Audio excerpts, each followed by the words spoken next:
Hey there, Wastrels! Caedo Genesis here, and welcome to a supercut of the entire Fallout 1 playthrough that I did in early 2019. I've been wanting to do something like this for past series, so this is mainly just a test run, but you can expect a few changes that have been made to make it easier to watch. Firstly, I've cut all the intros and outros that would have been in between episodes.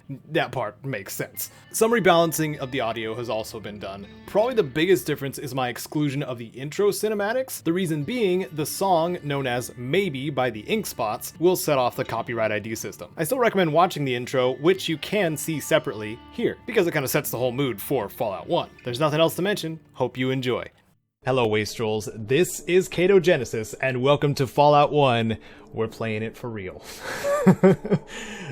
This is Fallout 1.2. I have the high resolution patch, so you'll be able to see a lot more of the game. These black bars won't be here during the gameplay, so we don't have to worry about that so much. First thing you want to do before we get into the character creation part is we want to go into the options and set the combat speed to max. If you don't set anything else, make sure you set the combat speed to max if you start playing the classic games, because otherwise you might get bored during the combat. So with that out of the way, I got all my settings where I want them to be here, but otherwise we are good. So let's get into the character creation portion. So these were our three choices, but they all have a pretty visible weakness. Natalia is probably the best choice.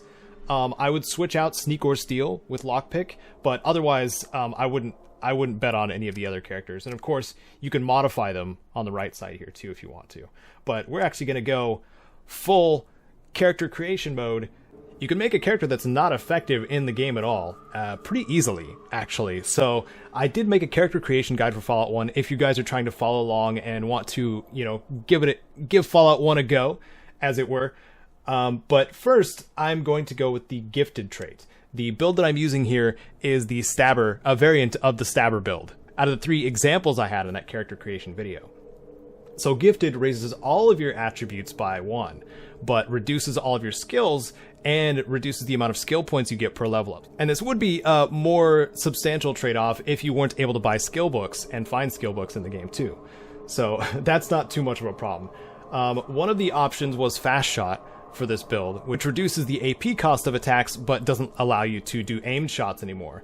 And I like the idea of that, but I want to show you guys aimed shots. That's where the VAT system was inspired.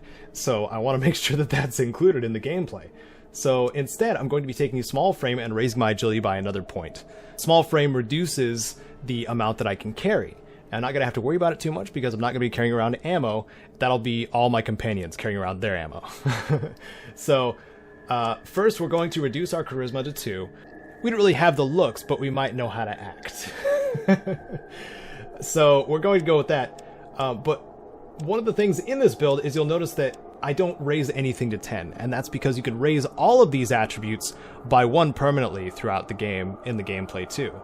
And I did a guide on that as well. Shameless plug time. Perception is going to be dropped down to 4 because we're a melee user. And endurance is 7, and strength will be 8 because I had that extra point from the small frame. And then our tag skills are going to be unarmed, speech, and repair. Because there's situations where you're going to want to talk your way out of something and situations where you're going to need to repair things. And the repair things are actually pretty high up there on the point requirement. So tagging it at the beginning is actually extremely helpful. And unarmed at 83% is outstanding at the beginning. So we should probably name ourselves. What do you think? Caedo? Sound right? And you guys get to learn my age during this recording. And it is 32. I'm 32 years old. Okay, I think we're all set, everybody. Let's get started. Let's begin. Let's exit Vault 13, starting now.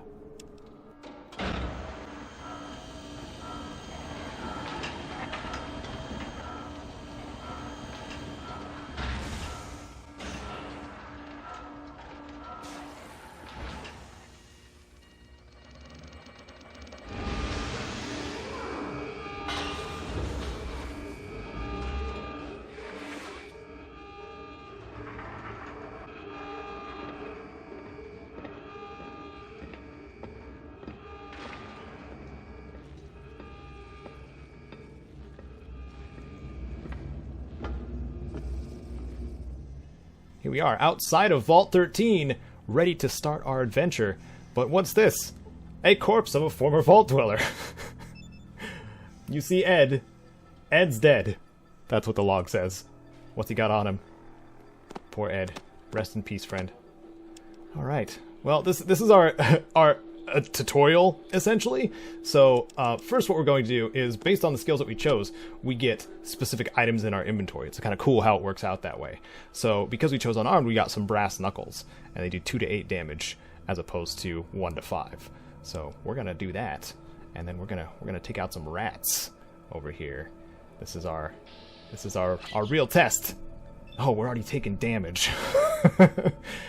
Okay, so the percentage chance shows up right there. So we one punch the rat, so that worked out pretty well.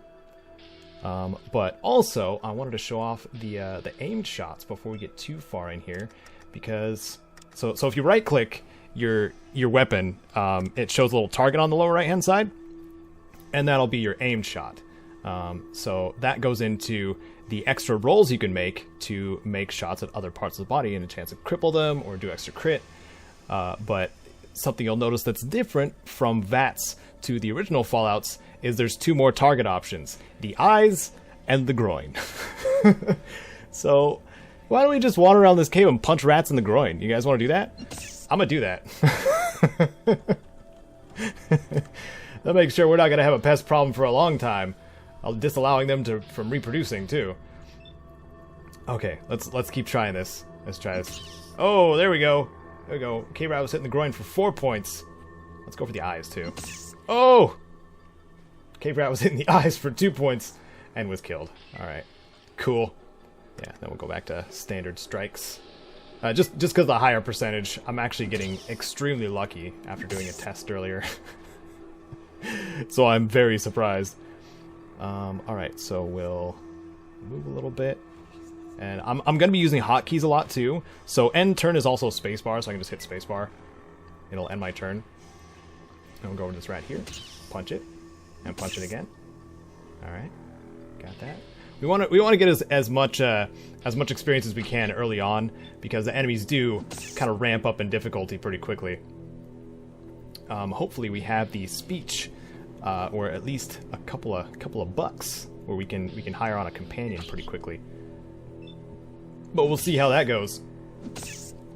Okay, so our first mission for the Overseer, Overseer Jacorin, is to go to Vault 15 and see if we can find a replacement water chip for our vault.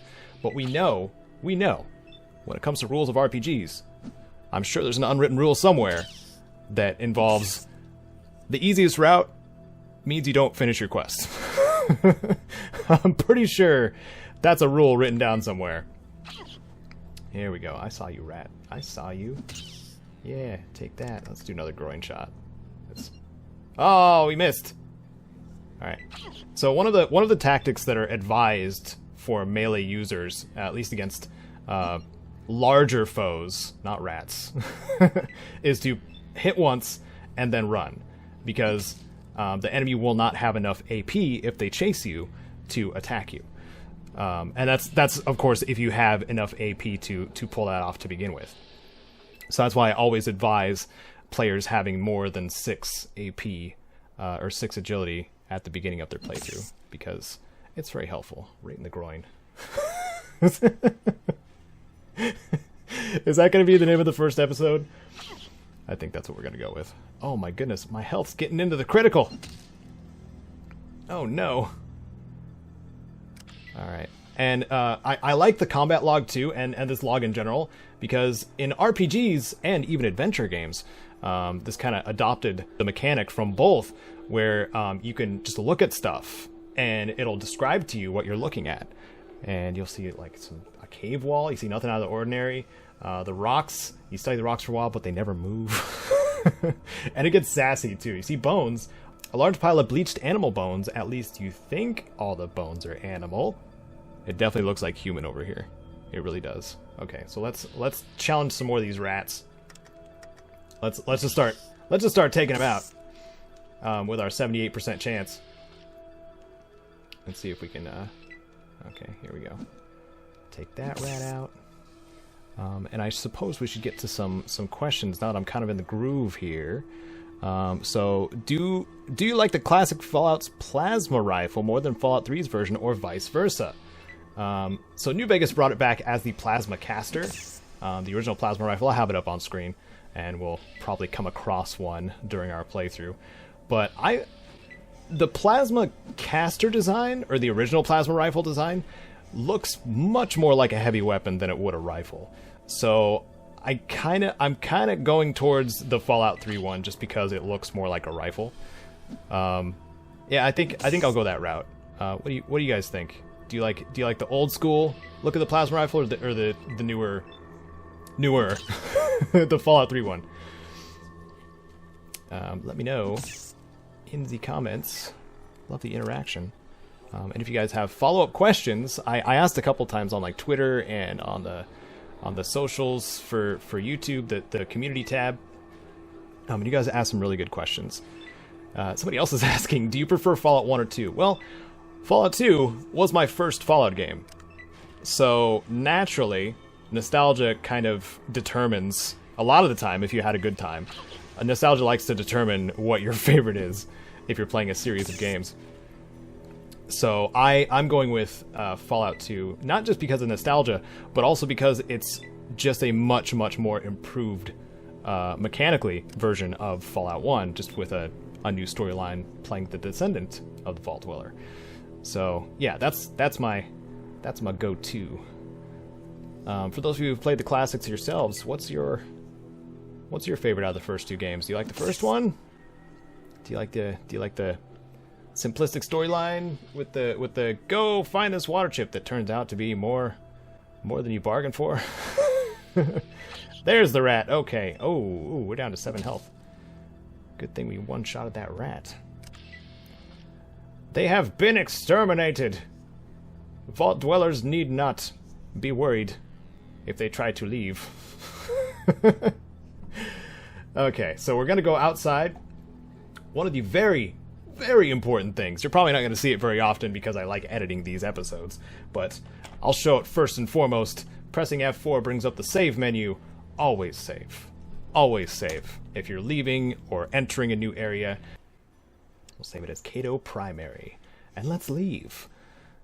Now we're on the world map. Okay, it showed you a little shot of this during the cutscene, but in order to get to Vault 15, we can either click it, or we can click the button here and it'll automatically mark it, and we'll start moving that direction. Oh, we're already in combat. Okay. Oh my goodness, mole rats. Good thing. Yeah, the mole rats look a little different in this one. They look more just like, I don't know what they look like. They look like gerbils, like giant gerbils, instead of like mole rats, naked mole rats.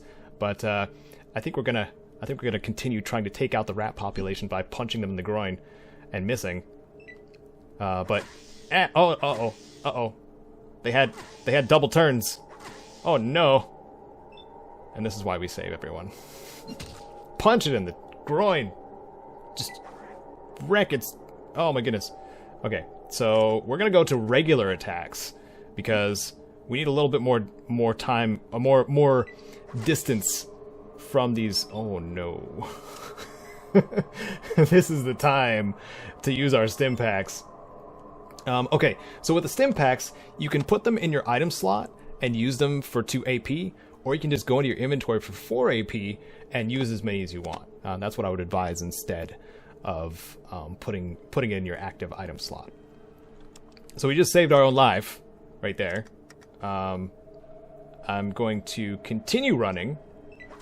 We're going to do the hit and run tactics, so they only get single attacks on me. And then we'll punch, and then run. So then we only got to worry about one of them. Oh, I overinvested. Oh, this was bad. This was a bad idea. These are lesser mole rats, too. They're wrecking my body. Okay. Well, I guess I'm gonna need to use my stim packs up.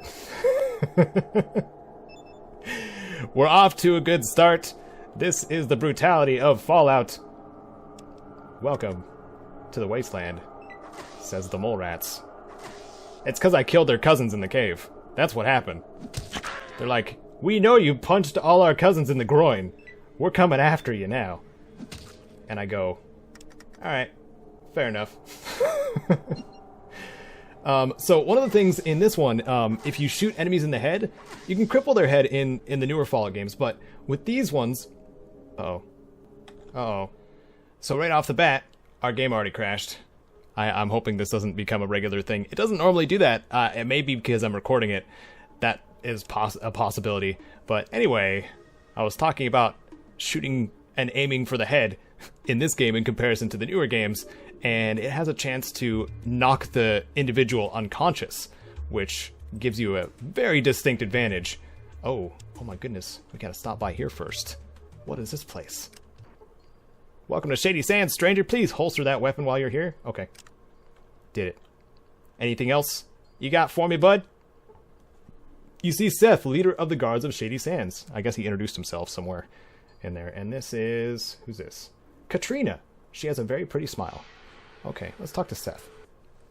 He says, good day, how can I help you? I'd like some information, sir. Shady Sands is a peaceful community. We have our own irrigation system, so we can grow our own food. If we're not plagued with raiders and rad scorpions, we would have no problems. Tell me about the rad scorpions. Those dang rad scorpions have been after our Brahmin since we moved here. Not a week goes by that someone doesn't get poisoned trying to keep them out of the pens. Last week they took my brother Jarvis. Raslo, our doctor, is looking for an antidote as quickly as he can. Hey, if you have the means to help us, why don't you talk to our leader, Aradesh? Tell me about the raiders, too. There are several groups of raiders. I organized guards like Ian to help fight them off. There is one band to the southeast of here. Watch out for them. I could tell them to take me to the Rad Scorpion camps, but I'm definitely not ready for that yet. So nothing thanks. You should speak to Aradesh, our leader. He likes to meet all of our visitors. He should be in our town hall, the building to the south. Alright, good to know. I can also barter with him to get a rope. I don't need a rope just yet, though. I'm going to be finding a couple of ropes just laying around out here. I did a guide on that, too. Where to find rope, because you need it pretty early in the game. Alright, this cloaked figure here must be Aradesh. Greetings. Your business in Shady Sands might be... I'm from a small village west of here. I'm exploring and mean no harm. I know of no village to the west. I'm sure you've been many places, but you must have missed my tiny village. Yes. Yes. I shall believe you, for now. But we do not trust easily, especially those who might be dangerous. Know that Seth and I will be watching you. Can you tell me about Shady Sands? Shady Sands is much like a family, one that keeps to itself. What kinds of things do you have around here? The gardens are on the south side. The Brahma pens are north, although the smell is, I fear, quite intense this time of year. What's going on around here? Oh my, yes. Great packs of rad scorpions are killing our herds. We don't know where they're from, and no matter how many we kill, there's always more. And now the monsters are attacking my people. Raslo is trying to find a cure for their poison, but I'm not sure how it goes. Well, I'll help you get rid of these things. Yes. Please, talk to Raslo. He possesses far more information on these creatures than I. Alright. Well, I guess we're going to have to find Raslo. We're going to want to talk to a little somebody who happens to be a pretty legendary character later on. Hi. I heard there was a traveler in town, but I was kind of skeptical until I saw you. My name's Tandy. What's yours? My name's Caedo. Nice to meet you, Tandy. Well, how do you like our little town? Bored yet? Heck yes. There's nothing to do here but watch the Brahma mate. Finally, someone else who sees. Of course, you've probably been everywhere, so this must be hell for you. If you're bored, why don't you leave? Me? Leave? I wish.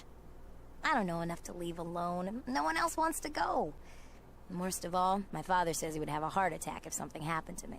Tough situation. Can I ask you some questions? Sure, I guess. I've never been out of here, so I don't know what help I can be. What else is around these parts? There's a bunch of cities down south, but since you're such a great traveler, I'm sure you know that already. Have you heard any stories from down south? Just stuff. All right. No problem. Anything else? Well, that's about it. Thanks for your time, Tandy. Well, thanks for talking. We don't get many strangers here, so it's always good to talk to new people. Well, see ya. Aw, nice to meet Tandy. She was the president of the NCR in Fallout 2. Or she is the president of NCR in Fallout 2. And this town here, Shady Sands, is the origin of the NCR. The origin point, I should say. So it's pretty cool. It's pretty cool seeing the town as it is now, and then once we get to Fallout 2, we get to see how it grows. I think this is Raslo, yep. Oh, can I help you? What do you know about rad scorpions, sir? Not too much. They seem to be extremely large versions of the North American emperor scorpion. Contrary to my medical knowledge, their poison has grown more potent, not diluted, as I would expect. Seth has been hunting them, which helps some of my tests. And how such a large creature can even be possible by natural evolution or even radiation-induced mutation is beyond me. You seem well educated. What are you doing here? Doc Morbid in Junktown taught me some. And just because we live in stone huts does not mean we're less intelligent or educated. Have a nice day. Ooh, got some sass there. Ooh, don't sass me, Raslo. I got some brass knuckles. that happen to be steel, I guess. Because of their funny description. Okay, so one of the first things you want to do here, after you learn about the rad scorpions, which we just did, is go over here and hire our friend, Ian. Hello, stranger. You look like you're new here. What's your name? Well, I'm Caedo. Good to meet you. I'm Ian. What do you do here? I was a guard for the merchants in the hub. However, I was shot during a raid by bandits. I've been staying here since the people have helped me recover. Still, my knowledge of the outside world and my experience make me useful here. Shady Sands is my home now. Occasionally, I even get to visit Junktown or the hub to do some trading, since I'm the only person here who has ever really left town. Yeah, shot? I'm sorry. Thanks, it's been healing up well, thanks to Raslo. Can you give me directions to the hub and Junktown? The hub is a big trading center far south of Shady Sands. It's run by several different caravan groups of merchants, the Water Merchants, the Crimson Caravan, and the Fargo Traders. Junktown is a little south and a ways east.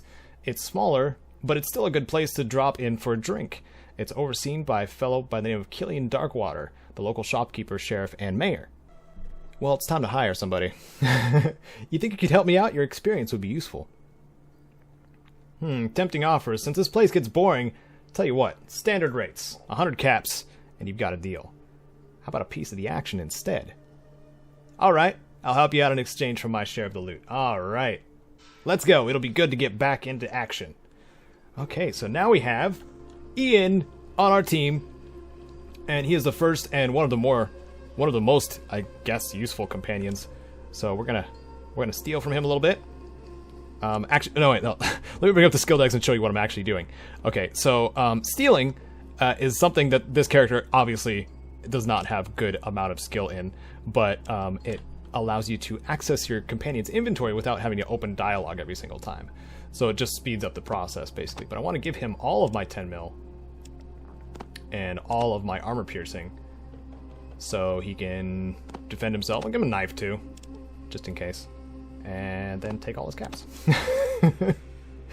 Thanks, Ian. I appreciate it, man. Okay, now that we're set here, we're going to go into the... Oh, let's see, we're in the toilet.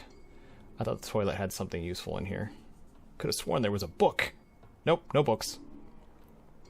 It's not a two-person stall, Ian. So let's go into the second side of town, or the east side of town, I guess. And let's go down here and go check out this shed, because we gotta find ourselves a rope to get into Vault 17. Ooh, we got a sledgehammer here too. I didn't realize that. So we'll pick up the sledgehammer. We'll grab ourselves a rope. And this is the easier place to get the rope, because you can trade with Seth to get one, and I believe you can get one up here as well. And in this, unlike a lot of games, people are only really protective of certain containers. Others, they just don't care. So we're going to go get into this container next to this guy right now. And he's not even going to care. We're just going to take the rope and take the book. Yep, that's how it goes in Fallout Land. So keep that in mind. That all the containers are not like randomly generated, though. Like the only thing randomly generated really is the random encounters. Otherwise, the containers themselves all have like set loot that you're gonna get from them. I think there's some randomness to the vendors as well. Correct me if I'm wrong on that, but just want to make sure that we're getting what we want here or what we need here. I'm gonna double check here and see. Of course, we're gonna save, but we're gonna see if we can get into this container too. Yep. Ooh, that's some good stuff right there. That's 223 and some BBs. Yes. I don't usually loot that container. That's awesome. So once we get that gun, or the 223 pistol, now we can give it to Ian, and he will wreck face with an extremely loud gun. just so we cover our bases. Ah, here we go, outdoorsman. So what the outdoorsman skill does is it helps you. Let me bring up the character window here. Oh, it's at 3%. I'm gonna need to raise that. So we're going to read both of these books here. This is the Scout Handbook, a book on the methods and ideals of scouting. Very practical information regarding outdoor life. So we're going to read both of these. Do keep in mind that reading books does pass in-game time, and we have a limit on how fast we're supposed to get the water chip here. That's one of the things that turns people off from Fallout, which I would say, personally, don't worry about it. Make sure you're not resting too much, because this is the rest menu, the alarm clock. Don't use rest, use doctor instead, and don't read too many books until you get the water chip. That's most of the advice I would give. Traveling from point to point, that does take a lot of time, but you just got to make sure you have the stuff you need when you arrive. So once we're going to Vault 15, which is over here, we now have the rope, so we can actually go inside.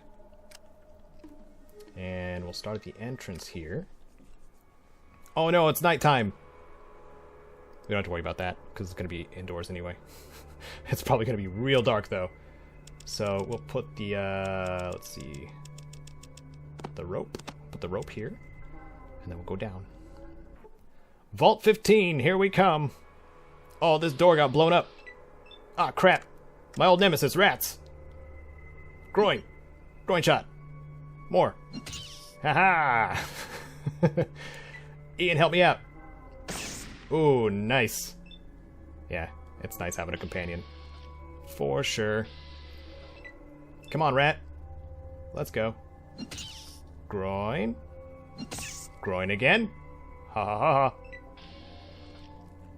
I'm going to do this part before I do the rad scorpions part, just so we have at least a level under our belt, so I can max out my unarmed skill. Or get my unarmed skill to 100. I think 300 is the max for skills, which is pretty great. Oh, nice shot, Ian. There's an ongoing meme with the classic Fallout games and Ian as a companion that says, "Ooh, there's a big rat here."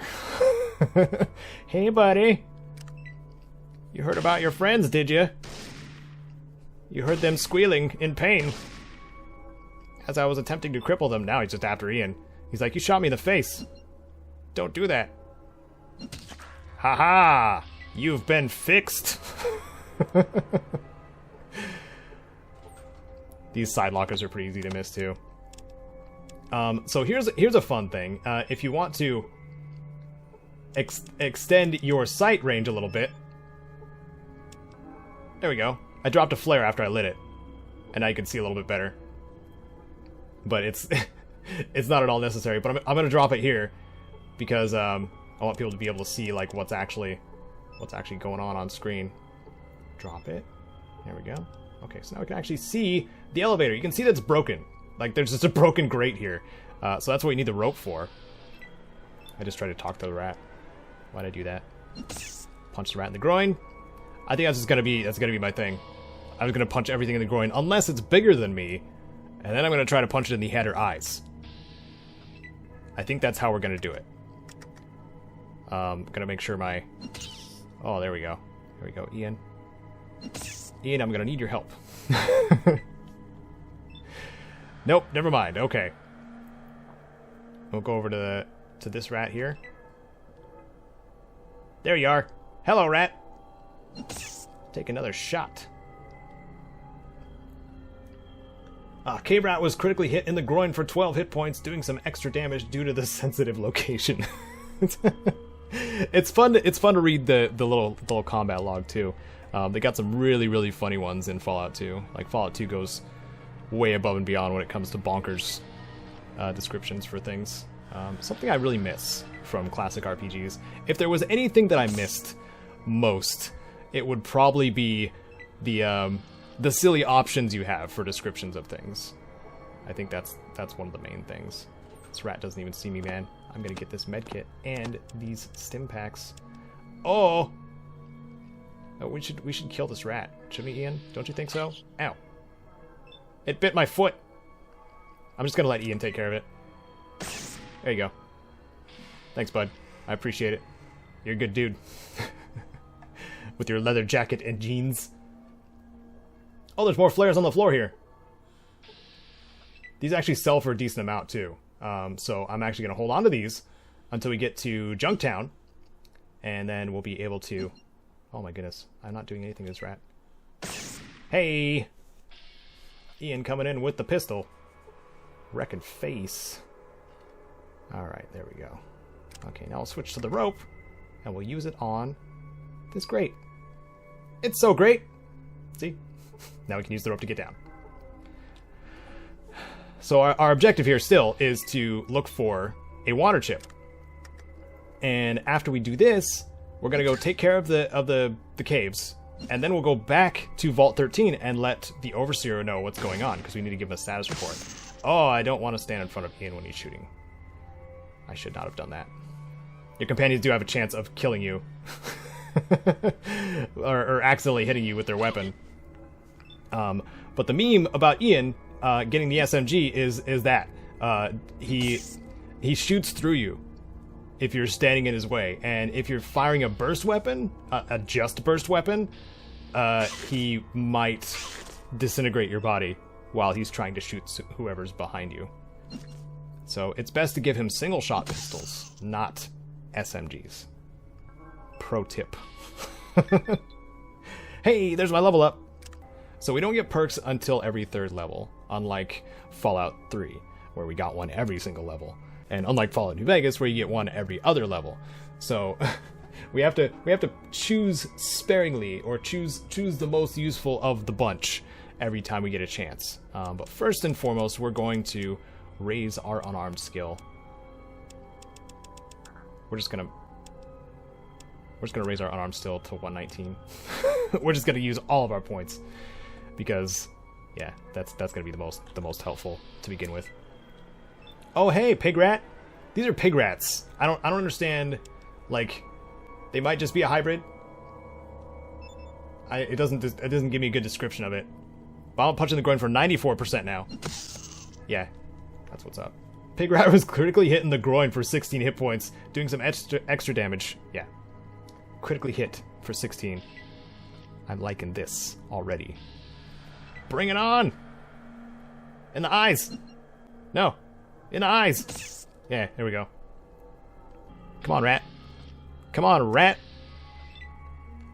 Let's go. Let's go. We could probably just do regular punches, to be honest. But as you know, punching things in the groin, just the concept of being able to do that is pretty dang great. Or punching them in the eyes. Oh, here we go. K-Rat was critically hit in the eyes for 18 hit points, summoning this creature to the great rat catcher in the sky. Yep. So good. Regular unarmed attack. Let's do this. Hey, there it is. End combat. Okay. Oh, here's a hard question. Do you think that Obsidian will go back to Fallout after the Outer Worlds? That's entirely Bethesda's call. Bethesda has the property. If you're wanting my opinion on it, ooh, that's a dangerous word. Ooh, opinions. I feel like I gotta be careful for what I say. Obsidian has their own things going now. I don't think they really need to go back to Fallout, to be honest, because Bethesda has done fairly well. They kind of revived the series after Interplay's bankruptcy and stuff. And it was a favor. I still consider it just a favor to Obsidian to even allow them to work on Fallout New Vegas. and they needed something, you know, in between waiting for Skyrim to come out. So I still think like New Vegas is amazing, but I don't see it really, you know, Obsidian getting that chance again because they have their own stuff going on. So, but that's just me. I'll probably talk about this on the Pipcast at some point too.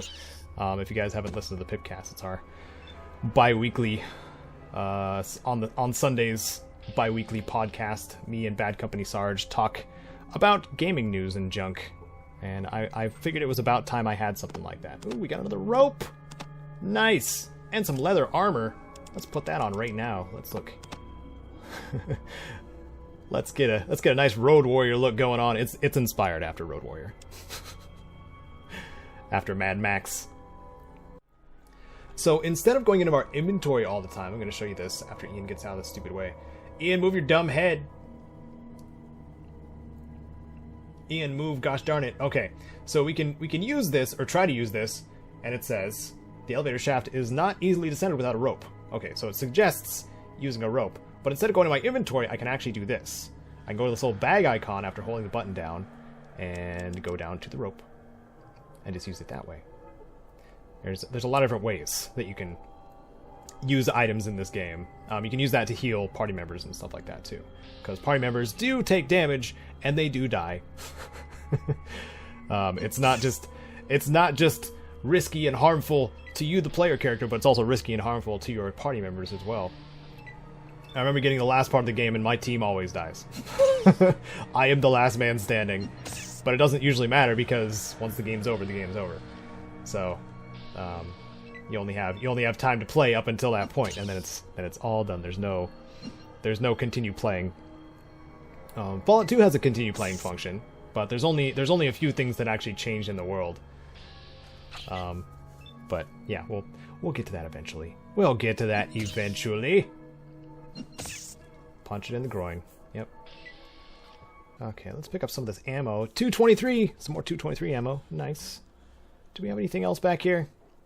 I don't think we did. Let's admire the rocks. They don't move either. Okay, good to know. Remains of the cave rat. Oh, I don't need to loot them. Okay, well let's go further down. Let's get a better look at the area, shall we? Let's go to the 3rd floor. See if we can learn about the rest of Vault 15. Oh my goodness. More cave rats. Oh no. I'm gonna go back this direction. Ian, why do you have a knife out? Why are you Stabby McStabberson now? I know you still have 10 mil. Okay, I guess you're gonna go that route. I'm cool with it. If you want to save your ammo, that's fine. I think he's using a knife because he thought I looked so cool just punching rats in the groin. He's like, I'm gonna stab him. Little did I know, he's running a stabber build as well. That'd be pretty great. Oh my goodness. Hello! More cave rats! There's a lot in here. Pig rats. Sorry. Pig rat, cave rat, mole rat. Just so many rats. 10mm armor piercing! Another rat coming at me. Ho ho! That's enough of you, rat. What are you doing, Ian? Why did I... Why did that trigger an enemy? That's funny. I was just getting in my friend's inventory. Rat, come on. Stab me in. Yeah! There you go. Okay, let's try it again. Stop moving, let me loot you. Okay. Why don't you have your gunny whipped? Put your weapon away. Draw your best weapon next time we go into battle. There we go. Nothing. Alright. He put his weapon away. So he's gonna draw his pistol this time. Oops, I'm not trying to use skills on you. I'm trying to just punch you in the face. I mean groin. Groin. Face. Groin. Face. Groin. There we go. Now he's shooting. Okay, let's check out these lockers here. I should have shown you the layout of the initial Vault 13 because it's very similar to this one except not caved in. But I'll give it show you guys the comparisons once we're in Vault 13, because then we get to go back inside and update things. Ooh, we got some dynamite, we got some grenades. I'm going to be working towards getting some throwing skill, too. I think that's going to be important. So here's the SMG. Here's a 10 mil SMG. We're definitely not giving that to Ian. And are instead probably going to sell it. But we will give him the ammo. Oh, we got a... Is that a crowbar? Ooh, right in the eyes. Turn. Hey! Nice shot, Ian. Ow! Oh, no! Oh, this hurts. Oh, he's going back to knifing. Okay. Well, Ian's just a knife guy. That's how I feel anyway. Just a knife guy. Gonna use one of the 8 stim packs we got here. Not gonna use all of them, because we can heal ourselves when we're fast traveling, or when we're traveling. Sorry, between locations. And that was most of my HP. Okay, cool. Is that a crowbar? Crowbar. Okay. We can use this eventually to pry open something. I don't remember going that route specifically, but I know for a fact we can sometimes. Isn't there a working terminal here somewhere? I could have sworn there was. But I guess not. Eh! I gained 500 experience points. From... You're able to determine the command and control center is definitely buried under even more rock. You will have to look for the water chip elsewhere. You gain 500 experience points. Okay, so I've discovered that I basically don't have anything that I can really do here besides kill rats. So, I mean, we're gonna kill rats, of course. We're gonna kill plenty. Critically hit for 3 hit points, seriously wounding the rat and knocking it down. Yep. Thanks, Ian. Thanks for knifing him. I'm gonna save. We're gonna check this locker here before we head out. What's in here? Oh, we're gonna make the rat angry. Didn't see you there, rat. Now I did. Okay, victorious in combat. Let's check the locker again. This time, accessing it. Oh, there we go. Okay, so this is some... What is this? 44 Magnum FMJ, Full Metal Jacket. We're not going to use that either. I could have sworn there was a terminal here I could use. Maybe I was mistaken. I think I was. I might be thinking Vault 13. Alright, well, we're going to make our way out of here. And we're going to have to fight our way out, it looks like. Yes, yes. Take that rat. We're gonna fight this one too. I don't know why Ian prefers knives, but I suppose that's okay for now. We're gonna move into guns when we start fighting the bigger beasties for sure.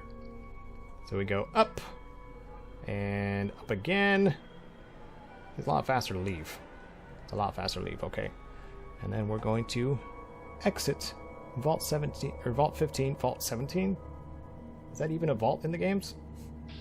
Another rat! Eh! Great outcome. And then we're gonna go back to Shady Sands and take care of the rat scorpion population. And see if Ian can use his gun. Yeah, I'm gonna tell him to switch his gun. And then I'm going to... Oh! Come back here, Ian. Then I'm going to take the knife. This is my knife now. And then you're going to use... a gun! I should have saved. Oh well. Shady Sands, here we come. What's the worst that could happen? Oh. Manti. Let's, I could punch it in the metathorax. Or the eyes. Let's go with the metathorax. Alright, critically hit. And critically hit. And then run. Oh my goodness, these guys are pretty powerful. Ow. Ow. Ow. Oh, this is no good. Kill them all, Ian, please. I'm gonna have to heal myself. That's for sure. And then I'm gonna move around a little bit. And do the old hit and run while Ian's shooting him. Because I definitely am the kite. He is, or I'm the tank, I guess. Does that make me the tank? There you go. Nice, Ian. Nice. I'm gonna run up here. Uh-huh. Yeah, very nice. I like this strategy. I like this strategy a lot. Punch it, run. Shoot, and it's dead. Okay, so our encounter was... The encounter was a dead traveler. Let's see what the traveler has on him. Ooh, we got 350 experience. That's nice. Alright. So we can get bonus hand-to-hand damage. Experience in unarmed combat has given you the edge when it comes to damage. You guys plus 2 points of damage with hand-to-hand and melee attacks for each level of this perk. Could get that one. Could get faster healing. Could get quick pockets. Smooth talker, strong back, swift learner. Toughness is also good. When you are tough, you take less damage. Each level of this perk will add 10% to your general damage resistance. I like to be a tough character. I like playing a tough guy. Our karma is nothing. And our kills are 5 manti and 66 rats. Okay. And we have a few points to work with here, so we're gonna raise our speech. Yeah, to 75. Why not? And now we keep going. We're going back to Shady Sands. Wow, this is a long run. Come on, Ian, hurry up. Back to Shady Sands we go. Oh my goodness. Oh, another encounter. What is this one? More? We just got this one. Alright, well. Punch in the eyes. A serious wound's inflicted. I'm running. Just shoot everybody, Ian. It's fine. Oh, they're going for nearest target. Well, I hope Ian's gonna survive. I'm just gonna run around. Run around and heal. Run and flee while Ian takes all the hits. Oh my goodness. Yeah, please, I'm glad you're able to kill them in 2 shots. So glad. I'm gonna keep running. Yeah. Here's a fun question someone asked. Does Nick Valentine need stim packs or robot repair kits to heal? And I think... I'm not sure.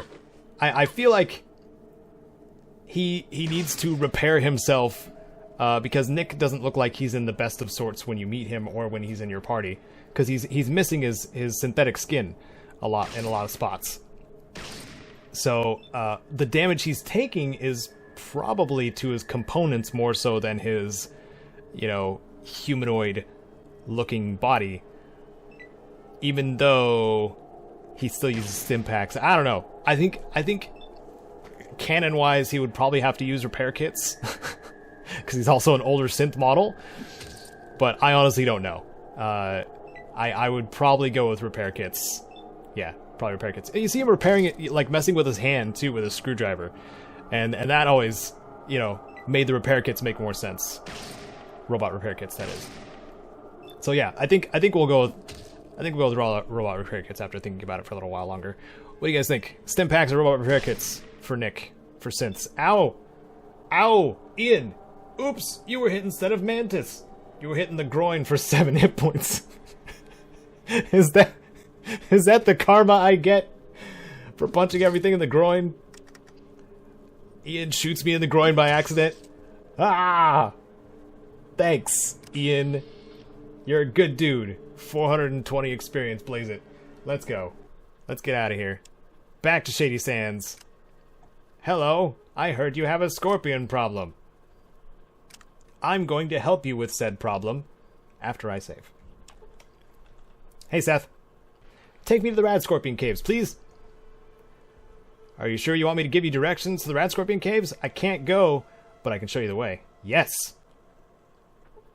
Alright, here we are. Rad Scorpion Caves. Let's do this. We're gonna get started. I'm glad I got myself some leather armor too. So with the Rad Scorpions, I think I want to punch them in the head. I think that's the direction I want to go here. They are they are more menacing looking than they are challenge, I should say too, because rad scorpions are very large in this one. There he is. Hey, buddy. What's up? Yeah, it's if I were laying on the ground, it would be as big as me. Let's punch it in the head for 2 hit points. And then run. Yeah! Yeah, go Ian! Ooh. 3 shots. Let's move a little bit further away and get ready for that rat attack. Oh, it's going after him. It's dead. Rad Scorpion was hit in the forelegs for 3 hit points and was killed. Good job, Ian. Way to be a boss. I appreciate that, man. Is it possible to increase weight capacity in the game? Someone is asking, and there are several ways. You saw that there was Strong Back, and it's available level 3 in this game, and that's 50 carry weight. If you want more carry weight, don't do what I did, picking Small Frame, because Small Frame reduces your carry capacity by 25 points? Something like that. And then obviously increasing your strength, or wearing power armor to increase your strength. Those can all contribute to carry weight, if you're having trouble with that. But I don't consider carry weight too much of a problem as long as you know which items are important to bring with you. So that's something to consider, I suppose. And they just go after Ian. That's kind of great. I punch it in the brain. That's its groin point. I'll punch in the brain. Rat Scorpion is critically hit in the brain for 1 hit point. If it was human, you would swear it's pretty pissed off. How about the eyes? It's dead. Okay. Oh, I love this combat log so much. Let's keep going. Oh yeah, we should be picking up the Rad Scorpion tails. Speaking of carry weight, these are pretty freaking heavy. So I'm gonna actually probably ask Ian to help me out with carrying these around. All right, come on, Rad Scorp, come on, face me. Ah, oh, stinger. Oh my goodness, I didn't need that. Punch it in the eyes. And run. Ha ha. Nice, Ian. Oh, Ian shot it in the eyes too. I think he's just following my lead. Come on. Let's do this. What do I punch in the claw? What happens then? Okay, nothing. Claw again. A serious wound was inflicted. Okay. Good job. Way to go. Oh, 3 shots. It's dead. Okay. Got a couple more. Ow! Glad I'm not poisoned. Why are you shooting that one? Because it's probably closer. In the brain. Oh, I missed at 94%. Oh my goodness. Rat Scorpion was critically hit in the brain for 2 hit points, knocking the poor creature senseless. I think it's asleep. I think he's sleeping. So now, all my hits when they're on the ground are... It's like a coup de grace from D&D. You just get an insane bonus to hit chance and probably damage, I think. Just gonna hit him in the brain some more. More in the brain. You could swear it's really pissed off. Okay. Ian! Be safe, friend! He's fine. Let's finish this one off. 3 hits! Oh my goodness. Is it dead? It's not dead, it's just passed out. Okay, now it's dead. You can actually leave combat when you knock them out and just walk away. Or leave combat, or loot them in combat when you knock them out too, which is pretty funny. Because I like looting weapons off of my enemies when I knock them over. It's a pretty hilarious way to do things. Alright, so how many Rad Scorpions we got left here? 2? 2 more Rad Scorpions? This will do just fine. Who's gonna come at me first? Come on! Let's go, partner! Right in the eyes. Right in the brain. And run. Okay. Hey. Hey! Just the perfect amount of damage. Okay, we got one more down here. Hey, how's it going, Rad Scorpion? Your friends are all dead. What do you think you're going to be able to do? Nice, Ian. Very nice. Ooh, 2 shots. Okay, you gain 500 experience for stopping the rad scorpions. Okay, so we're done here. We finished killing off all the rad scorpions. Got to make sure we loot all the tails here so we can make some antidotes just in case we need them. We're probably not going to need that many, actually, to be honest. Because poison is not too much of a threat in this one. Early levels, yes, a little bit. But I got stung quite a few times by the rad scorpions and I didn't get poisoned. Yeah, I'm not poisoned at all. So we should be okay without getting too many antidotes. We just have to bring back at least 1 tail to help Dr. Razlo with his research. So we go back to the entrance, go back through here, talk to Seth. Our entire town is grateful for you destroying the rad scorpions. Thank you. Nothing else, thanks. You're welcome, Seth. So she's just the town greeter. We can skip her. She just tells you how to act around town. Don't steal from people. You know, don't punch people in the face, even though they're, you know, kind of like Razlo. I have a sample of the rad scorpion poison. Can you do something with it? Let me see the sack. Yes, I can do something with this. Awesome. 250 more experience from helping out Dr. Razlo. And now we're going to go talk to Aradesh really quick and let him know that everything is all set with the rad scorpion situation. Things are much more settled now. Razlo has been working on a cure for the rad scorpion poison, and with that, we should be able to fight what's left of them. You don't need to worry anymore, Aradesh. I destroyed the nest. You are truly a hero. Know that the people of Shady Sands are most grateful. Thanks. Goodbye. Alright. We did it. You and me, Ian. I forgot to say that Ian helped. It's fine. Ian wasn't paying attention anyway. So we're done with Shady Sands. Now we can move on to the next town, which would probably be Junktown, I would say. Unless we want to do some devious, dark things, hanging out with the cons. I don't think so, though. So now we're gonna go south to Junktown. Here we go. It's a nice little bit. Oh no. Oh. You search for water in the high desert landscape for 4 hours, but you do not find enough to fully satisfy your thirst. You have sustained 2 points of health damage. I was dehydrated. I took health damage. I'm fine. Let's continue going to Junktown. Our slow and steady... Oh, yep. More encounters. Oh, hey! It's Patrick. It's Patrick. Saint Patrick to all of you. So he has a chance of giving us a bonus point to luck if we ask him to play a song.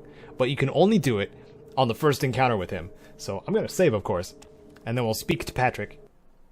Greetings, traveler. What brings you out this far? Just wandering. I see. Much like myself, then.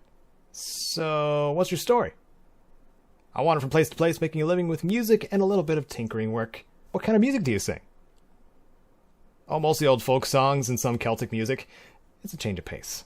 You wouldn't happen to know that song that I can't pronounce, as I think it's called? Why, certainly. Would you like to hear it? Sure. Patrick sings songs and the two of you reminisce for several hours. You feel invigorated. Awesome. I don't really need to trade with him or anything like that, but now you'll notice. Oh, it was my charisma that gets increased, not my luck. He's a traveling bard, so I raised my charisma. Of course, that makes sense. I did the guide a while ago. I forgot. Okay, thanks, Patrick. I really appreciate it. We can pick up this beer, too. And now we can head off on our merry way with our charisma bonus. And Junktown. Let's keep going towards the town of Junk. Man, every square, almost. Hi, rad scorpions. Revenge, is it? I killed your nest. There must be another nest nearby. Heyo. I can't punch the rad scorpions in the groin. Just the brain. Ow. That really hurt.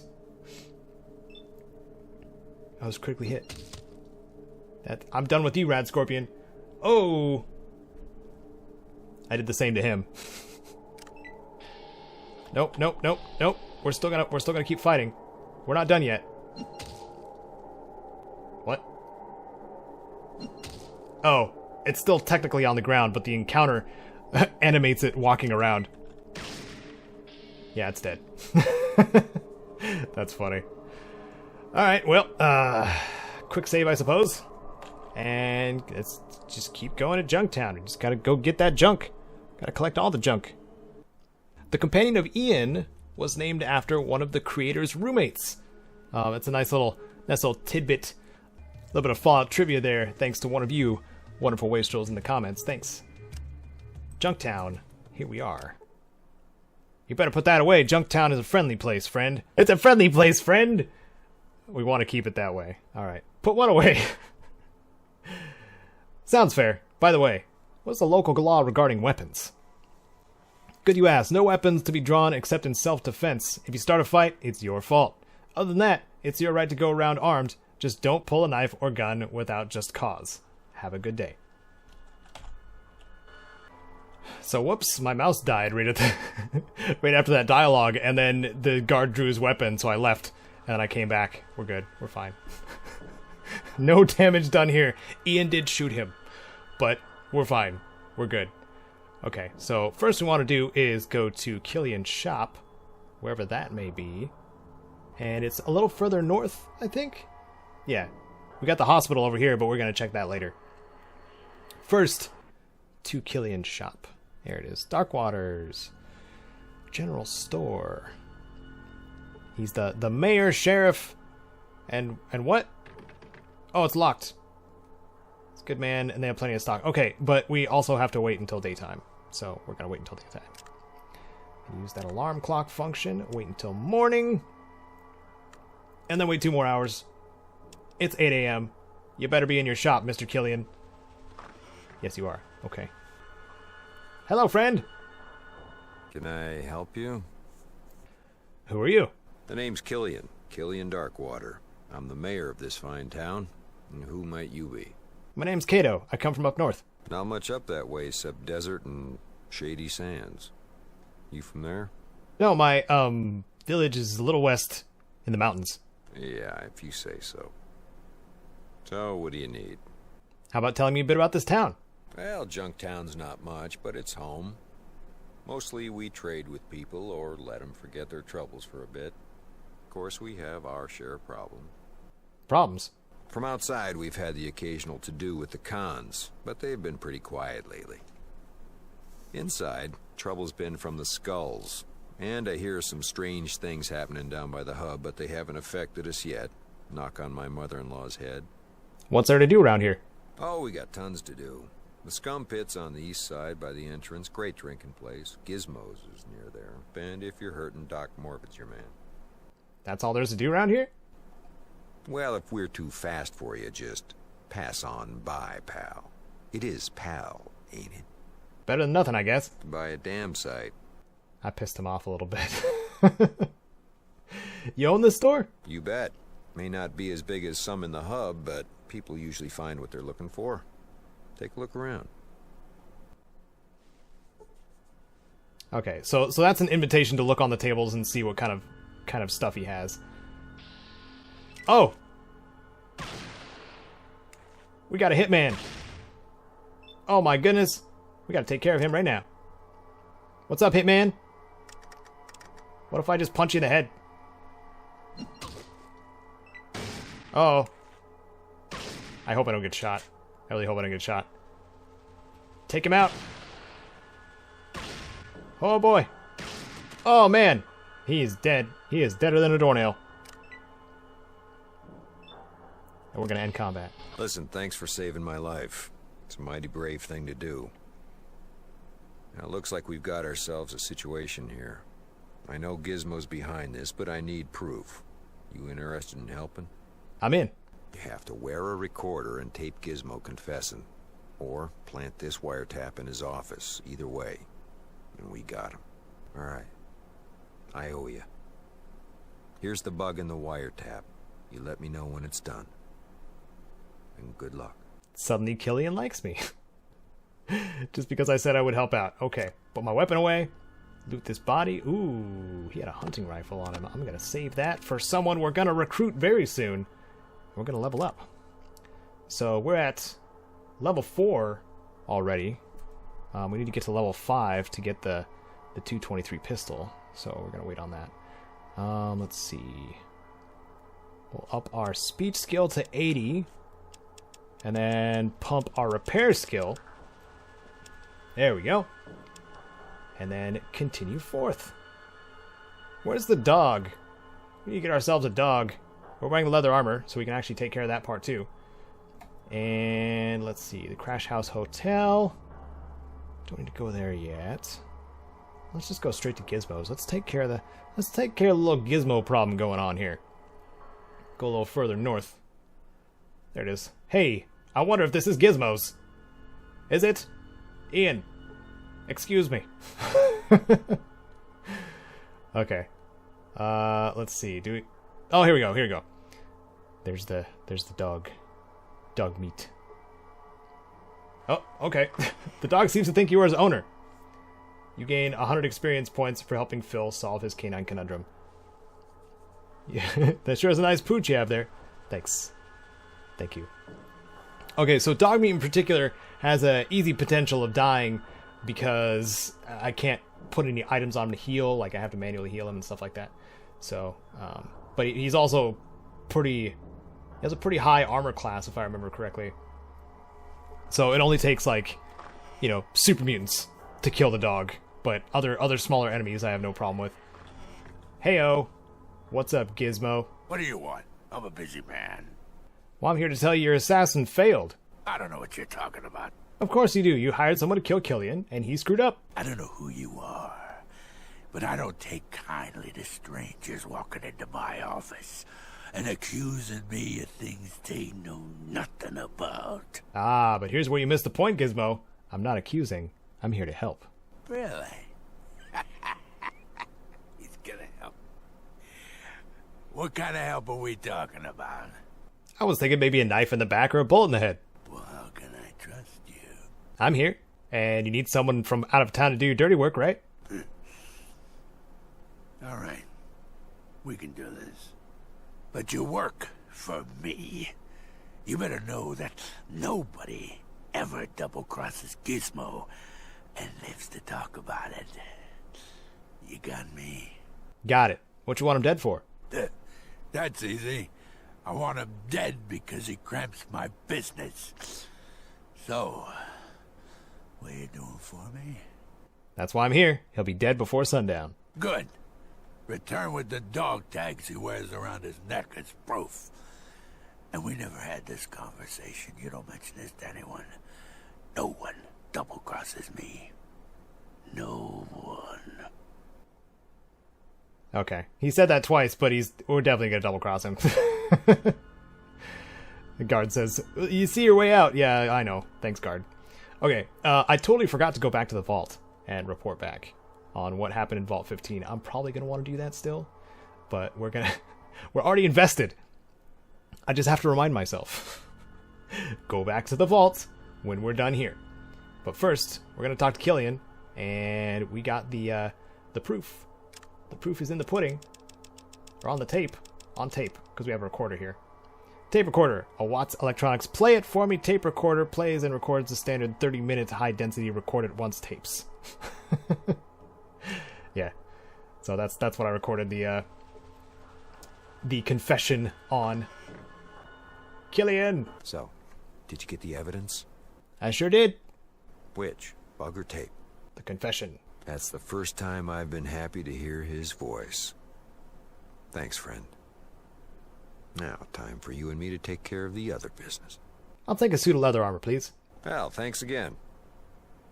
Well, listen, I'm gonna take the guards and run Gizmo and his cronies out of town. I could use another gun. You up for it? Might be good for a laugh. Sure. It'll be worth it just to see him try to walk more than 10 feet. Go to Lars at the guard station. He'll fill you in. Now listen, this town owes you a lot. All right. Are we going? Oh, we gotta go to the guardhouse. That's right. I'm gonna put my new leather armor on. Yeah, buddy. There it is. Leather armor, bud. My total weight is 140, so I have a little bit of extra that I can put on here. It's nice to get the leather armor this early on. Okay. So I think the reason we have to go here is because it kind of refreshes everything in the other areas. I want to say that's why. Captain of the Guard. Is he out front? I think it's this guy? This guy. Ready to help take down Gizmo? You bet. Let's nail that tub. Oh. So he's got a custom model, unlike a lot of the humans in this one. So I'm going to go back behind and punch him in the head. And maybe knock him over, because it's really funny. I'm going to go over here. And pass. Uh-oh. His guard. Get him. Wreck him. We got a dog that's off the leash, off the chain. Yeah. Guard's done for. Pretty sure. Please take out the guard. There we go.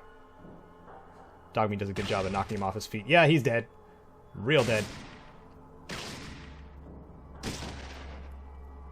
Oh my goodness. Hey. Let's punch him in the groin. Let's punch through the desk into the groin. Oh yeah. There we go. 6 points. Oh, again. I'm gonna kill you for that. No, you're not. No, you're not, Gizmo. Oh. Oh my goodness. Oh! Nice. Killian with the killing blow. That was amazing. I love it that there's custom animations too. Gotta loot him. And he has a unique weapon. That's not unique in the second game, but it is in this one. This is the only place you can get the ammo for it too. The 9mm Mauser. And I think I'm gonna give that to... Ian. It's got a high crit, from what I recall. I'll loot this guy too, because he's got some caps on him. Thank you for the caps. All right, I think we're all set. There we go. Thanks for all your help. Here's 500 caps. You're always welcome to Junktown, friend. Ha ha! That's awesome. Okay, so we did the main thing we're supposed to do in Junktown. There is a couple other things, a couple of side quests. But that was one of the main things. So now we're going to head back. Oops, we're going to save. Very important. Then we're going to head back to Vault 13, because we can actually get inside the vault now. And I'm kind of stoked to give him my progress report, because we've actually been knocking out quests pretty quickly. Pretty quickly so far. And I'm excited to continue with more. What's your favorite mod in Fallout New Vegas? NMC's Texture Pack is my favorite, I think. Or the Pip-Boy 2500. One of those. Thanks for the question. Oh, I can just go straight in. I'm gonna go to the entrance, though. There we go. Heard about some of these places before, but never been in one. Seems nice and clean. A little too clean for my taste. Okay, Ian. I understand, man. I really understand. When you've been in the wasteland for so long. As long as you have, for sure. I gotcha. Okay, so who do we talk to here? You? That's a citizen. You're still like human to me. Can't be all that bad outside. Thanks. Thanks for checking up on me. Okay. The overseer says that the outside world is dangerous. Alright. Can I use this computer? You can glean more information from this terminal with a more scientific approach. Science skill. Let's do it. The terminals on this level perform atmosphere and temperature control and backup maintenance for the medical lab. Okay. Does the doctor have anything they can do here? Hello. It's going okay. Alright. I need help. You seem okay to me. Come back if you need some healing. Okay. Well, I guess all he can do is heal me. So, gosh darn doctors. Not even selling me drugs. What is this? What is this? A vault with rules against outside world drugs that are probably produced out there too? Okay, now we're on level 2. Let's see, what do we need to do here? What else can we do here? We can talk to this lady over here. I think she's organizing something to get some citizens to leave the vault. Hey, Caedo, how fares your journey? It's going pretty well, thanks. It's good to hear that. I knew the outside world couldn't be as bad as everyone says. I mean, our ancestors live outside, right? But that paranoid overseer won't let us leave. The overseer probably has his reasons. And I suppose he chose you to go outside just because he knew that you were under his thumb. He really just doesn't want to give up his control over us. Actually, I think he believes that there's no reason to risk survival outside while it's still safe in here. I suppose. I always figured that he just had some sort of power trip, but I guess that he wouldn't be the overseer if he wasn't really concerned about our welfare, would he? I guess we should just wait and see if you find the chip. Don't worry. I'll take care of it. Okay. Well, I just peacefully calmed the revolutionary faction by accident. Oh well. High speech. High speech. Let's keep going up. Or down, I should say. Down. We go down here. Let's see. There's computer terminals I can use, right? Pretty sure there's computer terminals in the vault that I can use. Let's try this one over here. And science skill is 7. Number 7. Go talk to the computer. You spend some time researching some important information. I learned some skills, I think. I think I did. But I can't tell because I didn't look beforehand. Can I do it again? Nope. Where'd everybody go? Ah! Everybody's gone. It's because it's nighttime. Probably. That was scary. What about this one up here? Let me double check up top. See if that computer. Oh, you spent some time researching some important information. I'm sure something else went up. Also, outdoorsman already upped from the scout manuals. I don't even know, man. I should keep track. Oh, this door is just available to open now. I'm gonna go in here and check the supply room. Oh, we got a bunch of Vault 13 canteens. You guys recognize these, right? New Vegas brought one of these flasks. The flasks are very important plot device in Fallout 2. Okay, let's check these other lockers. We're not gonna need them. We're not gonna need the flasks ourselves, but we are gonna need whatever materials we can get when it comes to buffing ourselves or healing ourselves, arming ourselves. All the weapons are in this room. In front of the security, or behind security. Ah, here we go, healing. Yes. Next room. I'll see if I can get into the security room. Now that I leveled up a little bit and got my speech up, I may be able to convince her to open the door. This is the security office. An officer is on duty here at all times. For what? You are not sure. I guess it doesn't work. Not this time. Let's go over to the overseer and inform him. This is the operations room. All command and control operations are performed here. These people are the leaders of the vault. There's the overseer right there. And he looks unhurt. You're back, and in one piece. How goes the search? Not good, but I notice radiation count is low. Why don't we just move people out of the vault? We've debated this before. You ought to know now, after being out there. You think the rest of us could survive that? Besides, I'd be out of a job. I'm management. It's not like I know how to do anything useful. We agree on that. Look, I know it's got to be tough, but we're counting on you. And we're running out of time. Please keep trying. I understand. I'll work harder to find the chip. Okay, that's all we got. Wait, can I talk to him again? Well, do you have the chip? No, but I have a lot of things to tell you. We have no time, no options. I know it's a lot of responsibility for you, but we have no choice. We need the chip now.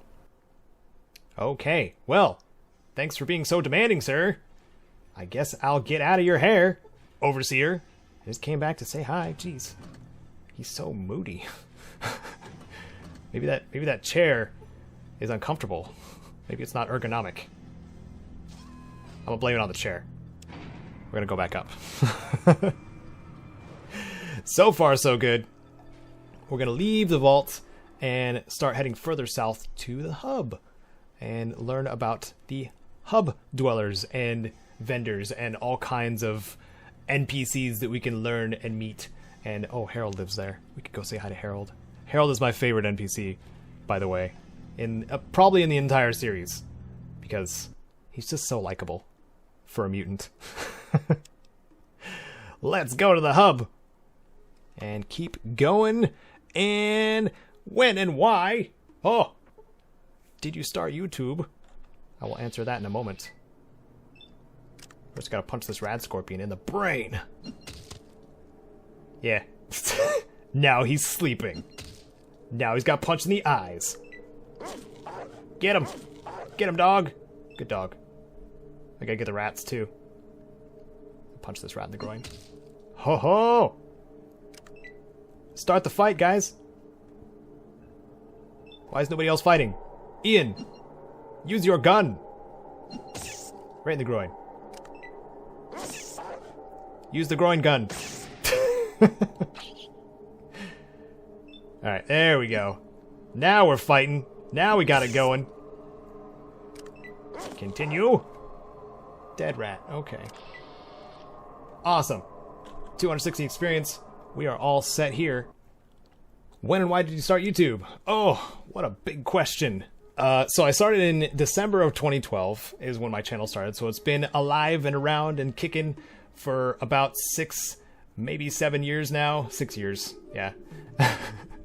And it was inspired by a lot of guide channels for Bethesda games, because Skyrim was my jam at that time. So I noticed, though, in some of... Just guardsmen on patrol. Okay. I noticed that some of the guides out there, I felt like I could probably do better, or I could pull it off better.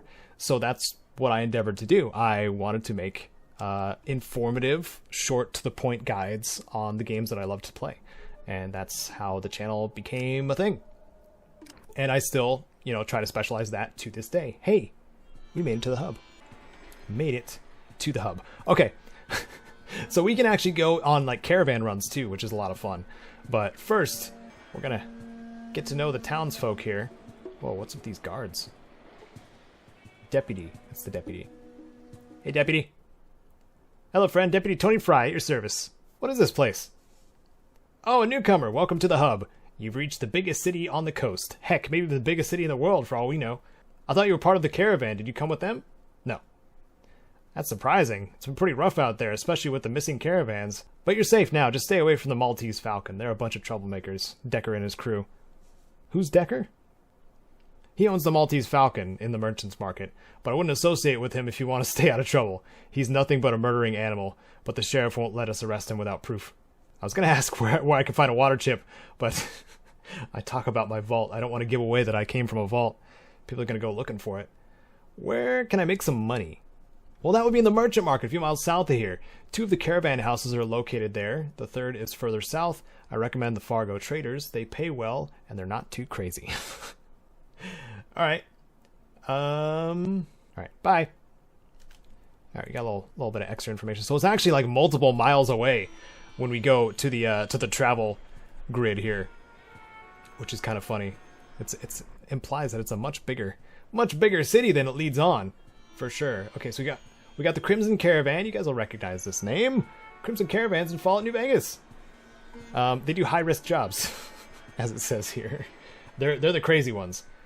Fargo Traders is the one they recommended. We got the shops in the middle here. The general store. This is the bookstore. It's the gun shop. And this is the... What is this? Friendly Lending Company. It's not friendly. It's like if they have friendly in the name, I don't think they're friendly. I'm pretty sure that's a lie. But first things first, I want to go meet our buddy pal, Harold, over here. Hey, Harold.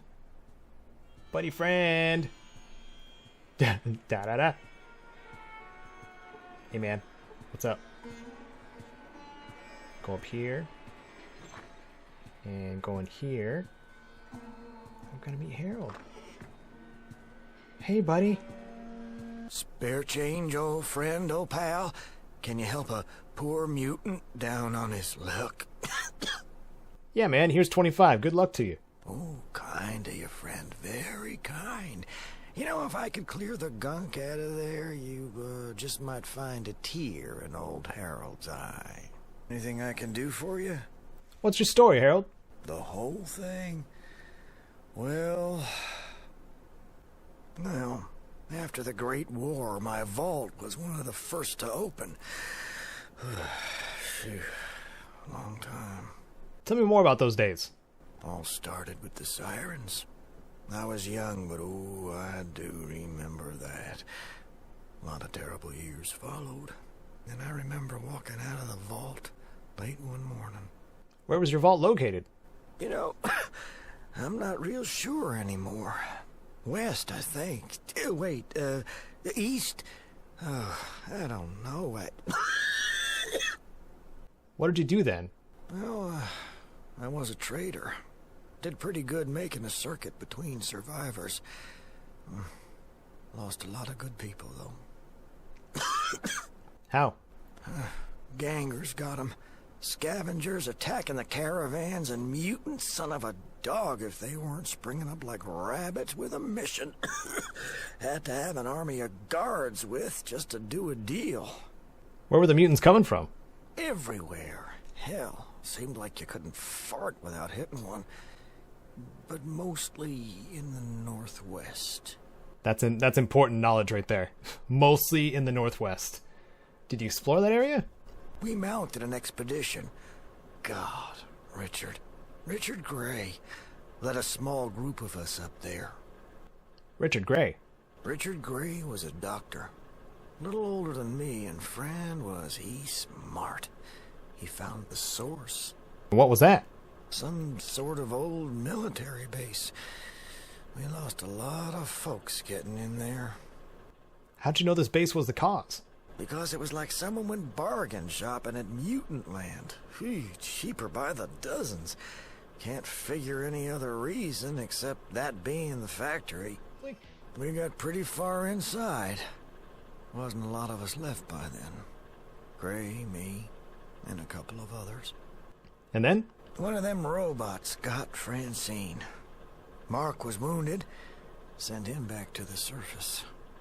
Then it was just me and Gray. Whatever happened to Mark? To this day, I don't know. He never made it back here, and well, I couldn't face the wasteland again, so I never looked. What about you and Gray?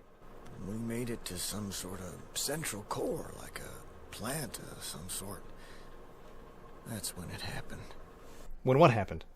A robot crane crashed into us. Last I saw Gray, he was flying through the air and into some sort of acid bath. I was in bad shape and, well, I passed out. How'd you survive? Didn't. Got killed. God, I love that joke. Yeah, I can tell. Well, I have no idea. Woke up in the wasteland, barely hanging on. Got lucky, and some traders I knew found me days later. Good thing, since I was already changing. They brought me here, and here I've been since. How did you mutate? All I know is it was something inside that base. You think it could have been radiation? How the hell should I know? Gray would have known if anybody could. Anyway, that's how the deal went down. Thanks for the story. Well, thanks for letting me tell it. Ah, good old Harold. Nice to talk to him. We're gonna come back to him later. You can talk to this guy. Ooh, pretty stuff. Why is the moon? What's your problem? Problems are like soup bowls, wide and shallow. That's more like your mind.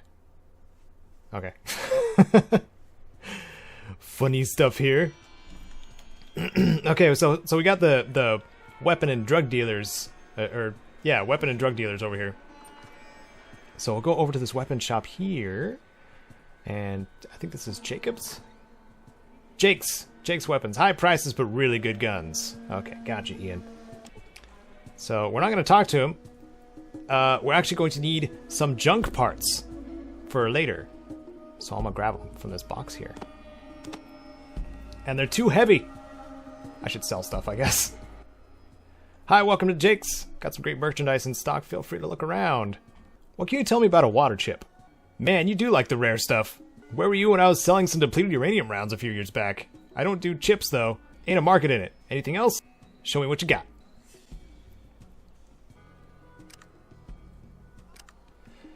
Alright, basically just sold everything that we weren't using. Firearms and whatnot. And now I can pick this up probably. Yeah. So one of the things I forgot is I forgot to get Tycho. I forgot to get our ranger. I left him in Junktown. That's one of the things I forgot. Let's see. So I want to use the drugs, get the drug dealer, get a deal with him. The 2 locations for that. I don't remember what I do to ask for radiation cams. I think it's because I have to go to the Brotherhood first and find out. So we have some dudes in here, some mean-looking dudes, and I like sneakily looking in here and hitting him with a grenade. So let me show you what this encounter is all about. So we go over here. We got a dude locked up in the room back here, but if you open the door, they immediately open fire. So what I like to do is close the door. And then wait for them to come out. And then Ian just runs in there and he's probably going to get killed because they have some extremely powerful weapons for early on. So Ian, wait for it. Nope, I got shot. Okay. Yep. Now my dog's going to come in here and get some of the action. Yep. Now Ian's running. My dog's going to die. And that's what's going to happen. What I want to try out is throwing a grenade. 17%. Let's do this. Didn't work. Okay. End turn. Ian's dead. I'm going to take a lot of damage too. So yeah, this whole encounter is not great early on, is what I'm trying to say. But what I like to do is you can actually shoot and or throw through these windows. So I actually like hanging out at this back window here and just throw a grenade in. And it's pretty entertaining. So go back to the central area, and do we need to speak to any of the vendors yet? I think we should probably speak to the water merchants. I think that's one of the things we should do. Oh, Bob's Iguana Bits. Let's talk to Bob. Hey, Bob. Hi, welcome to Bob's Iguana Bits, the family eating place. Can I take your order? Give me an iguana on a stick. Sure, we got the whole iguana on the stick for 20 bucks. The prime select pieces for 8 bucks. I'll take one of the prime cuts. One iguana prime select choice coming up. Anything else? Nothing, bye. Okay. There's a little conspiracy going on with Bob's Iguana Bits, if you guys weren't aware. We're gonna go further. Further down, though. So down here on the south side of town, we have the water merchants, which we're going to stop by first. They are down here, where the sign says water merchants. And we're going to see if we can finagle our way into getting some water transferred over to the vault to extend the timer. When the game first came out, this wasn't patched out, but yeah, Ian's talking about the water merchants. It wasn't patched out, but it would actually add a hidden timer on top of the water chip timer, where the Super Mutant Army would find your vault after this timer, and then the game would end also. But thankfully, that's not the case anymore. They patched that out relatively quickly. I think that was the first patch that came out for this game. So we don't have to worry about that part. Just the water chip timer. The lady at the desk says, I don't care what they say. We need new parts. Oh yeah, sorry. What can I do for you? Do you have a water chip? She replies, water chip. Oh, those old vault purifying control chips. Well, I'm sure I speak for the entire town when I say you won't find one here. Without the proper equipment, they're worthless. Only a vault, or maybe Necropolis, would have any use for one. Why do you ask? Necropolis. Why would they need one? She says, well, it's just a guess, really. We tried to start a caravan route to Necropolis once, but they refused to trade with us. Nobody in their right mind refuses water these days unless they have a reliable supply. I figure they must have their own purifier, or they would have died out a long time ago. So are you looking to have us go up to your vault? Yeah, how much would it cost? Well, it's quite a distance away. 2,000 caps would cover the initial caravan, and I'm sure your vault will have stuff to trade to keep us going for a while. However, with our current reserves, I'm guessing we'll only be able to keep your vault going for an extra 100 days or so. We're trying to work the speech magic here. It is quite a ways, but the vault has plenty of goods to reimburse you for your upfront money. So how about 500 instead? Sorry, but I can only accept full payment. Alright, here's your money. She says, okay, I can start sending caravans up to your vault today. Now, you ought to know the caravans are pretty visible going across the desert, so sending caravans out that way is going to paint a pretty good picture for anyone that might be looking for your vault. Are you still sure you want to send them out that way? Yeah, my vault needs water. Okay, they'll start off in a few hours. Alright. Okay, we got a level out of it because we got 1,000 experience. That's pretty gosh dang cool. Alright, so we've dealt with the water merchants now, and I believe we could actually become part of a caravan, because there is something I forgot to do the last time I recorded, and that was go get Tycho. He's over in Junktown, so we could probably take one of the caravans over to Junktown and then take it back here. Or I'm not entirely sure if it connects to any other cities or if it comes straight back to the hub. Either way, we're gonna figure that out, but we should probably level up, shouldn't we? So what we're seeing now is our speech and repair skills are pretty good, pretty solid. And we hit level 5, so we can actually go and get... we can go and get the 223 pistol, that gun. I think we'll be able to do that while we're here. Oh my goodness, there's so many things I want to do. Okay, so we're getting up to 91 skill. Unarmed, there we go. There we go. All set. Now let's keep going. Let's keep going. Should we meet up with the children? Should we get to know these guys a little bit? This is the Children of the Cathedral faction. And I guess they moved in here recently. Why are these people on the floor? Okay.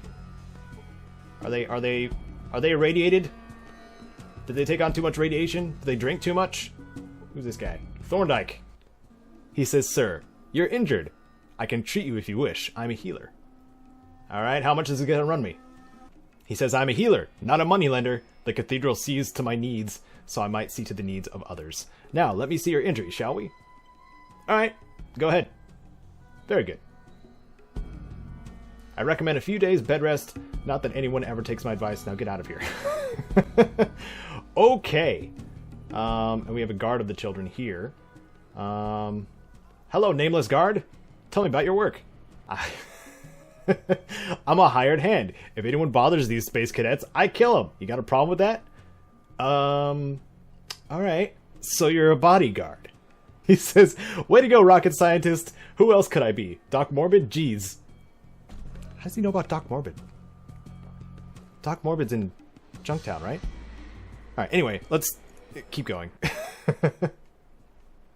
So interesting. The children of the cathedral, they do free healing, if need be.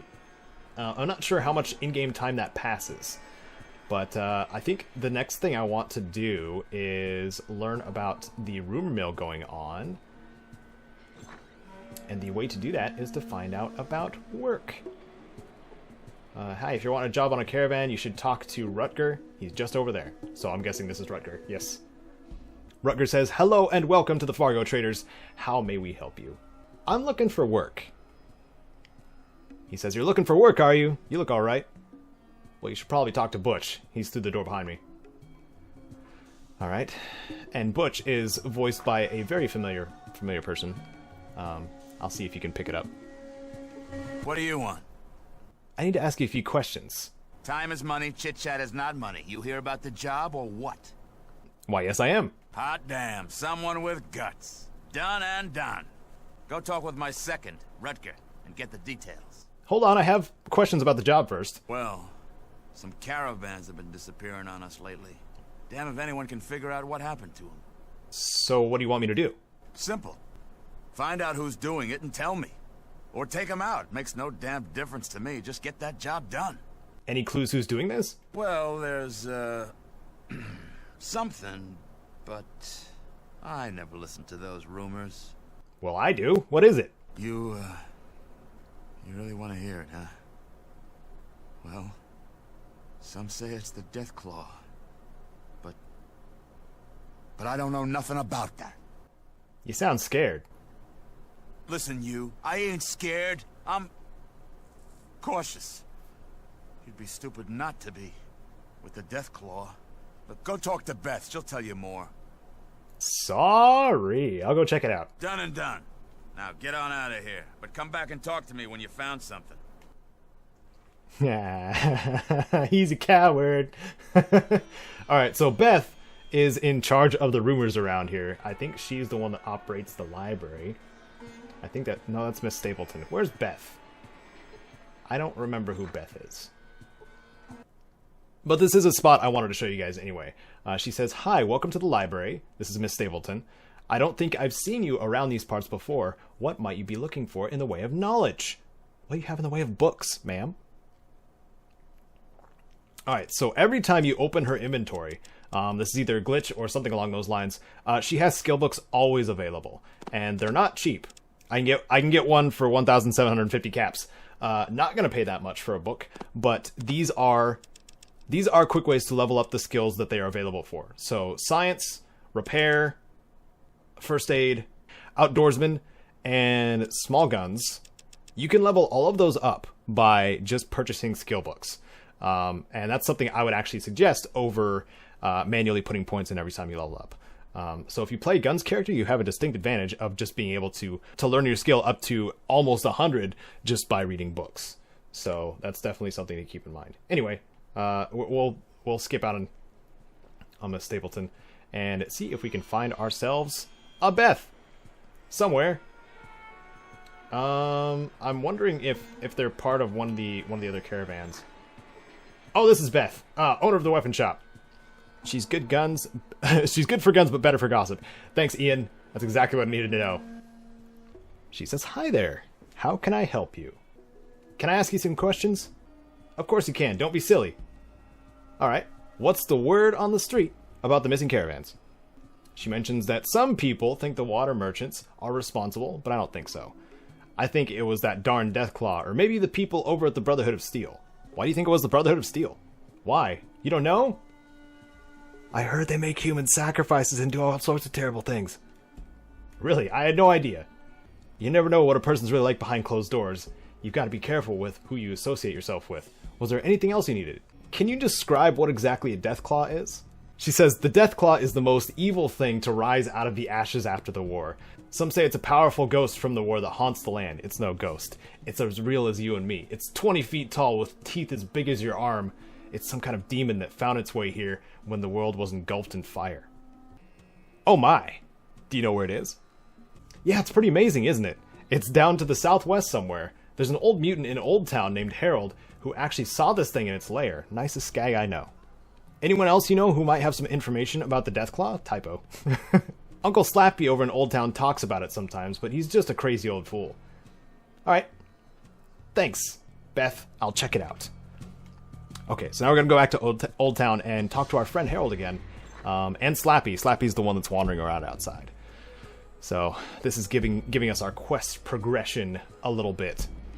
And then after this, we'll go see about getting our 223 pistol. And then see about joining a caravan and either going up to the Brotherhood of Steel or Junktown, whichever one leaves first, I guess. Alright. Hey, Harold! Oh, hey, it's you again. I like you, man. Here's 20 bucks. Anything I can do for you? I need info on a Deathclaw, and I hear you're the man. Ooh, that thing.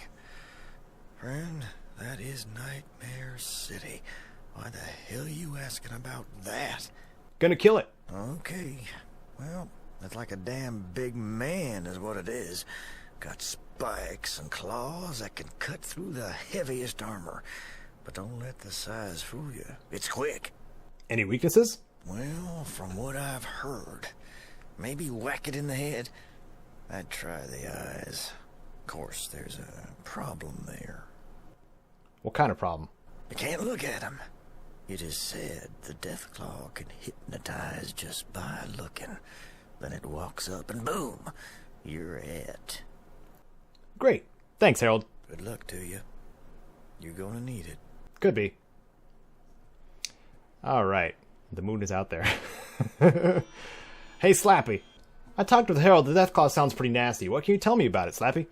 He says, Deathclaw, Deathclaw, Deathclaw. Come on, what do you know about it?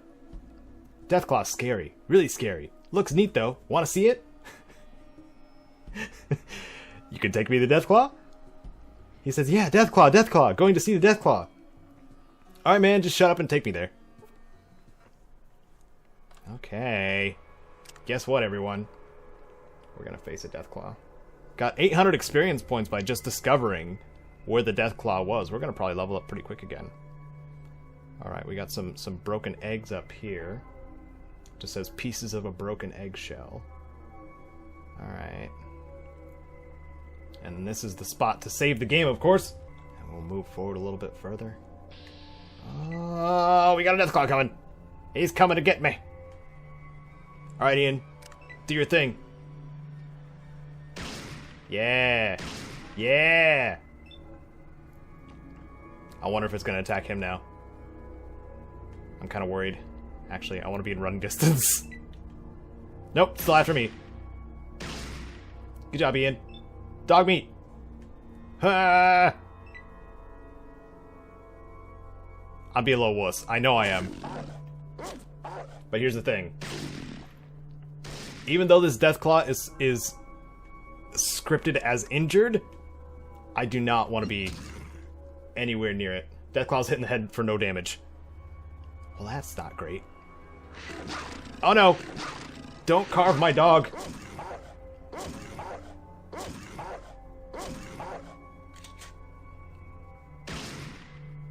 I don't know if we have enough damage output, to be honest. It looks wounded. Oh my. Maybe I should have gotten our friend Tycho first. I'm doing no damage to its head. Dog meat, please survive. Please. So if my party starts getting myrtleized, I'm gonna have to save scum this. I'm gonna let you all know right now. There is no shame in reloading your game in the original Fallout. And Fallout 1. Oh my goodness. He lost all his ammo? Come on, Ian. You're the gunner. Oh, and now I critically missed too. Okay, I'm probably gonna die. I can see that happening. What I was trying to go for is a crit to the head, which would knock it out. But that's not working. Oh my goodness. It is wrecking my face! Yeah. This is not going so well. Okay. Well, now you get an idea of how terrifying Deathclaws are. Yeah. Yeah, I'm dead. Negative 25 HP. Your bones are scraped clean by the desolate wind. Your vault will now surely die, as you have. Thanks, Ron. Okay, can we go back? Can we go backwards? And undo what we did? Yes, we can. Yes, we can. Okay, go back to downtown. And now we're looking for a gentleman who's having trouble with some raiders. Here he is over here. Irwin is his name. Wait. Who's talking to me here? Oops. Better keep your weapons holstered. Oh, my bad. I had my weapon out. Oh, it's this guy. Trying to talk to me. Shifty looking character. I'll pass. I'll pass on the shifty looking characters. Hey, Irwin. You know, I'm actually going to reconsider helping out Irwin at this very moment, because we need to go find Tycho and possibly level up some more. So first things first, I think. I want to go to one of the caravans here, and we're actually going to use said caravan to go somewhere. To go to Junktown, I think. I don't know if we can use Fargo Traders for a caravan run. Can we? I don't know if I can actually get a job. Hold on. Well, what do you got for me? Yeah, Butch is a little sassy towards me now because we called him a bit of a coward. So I guess our only option is the Crimson Caravan, which could go horribly awry too. But that's just the nature of Fallout, I suppose. High-risk jobs. That's what he says. The man in the slick leather jacket says, "Hey there, how are you doing? The name's Dimitri Romera, head of the best dang caravan in the wastes. Are you looking for a job? Dang, you look strong." "Yeah, so?" He says, "That's just what we're looking for. You like the thrill and excitement of a battle, don't you? Bullets flying everywhere, whipping by your head, blowing your enemy in two, seeing the fear in their eyes. Ah, that's the life. You look like the kind of person that can serve us well. And we pay well. Oh, yes, we do. We've just had a few openings if you are interested. But of course you are, right?" "What's the pay?" "We pay 600 hub bucks. That's each way. Heck, people say we take all the dangerous routes, but I say they're the most exciting. You need a little excitement in your life. Am I right?" "Of course I am." "Do you always talk so loud?" He says, "What, are you afraid of loud noises or something?" "No." "No, but my ears were getting a little sore." "You're a smart little butt, are you?" "Well, it doesn't matter to me. Just as long as you defend the caravans, I'll be satisfied. Go talk to Carrie in the next room if you want a job." You could have told me that to begin with. So I guess Dimitri Romera is the recruiter, and she's the one that sets up the jobs. She says, "So, that old fool gave you the okay to work for us, eh? Well, you must have balls of steel. I'm impressed. We'll see how you do. We leave only twice a month, on the 3rd and 17th. Can you handle that? We leave on January 17th. Are you interested?" "Sure." "Cool, the next one's going out on January 17th. Come back then and I'll put you on a caravan. As always, it pays 600 scripts." Okay. She said it like 3 times. But now we know. So we use our little Pip-Boy here. And luckily, that's only 4 days away. So let's rest until then. Alright, here we are outside on the 17th. Ready to go on that caravan ride. Ooh, this is going to be, I dare say, something. Ready to go, we're leaving today. Yep. Good, like I said before, we pay 600 scripts. You said that like 4 times now. Which route do you want to take? I would like to go to Junktown and get my buddy Tycho. Junktown's pretty tame. I prefer the more dangerous routes. Okay, this is attempt number 2. They're shooting my dog already. It's a smaller group though. It's a smaller group of raiders. So I'm gonna run up here and punch this guy in the head. Yeah, first one was a bit of a chore. It was about double the amount. Why do you keep shooting my dog?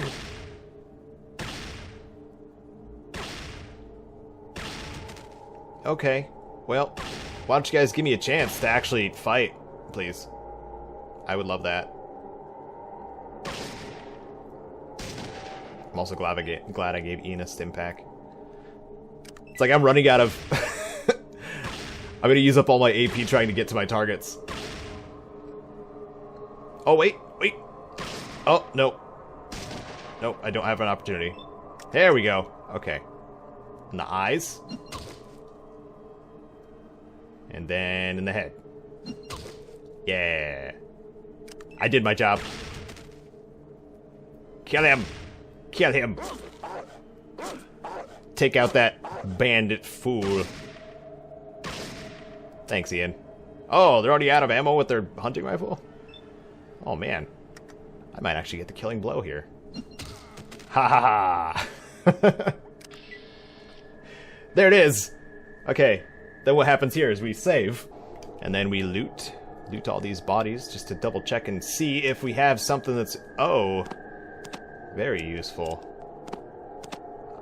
These are Desert Eagles. Does Ian have a Desert Eagle yet? If not, he's gonna. And it'll probably be better than what he's using, too. I'm totally down with that. Oh my goodness. While I've been doing the Fallout 2 guides, I have been so happy to have the loot all button. Because you don't get that in this one. Or the take all button. And also, all the new items end up at the top instead of at the bottom. So, we're gonna unload all of our pistols here. Give Ian one. Let's see if... draw your best weapon next time we go out. And then we'll steal from Ian. Remember, we're just trading. And then we'll give him a Desert Eagle, so he's on par with everybody else. Give him that ammo. The gun. More ammo. There we go. Alright, save again. And head out. Hey, we made it to Junktown. Well, here we are. Here's your payment of 600 caps. He pulls out an old dog-eared money bag and gives you the money. You get another 600 caps when you return with us to the hub. We'll rest here for a while, but don't go too far, or the caravan will leave without you. How long before the caravan leaves? We usually leave 2 hours after arrival. There's nothing here we haven't seen before, though. So if you want to leave earlier, we're ready whenever you are. I think I'll take a look around before we go. Okay, so at this point, we're going to go and see if we can see Tycho. I hope we can, because it's nighttime, and I don't know if he's actually in the bar during nighttime, because they have like open and closing hours, obviously. But I guess we'll see. But yeah, I'm severely lacking on the team side of things because I forgot to get him while I was here the first time. So we don't need to go to the crash house. I think the bar is like one map higher. Pretty sure. So I've been playing a lot of Fallout too, because I'm getting the games mixed up a little bit. Let's see. Yeah. Scum Pit up here. But we'll see if we can actually see. Oh, it's the member of the Skulls gang. Hold on a gosh dang minute. Let's open the door. Oh, is there anything going on in the bar here, or are we just hanging out? I guess we're just hanging out. Got any spare caps? Okay. Well, I don't see Tycho anywhere. Gosh dang it! I came here to get him. I guess I won't take the. I'm not gonna take the caravan back. I'm just gonna rest until the next day. There we go. Okay, awesome. Here we go. Hey, you. That's the guy with filed teeth. I don't want to talk to him. This guy. You see a man in dusty leather armor with a trench coat and a gas mask.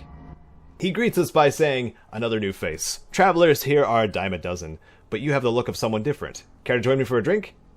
"Sure." He says, "Delightful. I hope you don't mind your drink well watered. They treat the beer here like it's a potted plant." "So what's your story?" He says, "I could ask the same of you. In the interest of amity, I suppose I'll tell first. I'm called Tycho, came from out east, what used to be called Nevada." "That's a pretty long trip." He replies, "Yeah, it was. Decided to take it easy for a while. This place always shows some promise, just as soon as someone cleans up some of the scum." "Yeah, I noticed. What do you know about those jerks?" "There's 2 grades of scum here. One of them's the Skulls, a gang that hangs in the back of Marcel's crash house. They're just grade B twerps. But the other one's answer to a fat freak whose name you can probably guess. Runs a casino. Those guys are organized and dangerous." "I see. Thanks for the info." He says, "Whoa, not so fast. We never finished introductions, remember? What's your name, stranger?" "I'm Caedo." "Good to meet you. Step carefully, friend." Alright, and I think we can actually hire him on now since we took care of Gizmo. "Killian's asked me to clean up this town. I'd like your help." "Well, it's about time. Lead on, my friend. Let's do some street sweeping. I'd recommend knocking over Gizmo, if I may." "Yeah, I forgot to bring him along with me that first time, though. But that's okay. We got 300 experience for recruiting Tycho, and now we are all set." Why is Ian just chilling here? I don't know. maybe we went a little brain dead. Okay, yeah, now we can move again. Okay, we got Tycho. I think we are all set here. I want to double check his equipment too once we get outside, and then see if we can get him a little something extra, like a hunting rifle. Let me see if I actually have one. I do. Let's put your weapon away. Let's see what you got, sir. A shotgun. That's not gonna do.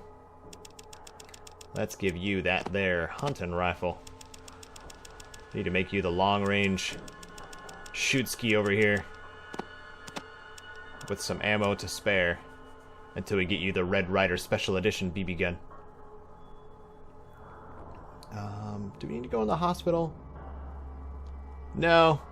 I didn't... Did I want to look up the conspiracy for this? I think I did. Yeah, we'll look at this really quick, too. Down the hatch. Oh. The doctor's down here, too. Oops. Trespassers, this is a private room. Wait. Why should I? I'm no danger to you. I'll try and talk your way out of this one. Oh. Well. Gosh, dang it. I'm defending myself. You saw it here first. Punch him in the head. Draw steel. Oh my goodness. Ah. Oh, Doc Morbid. Close, but that wasn't a nuke? Is he bragging about surviving nuclear war? Yeah, I think Doc Morbid's done for. Oh, you're wasting all your stim packs. I hope Doc Morbid doesn't provide anything useful besides healing you. If I have the doctor skill, I'm not gonna need him anyway. I could really go for bonus move. I'd really like that perk. Okay, well, can we go back upstairs and not get killed?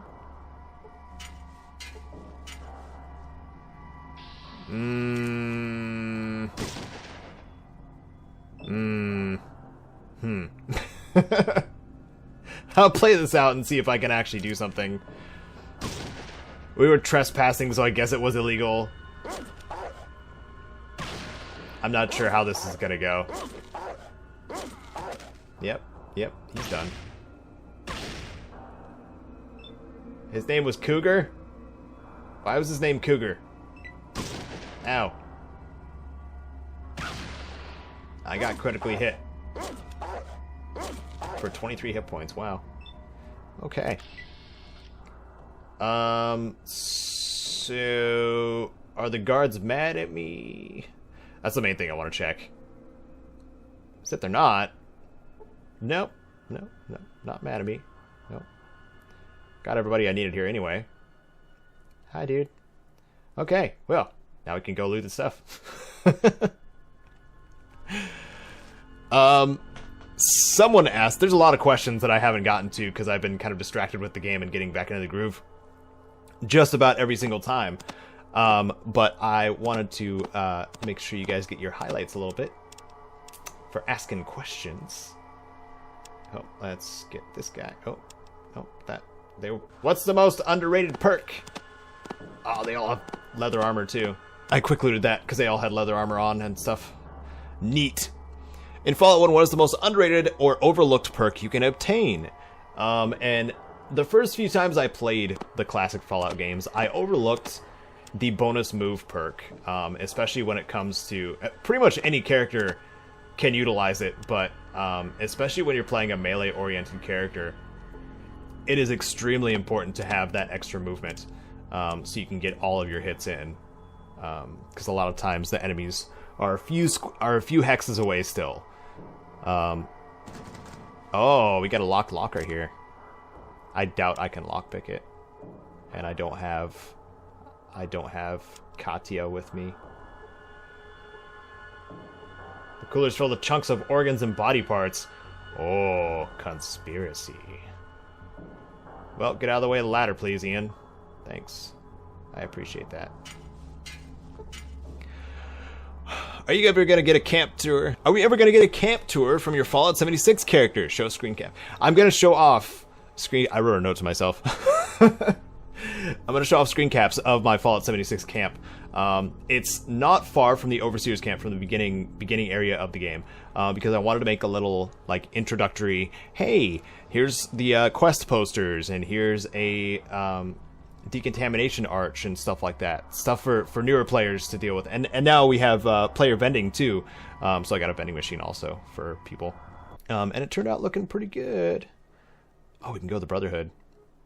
Hey, why don't we do that? Why don't we get our spirit journey?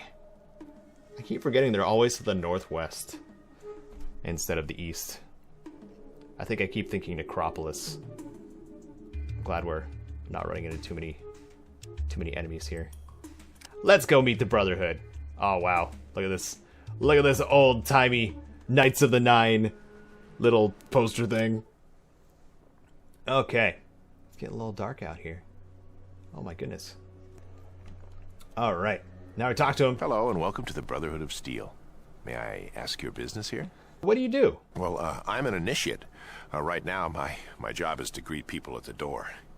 Well, it doesn't sound terribly exciting, but I would like to join the Brotherhood. That's great. Wait here a second, and let me see what you need to do. Well, I talked to the High Elder, and he said that not just anyone can join. He said you have to complete a quest first. Like what? You have to go to the ruins of the Ancient Order that's south of here. You've got to go inside and bring back something that proves that you were there. How will you know if it's from inside that place? This place is high-tech. There's things inside like you've never seen before. Oh, it's also radioactive. All right, I'll do it. You'll do it? You will? Great. Just bring it back here. Good luck. Thanks, buddy. And then they banter about it for a minute. He's like, can't believe it. Yeah. I made a guide on this, on going to the glow, because there's a couple things you have to prep for. But next, we're going to go to... Oh, we could go to Necropolis. We could go to Necropolis. Yeah. Let's progress through the game a little bit. Let's go to Necropolis and get that taken care of. I should be okay with like repair skill and stuff like that. Waited long enough. Let's see. Who's your favorite supporting character in Fallout 3?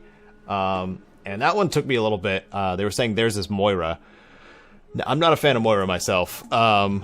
It's definitely not Dr. Lee. Oh boy. Oh my. At least it feels like more of a fair fight. Okay.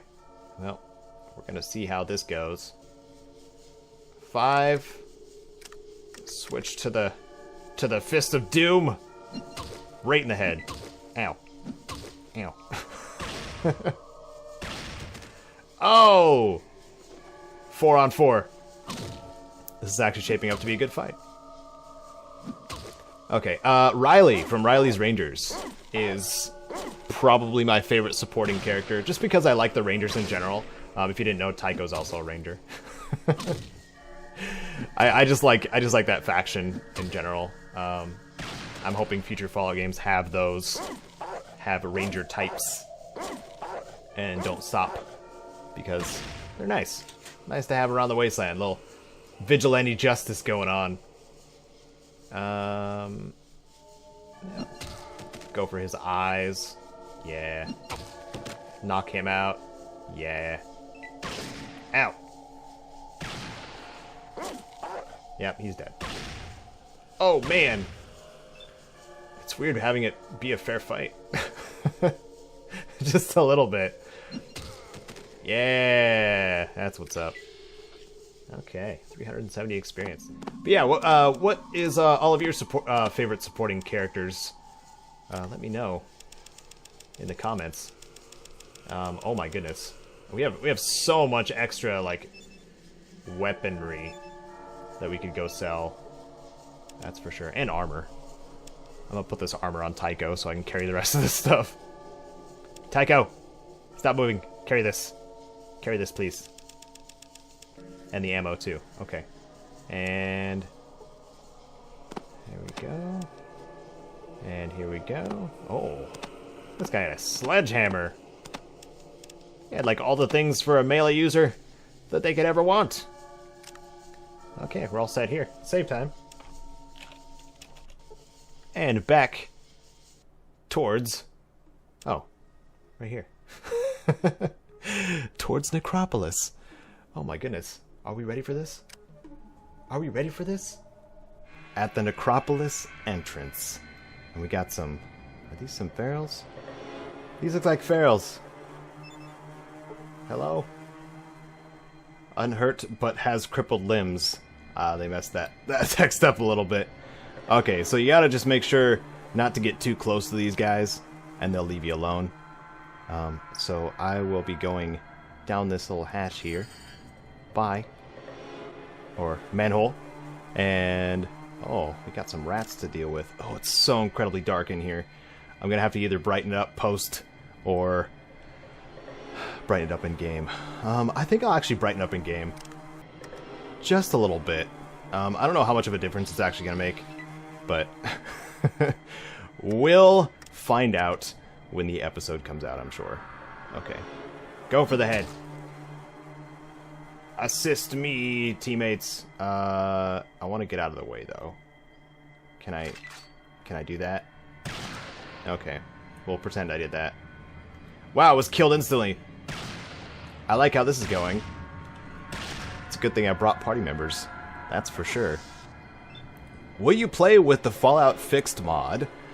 Somebody asked.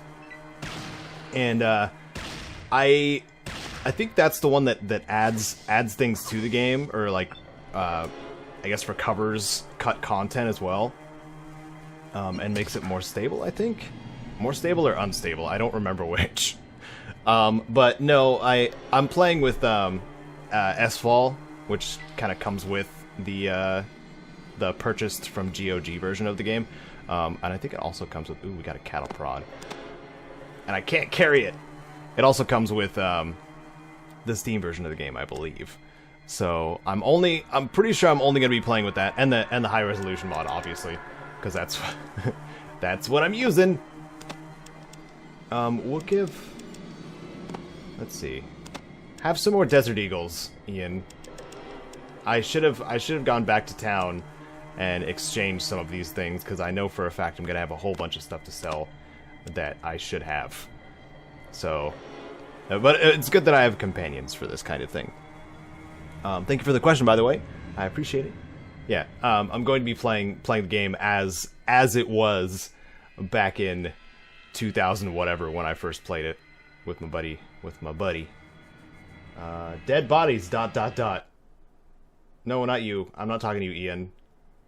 It's this that I'm looking at. It's a goo pile. There's another dead body. All these people died. That one exploded. What happened here? That one got cut in half. What happened to these ghouls, man? Something messed up happened.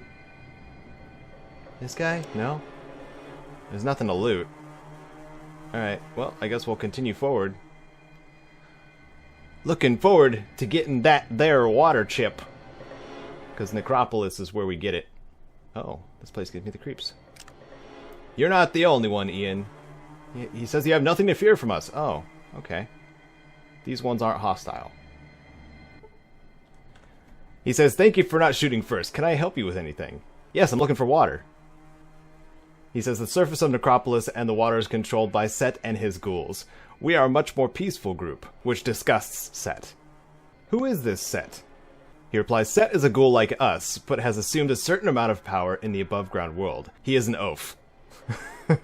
So why does he let you survive down here? The ghoul says back, he does not speak of it, however Set is afraid of not having enough people to defend Necropolis if it ever needed it. So he gives us what water we need. While we're on the subject of water, I'm looking for a water chip to give my people the water they need. Do you know where I might find one? He says, since our pump stopped working, we have been getting our water from a place underground. I have heard that a water computer is being used to purify the water. Where is that? He says, the watershed is to the north. You'll need to take the sewers to get there. Hey, thanks. He then gets more curious, of course. You aren't thinking of taking the water chip from us, are you? Why? If you take the water chip from us, then we will all die. With our water pump broken, we need it to survive. Was it possible that your pump could be fixed? He says, that may be difficult. The parts needed to fix the pump were lost in the sewers under the watershed. Do you mean these parts? You show the parts you found to the ghoul leader. Yes, those are the parts I was talking about. Thank the flow, you already have them. Is there anything else I should know? Unfortunately, I will be able to help you no further. Good luck with the water pump. Please take the parts to the watershed and repair the pump. Okay. Well, okay, so what he was referring to was these parts right here that we went and got in the hub from Jacob's weapon shop. If we didn't, it weighs 10 pounds too. I'm gonna lose a lot of carry capacity, or gain a lot of carry capacity back after we use it. But if we didn't have them, we would have to go to another section of the sewers and get them. But because we already got them, we can skip that part. And we also don't particularly need to talk to Set, but I want to have a good thumbnail that's not misleading too. So I think we're going to talk to Set. What he wants us to do, this is, I believe this is Set right here, yeah. But what he's going to want us to do is get rid of the super mutants, I think. Pretty sure. I can't carry another shotgun, even though I would like to. This is a really crowded hallway for 3 people and a dog. I'm just gonna throw that out there. Let's go back down to the depths of the sewers. Which companions are you thinking of using? Somebody was asking for the Fallout 1 playthrough. That'd be all of them, all the companions. We have Katya or Katja, however you say her name. I was guessing in the guides, but yeah, I need to go to Boneyard and get her, and then we will have all the companions of Fallout 1 on our team, and I'm stoked for that. All right, so here we are at the watershed. I can't remember how to get to Set. Let's go this way a little bit. I don't know if it's... Is it that one? I think it's this one. Down we go. I think we have enough speech, too, to get by the super mutants. For now. Yeah, so this is the other sewer we had to go down to get the parts. The parts are right here. But I think this is the sewer that you can go down to find Set as well. So we're gonna go talk to him real fast, because he's a extremely interesting character and funny to look at too, because he looks funny, you know. Cut.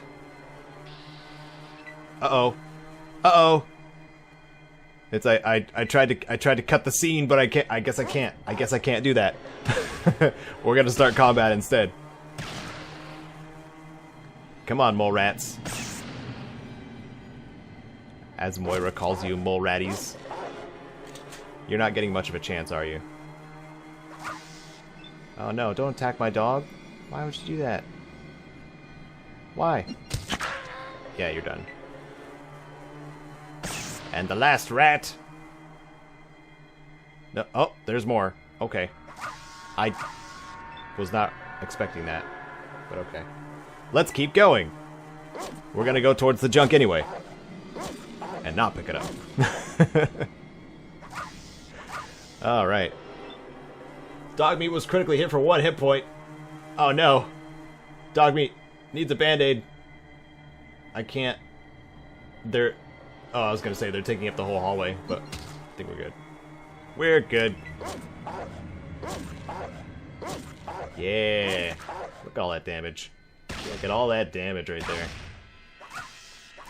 Ian, you shot the dog. I just want to let you know, in case you didn't realize. You shot my dog. Yay! Are we done now?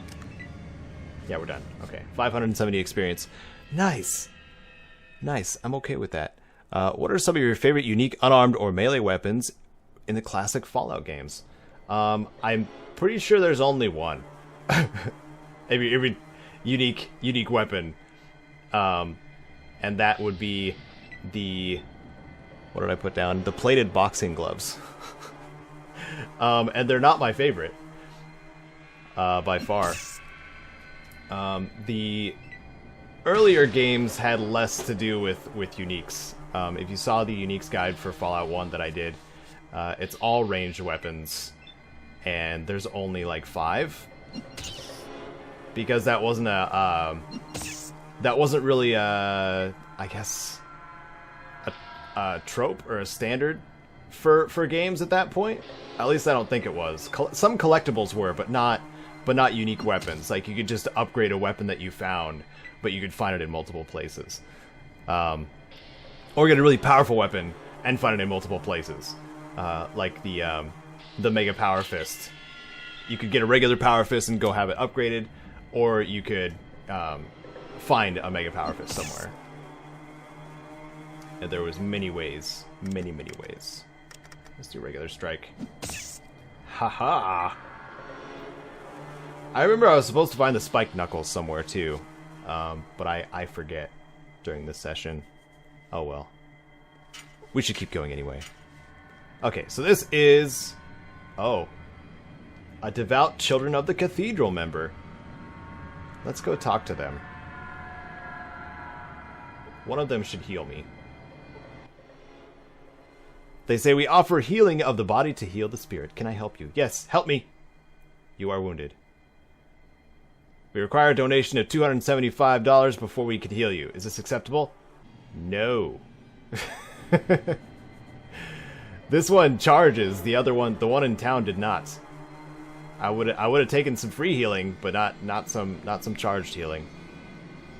Okay, so this put me up in town again. I don't remember how to actually get to Set's place. So I think we're going to go and fix the water chip. First and foremost, we're gonna save because there's a super mutant in here that stops you. Hey, you not look like Ghoul. How come? Because I dressed really snazzy today. Ooh, that was snazzy like, huh? What do you do here? Lou tell me watch place. Not let no one in. Not normals most. Take normals to the loo. Hey. But I'm not a normal. Ooh, Harry confused. You not ghoul. You not normal. What you? I'm a highly advanced robot. No. Harry know you not. Not like you. Uh-oh. Uh-oh. Ow. Oh, I got melted. The darkness of the afterlife is all that awaits you now.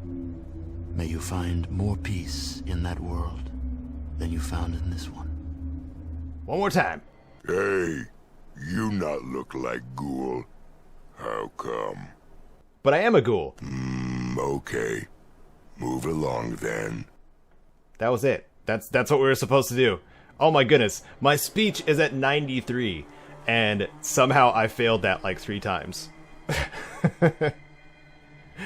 Okay, so now we have to grab our parts, our junk parts, and then fix this.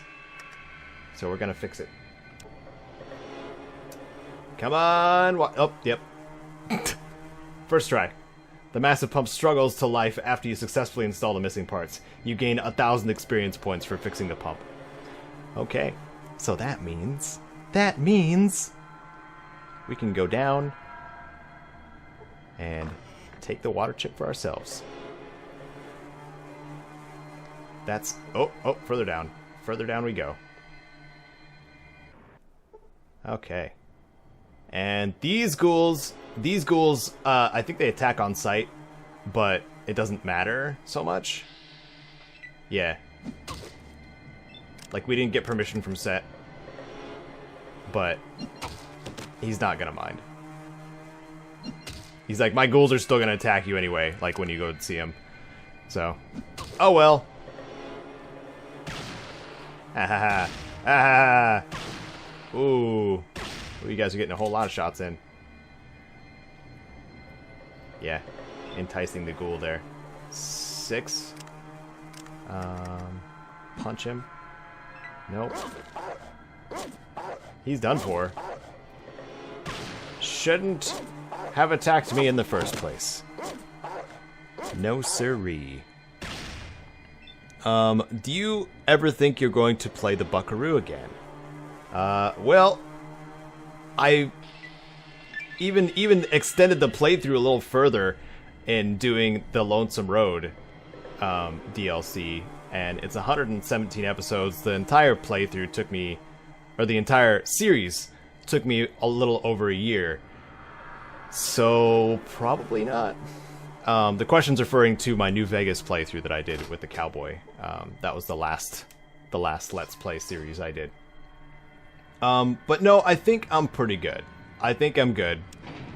Thank you for asking. But sometimes, some things need to just come to an end. Okay, so we leveled up. We can finally get either bonus moves or bonus hand-to-hand damage. Because those were the 2 or more criticals. Like, there's a lot of nice options here. But because it's every 3rd level, we gotta pick and choose carefully. I'm going to make it bonus move. So we got bonus move and toughness. We got some extra points to work with now too. So repair and speech are good where we got them. We did the main things we were supposed to. I'm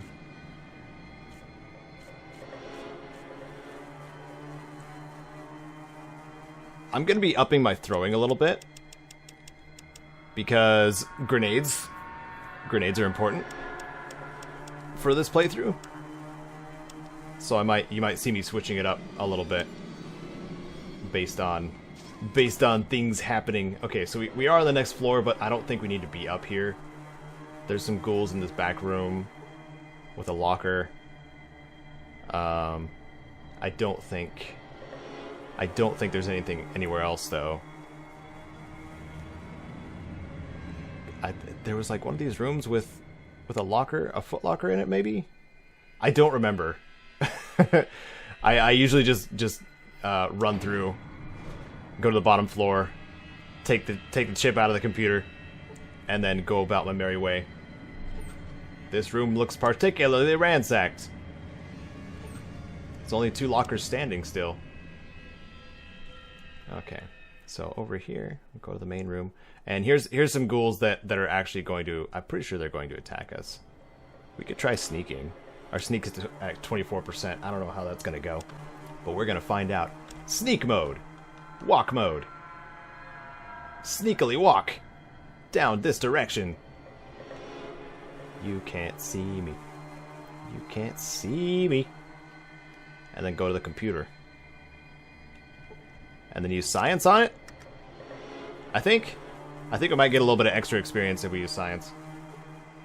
You examine the computer carefully, your analytical mind discovers a couple of methods that will ease the removal of the water chip. Cool. After shutting down the water purification computer, you can now hear the repaired water pump working in the distance, bringing the water up from what must be a deep well under Necropolis. You gain 2,500 experience points for getting a water chip. Alright, that's it everybody. We beat the game. So we scroll all the way down here. We have the water purification control computer system chip that says looks surprisingly like the chip your vault needs. Haha, because our vault does need that. Hey, get out of my way. Thank you, party team guys. We're gonna sneak back out of the vault. We're gonna be nice and sneaky. And keep going this direction. Alright. Good. Done deal.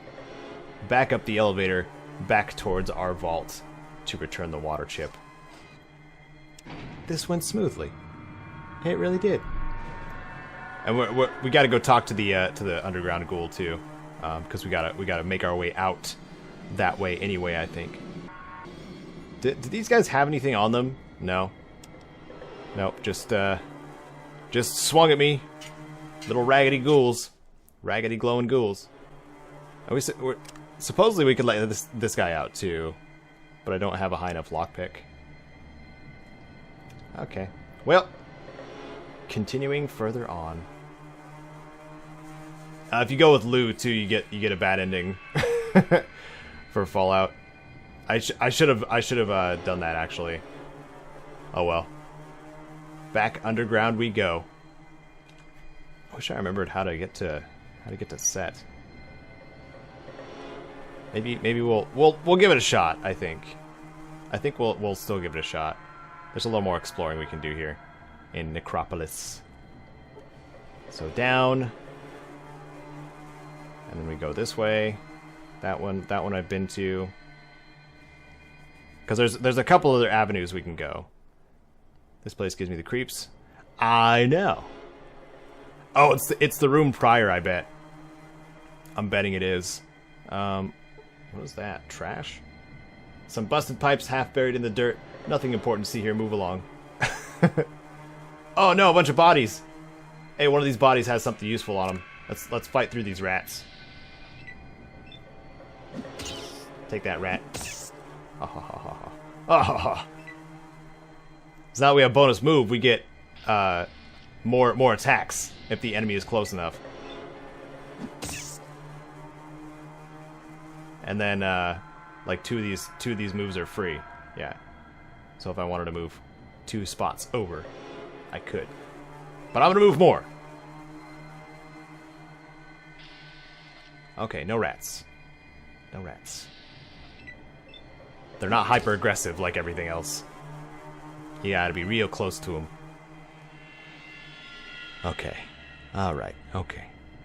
I can't remember what is actually up here. Is it like an energy weapon or something like that? You've probably said this before, but what is your favorite Fallout game / and or Elder Scrolls game? And yeah, it's a pretty common question. Thank you for asking the question anyway. My favorite Fallout game is Fallout 2. I don't like playing favorites.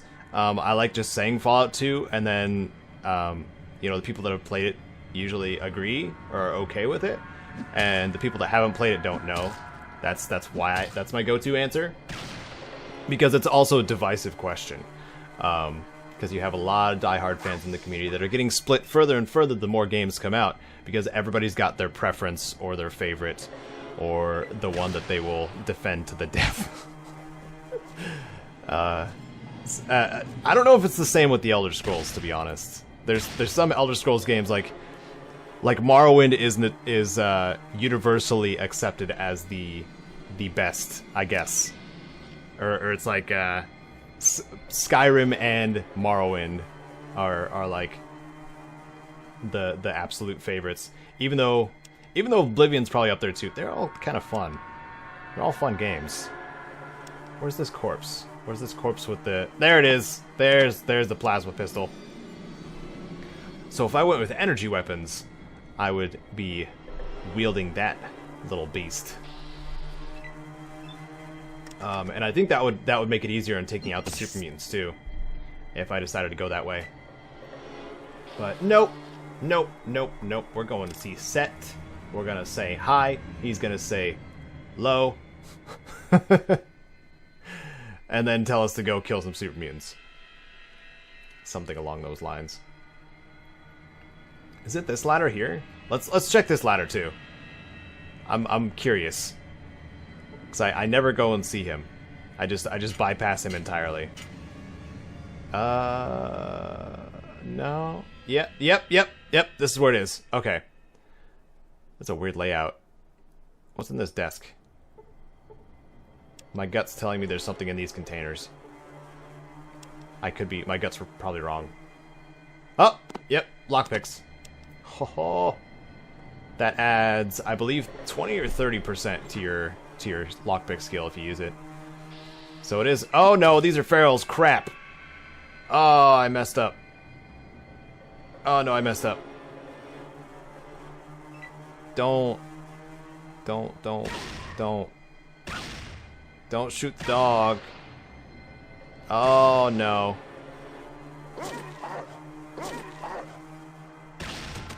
Ah, crap. Oh, this is not gonna be good. I messed something up. Alright. Let's see if I can make it to the thing.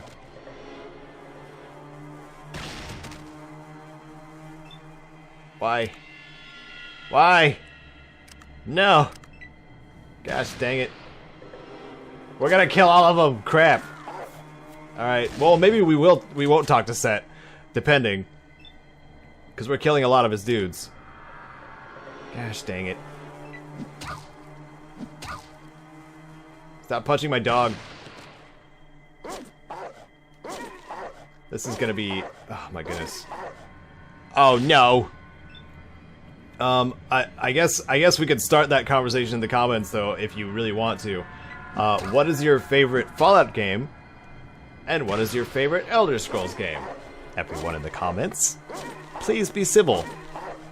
And be okay with other people's opinions on what their favorite is. Because there's no objective best and objective worst. There's only the subjective, which is your opinion.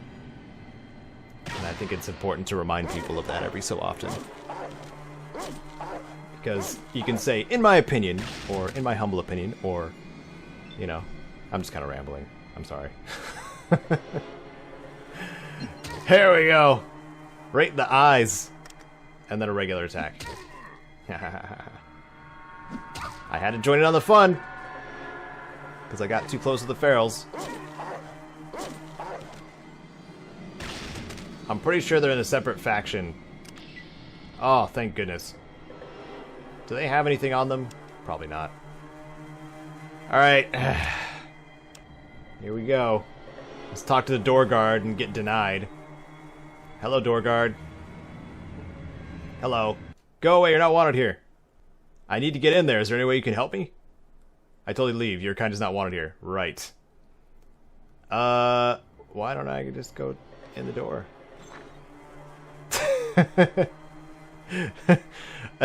I don't think he's set up to actually do the thing. Okay, so we're gonna talk to Set. He's shifty. Like you gotta save before you talk to him because sometimes he just attacks. There'd better be a killer reason for standing in my shadow. Does next on the menu ring a bell for you, Normie? Oh, killer it is, no doubt. Obviously, I found the head. Man. Simple time. I'm Set. I'm in charge. Get it? Got it. Good. What can I do for you? The mutants at the watershed need dirt naps. Makes my shadow grow. You slice them, and rewards run to you. Info too.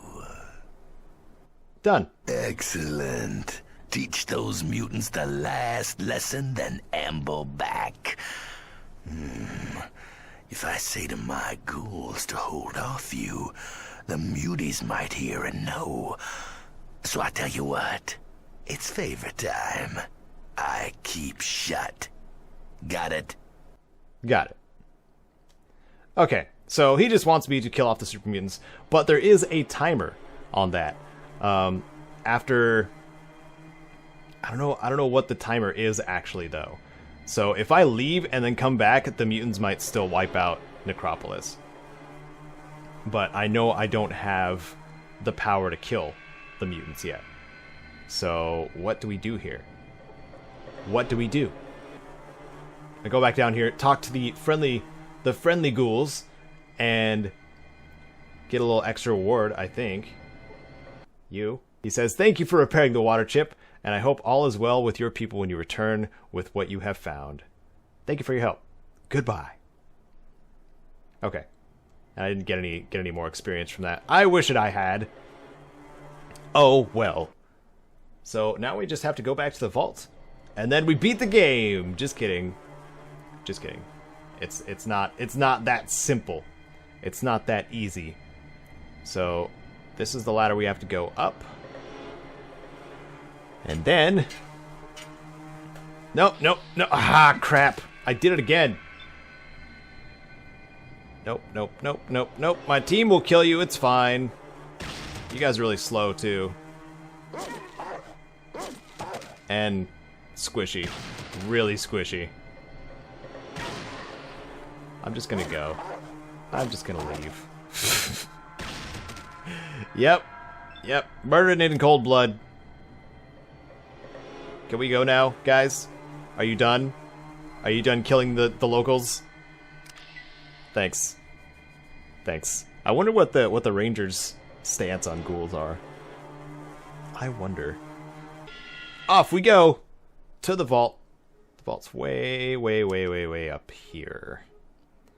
Gonna have some random encounters on our way. I am sure of it. Absolutely sure of it. If you lived in the Fallout universe, Wastrels, what would you be? As in, like, what kind of life would you lead? I've answered this type of question a couple of times. My go-to is usually merchant, because merchants seem to live the longest. And probably meet some interesting people, get held up at gunpoint, you know, give their robbers what they want. You come across the bones of some long dead traveler. Who is this? Hello? Nope, he's dead. He's straight up dead. Okay. Let's keep going. But yeah, I would want to be a wasteland salesman, I think.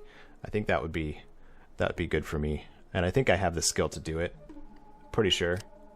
I know how to speak sometimes. Okay. To the command center, directly to the source. I heard about some of these places before, but never been to one. Seems nice and clean. A little too clean for my taste. Yeah, I think that's Ian saying that. So here we go. Overseer Jacorin. I got the water chip. Are you proud of me? Have you seen me like a son? Have you found the chip? Yes, but I think we should talk more about letting people leave the vault. Well, you've certainly earned that right. But let's take care of survival first. Give me the chip and we'll discuss this when you give your report. Fair enough. Okie dokie. One moment. The chip is initializing. There it goes. Self-test is green. Reboot is good. Ha! It's working, and it looks like we have a winner! Oh, you've saved us. You've done it. You're welcome. You saved the vault. You should be proud. But now we need your report. We'll get it from you in the library. Please, go there now. Okay. Ha ha ha! We level up again. You gain 7,500 experience points for returning the water chip and saving the vault. Congratulations! You've gone up a level. You log your reports in the library computer system. You should return the overseer to finalize your progress.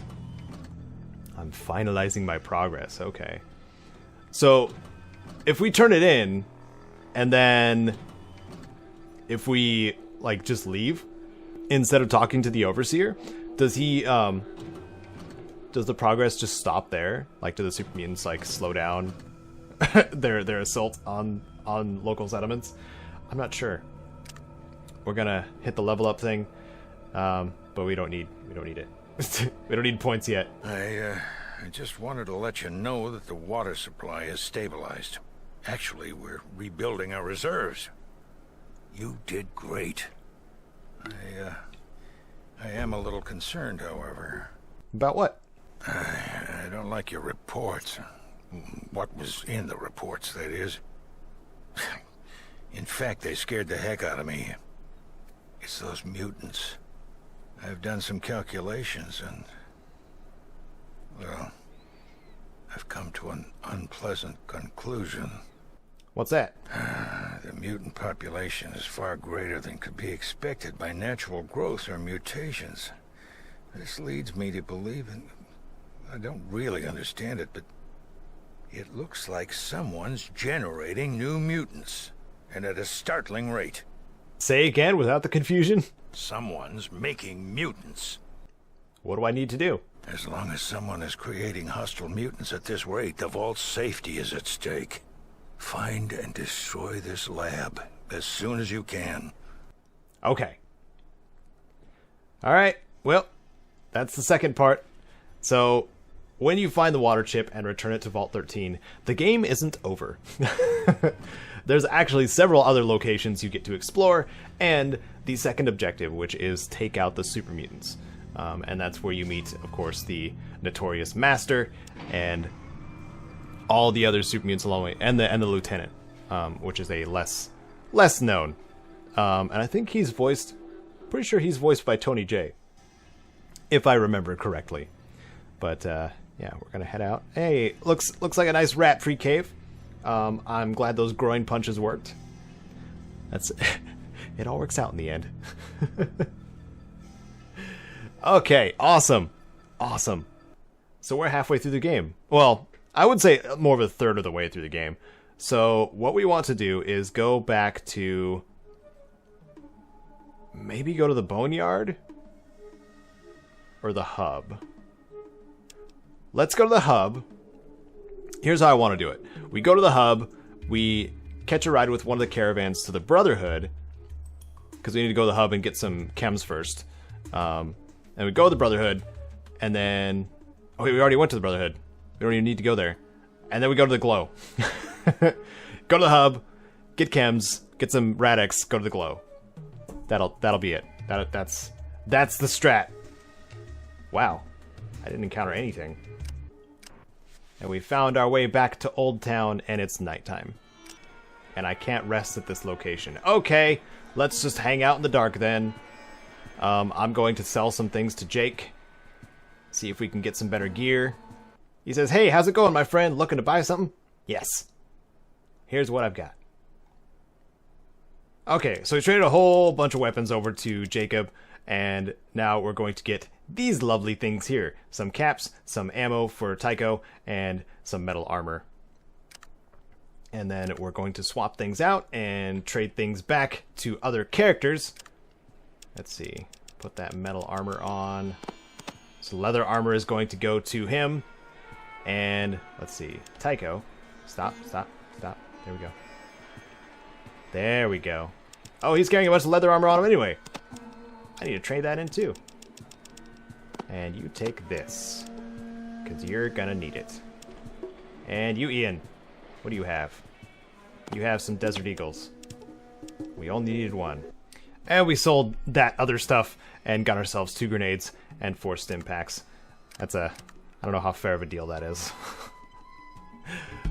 Protection versus healing and stuff. Yeah, man, I'm losing it. I am losing it. Okay, so this is the room we have to go, the area we have to go to get some goodies.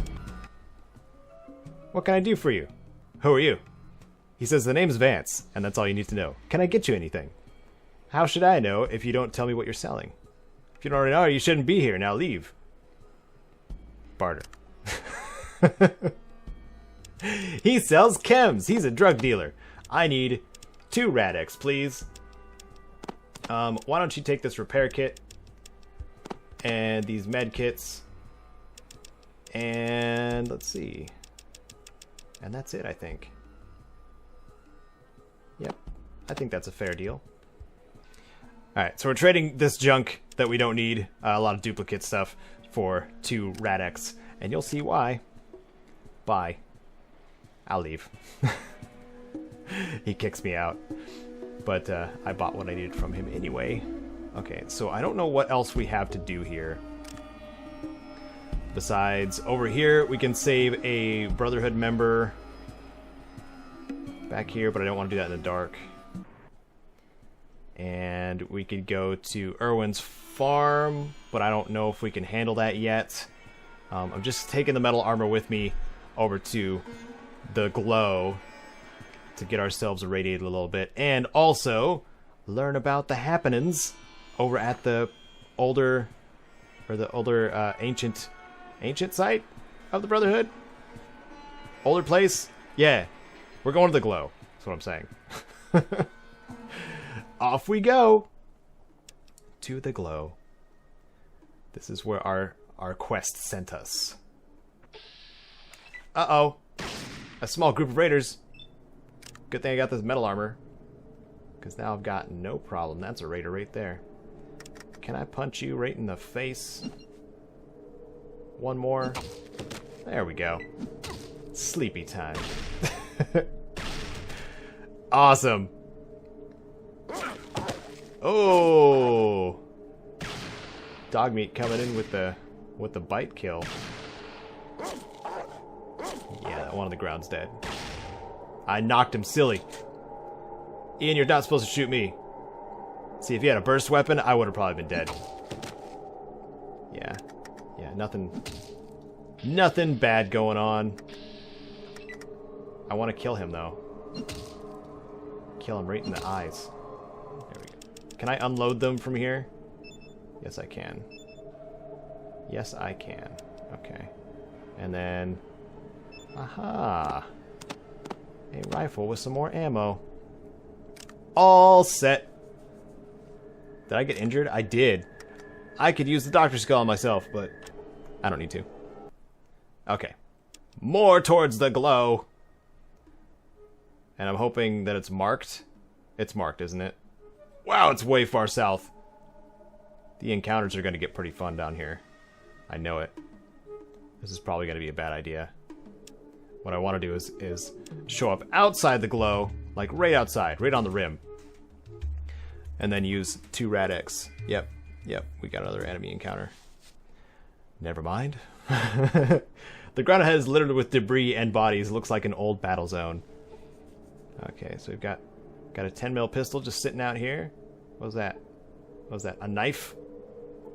Did the bodies have anything on them? Yes, they do. That were neighbors, and then things got hostile when Joe ate Frank's wife because they were out of food. Snuck in during the night and was like, "Hey, we're gonna kill you and eat you." And then they succeed. Okay, did I take some health damage? You nearly fall over some rough terrain. They could use some environment management out here. Okay. Just some funny extra encounterings. Alright. Now, from here, we can use 2 Rad-X right now. So what that does is make our radiation resistance wicked high. So right now our radiation resistance is 100% because it's 50%. You get 50% each time you use Rad-X.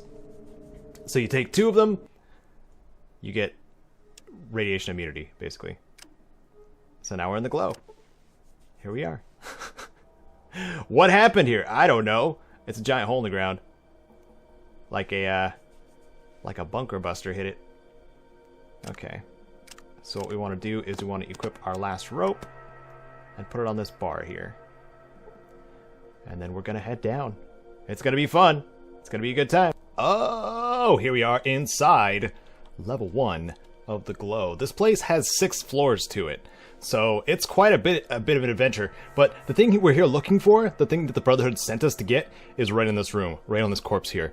But what I want to do is see if we can actually knock out the glow, like get the power turned on and everything, and convince the mainframe to turn off the defenses. I want to see if I can do that. I want to see if I can fit that into 1 episode, maybe 2. Because we've been slamming through Fallout 1. It's been like, location done, and I want to see... I want to see if we can stay consistent with that at least a little bit, because yeah, I like making these nice little bite-size episodes. So we got a hunting rifle here. We did sell off all our stuff, I believe, in the hub last time we were playing together. I want to give that to Ian. Ian's gonna need a couple of decent firearms now. What is this? A big book of science. Okay, so that's one of the things. They try to coax you into reading books while we have our Rad-X active. There's a trap around here. I haven't set it off yet. I'm a little worried. So what's on this corpse here? Another, is it 14mm pistol. And we want to give the loaded one to Ian. And then we want to take the... Yeah, so this seems strange. You think it may be what the Brotherhood sent you to retrieve. So that's this little holotape here. And then we have the yellow key card. So we're first going to read the holotape. And then we're going to equip the key card. And then we're going to give the 14mm pistol to Ian. Hey, Ian. Why don't you take the Mauser as well? I was just saving that for a rainy day, but I think you're going to get more use out of it than I. So we'll give him the loaded gun and the ammo. Meant to kill robots, perhaps. And I think we got everything we wanted in here. Did I loot these corpses? I don't know if I did. Some of the corpses actually have something useful on them. Yes, they do. Wow, 150 bullets. That's expensive. That's a lot of money worth of bullets there. That's like the second currency. Oh, that was a trap. I was prepared for that too. That's part of the reason why I got the metal armor, because we're going to be running into a lot of traps. if we didn't have the key card, there would be an electric field on the door. Basically, just electrified doors on all of the lifts. So, okay. So here's one of the things I wanted to show you guys. Before the power is back on, all of these robots are deactivated, but let's jump into... Whoops. Good job, dog. Let's jump into combat really quick. And if we switch to our weapon, we can see that we can actually target these robots. But of course, they won't attack back if we attack them. And on the other side of things, we can steal from this robot and see if we can take its gun off of it. But my steal skill is at, what, 19%? Yeah. That's not going to get us very far. So, right now, we're just going to keep moving forward. Grab some armor out of this locker. Oops. Get out of the way, Tycho. Thank you. And some grenades. Those are going to come in handy when we go back to the hub. We got some missiles. We're not going to pick up the missiles. We're going to close that. Close that back up. Oh my goodness, these small hallways, man. I swear. Where can I get some good early game weapons? Somebody asking for, I think they're asking about Fallout 1, actually. So when the Overseer sends you to Vault 15, that's like one of the first locations you're sent to. That's one of the places you can actually get some good early game weapons. However, this is a good place. I mean, this is mid-early game. I mean, I already returned the water chip, so... But you could count this because all you gotta do is have some Radix and then show up here. Or Radix and a rope, sorry. And then you're set. And you can get plenty of ropes from Shady Sands. You can get at least your first and second rope from Shady Sands. And, no, you can get 3, right? Pretty sure you can get 3.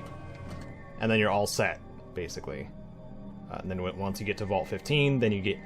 I believe there's a hunting rifle in there at the very least, and a couple of melee weapons. I grabbed the keycard, didn't I? I've been kind of autopiloting a little bit. Yes, I did! Okay, and we're not going to need our weapon out, because we're not going to be fighting anything just yet. Making everything just super duper easy. And we don't have to return to this floor either, so we don't have to worry about these robots. In particular, if we have trouble making our way back up. Okay, let me show you what happens if you try to open the door. It's kind of funny. Oh. Yeah. You get a mild shock from the electric field on the door and take a point of damage, yeah. But I don't like that you have to use the key and then activate it again. That happens with all doors in Fallout 1 and Fallout 2, I believe, that have keys or are locked. You have to double up on your actions and slowing down your progress a little bit. But I'm really excited to see if we can actually knock this out. Any other early game places that I can think of? Those of you playing the early Fallout games, in Fallout 1, where are some good early places in the game to get some equipment, get some weapons and gear and stuff like that? Leave a comment if you're knowledgeable in such things, or if you have any questions about it too. I don't want to exclude you guys as well if you're interested in playing more Fallout 1. It's a good time to plug my Fallout 1 guides, because I've made quite a few. One of them includes unique weapons, of course. Okay, and I remember I also looked over my own guides, because it's been a while. Every so often. I did that with... I think I do that with Fallout 76 all the time, too, with the treasure maps, just because there's so freaking many. I don't memorize that. I don't memorize those locations. So we got some medical supplies, too. Don't really need them. Not so much. And then we're going to keep going this direction. This is the first door we use the red key card on. So let's go through here. Oh, we might have to... We will have to return to this spot. So if we do activate the robots, we'll have to fight our way out from here. But we're going to... Oh my goodness. How far are we in? 7-ish minutes. We're making some good time. Floor 4.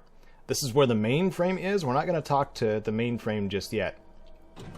And this is a fun little bit of encounterings too. There's a wall locker here. And that's a rocket launcher. I don't need that. I'm not skilled with it. What's our big guns? 9%? Nah, we'll pass on that. And it's also super heavy. I think it's like 20 or 30 pounds, something like that. Very heavy. Heavy weapons to the extreme. Alright, we found ourselves another Dean's Electronics, in case we need to up our repair skill. I'm pretty sure our repair is more than good. 93%. I think we're going to be okay.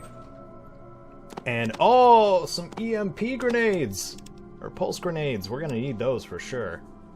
So we're going to close those back up. There's stuff in them. We're going to open this one. Those are rockets. I don't need no rockets. Okay. And then our next key card that we have to get is down here. Oh, what do we got in here? We got some interesting vats in here. Some sort of medical or experimental apparatus. It looks as if it could contain a human or larger sized body. Ooh. Ooh, this is interesting. Interesting stuff. Okay, so here's the only... I think this is the only... Whoops. I think it's the only corpse in here that we needed to get. That's got the blue key card. Ho ho! Now we go down to the bottom floor. We did pick up some mentats too. That'll help me out. Oh, one of these things I do have to take care of some of these robots in particular because I wanted to level us up once. There's my thing. Okay. Let's see what the percentage is. Not great. Not great. It's not a great percentage.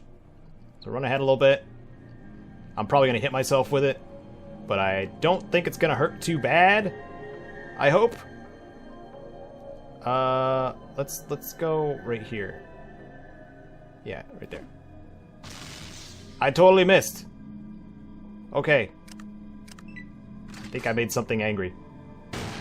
Haha. And oh, Tycho's blocking the doorway, so nobody's going to be able to make it in either. Well, try again. There we go. It's dead. Yeah, those EMP grenades basically one-shot things, and it's amazing. But yeah, now we have to... Man, this is going to take forever! Now that my whole team's not in here. Ian, I wish I had your 14mm expertise. Oh my goodness. What if I used... Oh, I punched in the CPU. Do I do damage? Good damage to the sensors? Yeah, some. I should have looked up where to get the spiked knuckles. I don't remember where to get those. Because, yeah, this is just going to take a ridiculous amount of time. Oh my goodness.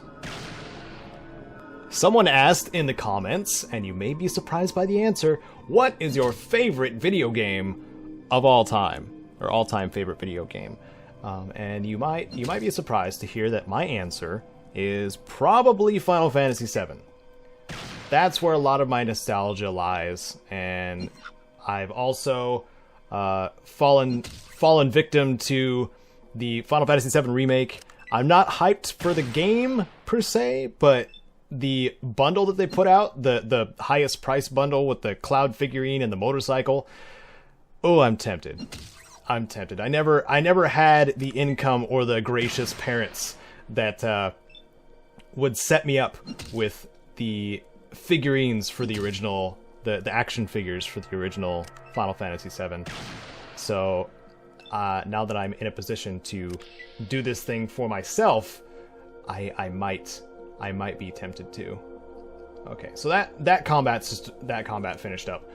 And now we can go down to the bottomest of floors. And we're oh my goodness, we're still making really good time. But I don't think we'll be able to, I don't think we'll have this knocked out by then. But is there other robots down here? Yeah, there is. Yeah, okay, so we can take them out and then level ourselves up and then get to where we need to be. Let me see if I can steal from this robot first. Just cause I can. I forgot they have sniper rifles. Oh my goodness, I need that in my life right now. Actually, Tycho needs it in his life. That's the main thing. I don't personally use the snipers, but I do know somebody who will. Now that we're actually in a combat situation where everybody can contribute, this is going to be a little bit faster, and it's also, you know, 2 enemies instead of 3. Guess that is a nice part as well. Oh my goodness. Whoa! Critically hit for 39 hit points? What is Ian using? That, he totally... Oh, okay, yeah. I think he's using the 14mm. I'm pretty sure. It was loaded when I gave it to him. And I think that contributes to whether or not they choose to use a weapon. So, I'm not... Or it's the Desert Eagle. I don't know which. I should be able to tell by the sound of the gun, actually. I'm not going to take the 10mm. We carry around plenty of those. Oh yeah, I should get that sniper rifle I was looking at. Because that's... Oh, I can't carry it. Okay. Hey, Tycho. Hey, wait. And now he's going to select his best weapon next time we fight, which will be the sniper rifle. Oh my goodness, I'm really excited to see him use it. Because the sniper rifle is one of the most devastating weapons, ballistic weapons, that is, in the game. Alongside the 223 pistol. And we got ourselves another plasma pistol. That's going to sell for a pretty penny if we don't give it to anyone. I don't remember if any of the companions have energy weapon proficiencies.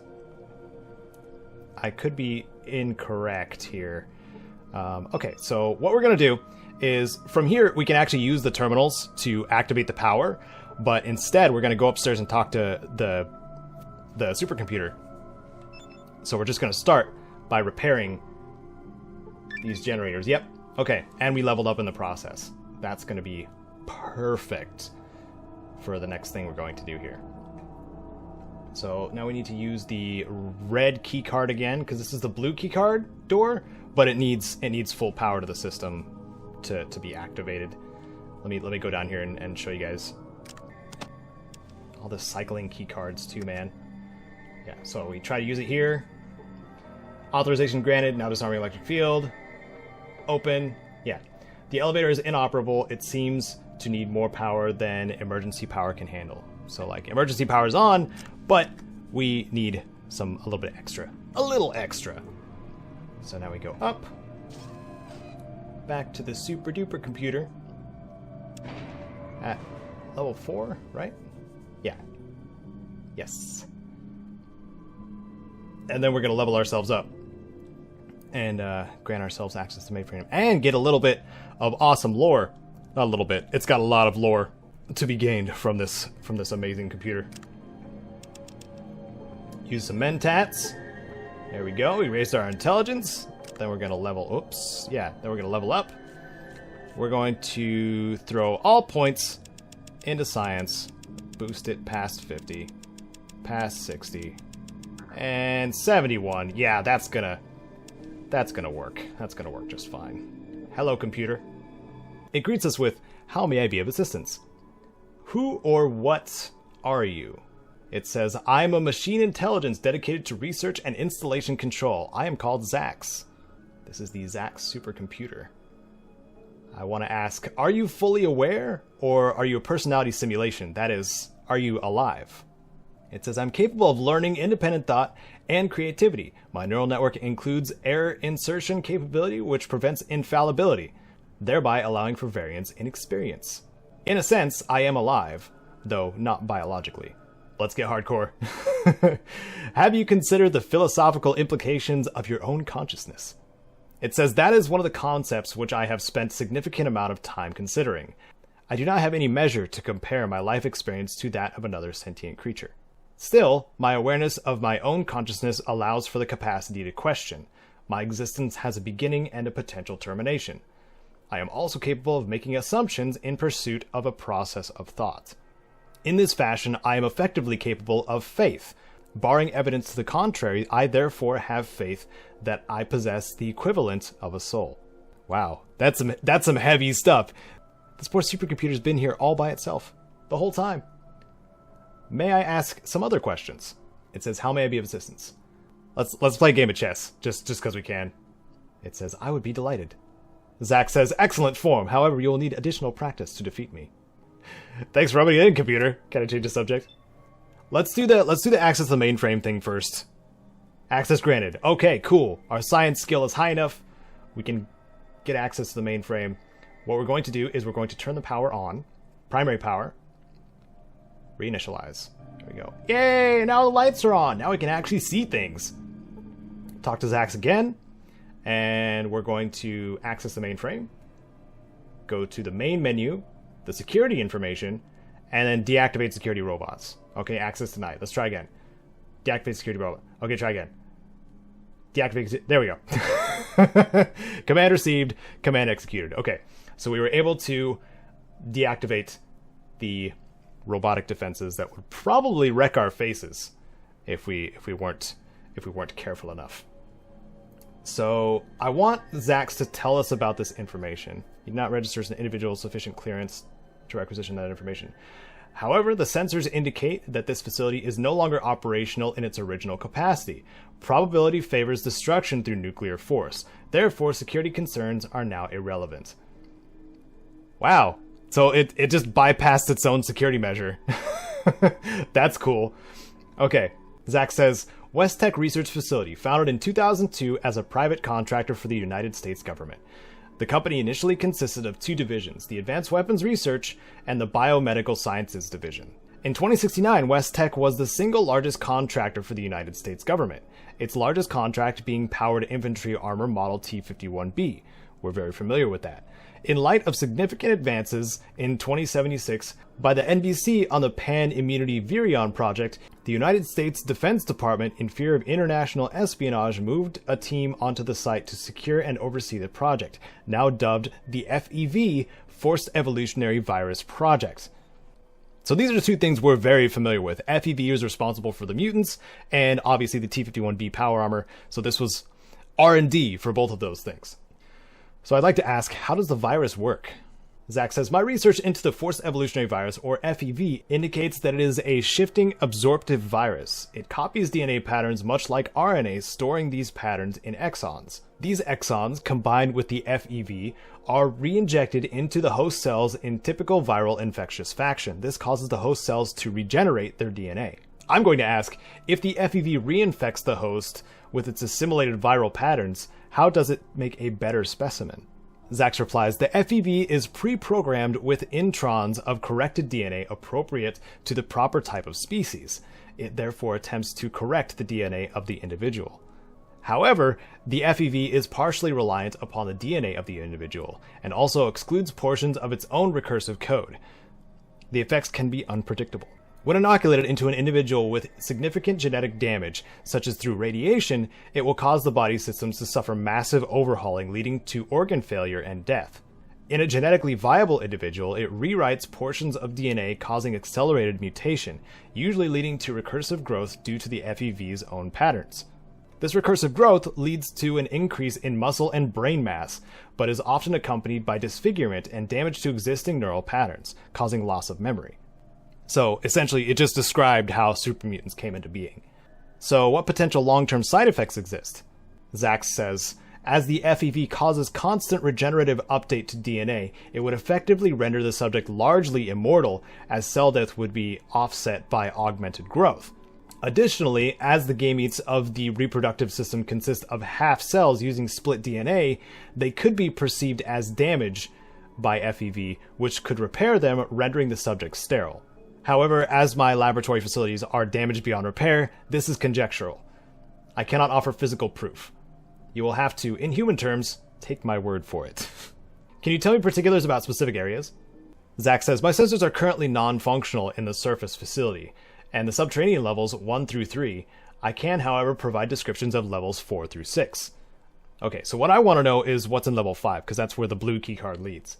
Zax says, level 5, secure testing labs. This level contains a lab for experimental prototype testing and a research lab for classified subjects. These subjects provided some of the necessary impetus for the development of FEV. Thanks. Zax says, I'm delighted to have been of assistance. Awesome. Okay, so now we got a whole bunch of lore out of this wonderful mainframe here. And we can wander around with the lights on without worrying too much about getting killed. So that part's awesome too. I forgot these wall lockers down here. I wonder what's in them. I totally forgot about these ones. Okay, so rockets, don't want those. What about this one? Hello? Not really needing those things either. Okay, because we're going to go down to level 5, and level 5's got a ton of stuff in it that we're probably going to have trouble carrying out, actually. So we're going to keep going, keep on going. I'm pretty sure there's combat armor in level 5 as well, which I'd be totally down for. We already looted those lockers. Yes, we did. Blue key card. There we go. Let's make our way to level 5, shall we? I'm excited. I'm excited. Here we are, going to level 5 of the glow, and not having to worry our pretty little heads. I said deactivate the robots. Why are the robots active? We'll see how this goes. Let's equip our knuckles. Okay, this is bullcrap. Okay, so one of the tricks here is blocking the doorway. You can block the doorway. Oh, look at our accuracy with that. Kill it. Ha! It's dead. Now we're not gonna have a problem with these robots. These robots are not a... Oh, no, there's more.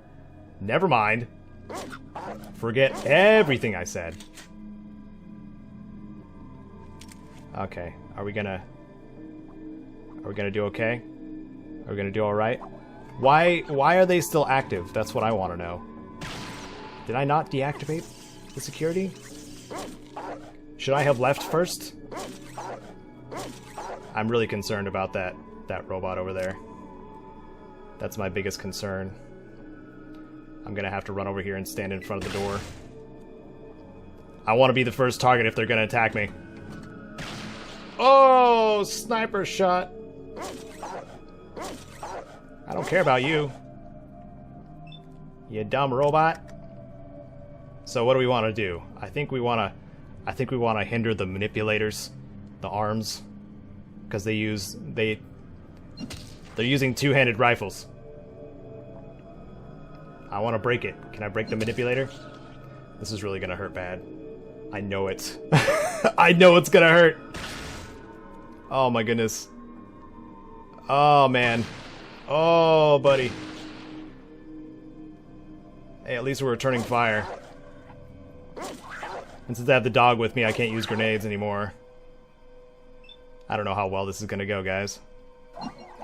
Why did security attack me again? If this doesn't work out, I'm gonna have to go back down to Zack's and be like, hey, please, please be nicer to me, kind of thing. I'm hoping that this is actually doing a lot of damage too. He's using the Desert Eagle. Ouch! Oh my goodness. Tycho is hit for 21. We just need to take out the... There we go. There's one. Okay. This is doable. This is actually still doable. I'm very concerned still. Do you guys have a favorite game of all time? I would love to know. I know that question was asked a little while ago because I was distracted by Zack's, but let me know what your favorite game of all time is. Like I said, mine's Final Fantasy VII. Unexpected, probably, by somebody of my channel content. But one of the things I do intend on doing is, since I do the Tuesday live streams, I'm probably going to do a live stream of Final Fantasy VII at some point. Just so I could say, like, I slammed through the game, kind of thing. Yes! Knocked down. Please do not kill my party. Oh my goodness. We're gonna take on this one. And this one. I really hope it's dead soon. Anytime? Anytime! Oh! It's freaking out, I think.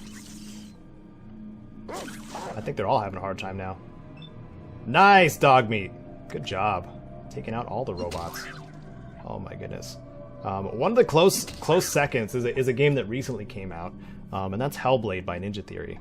Hellblade is an incredible game. I had my first experience with it in a live stream.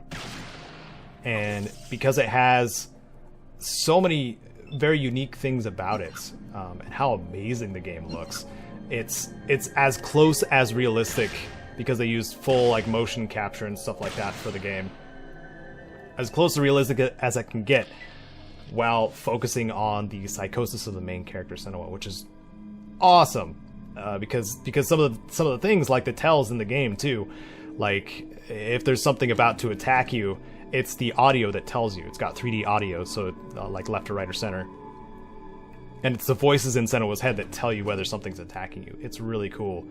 It's got a nice balance of combat and puzzles and stuff like that. I'm just really super into that game.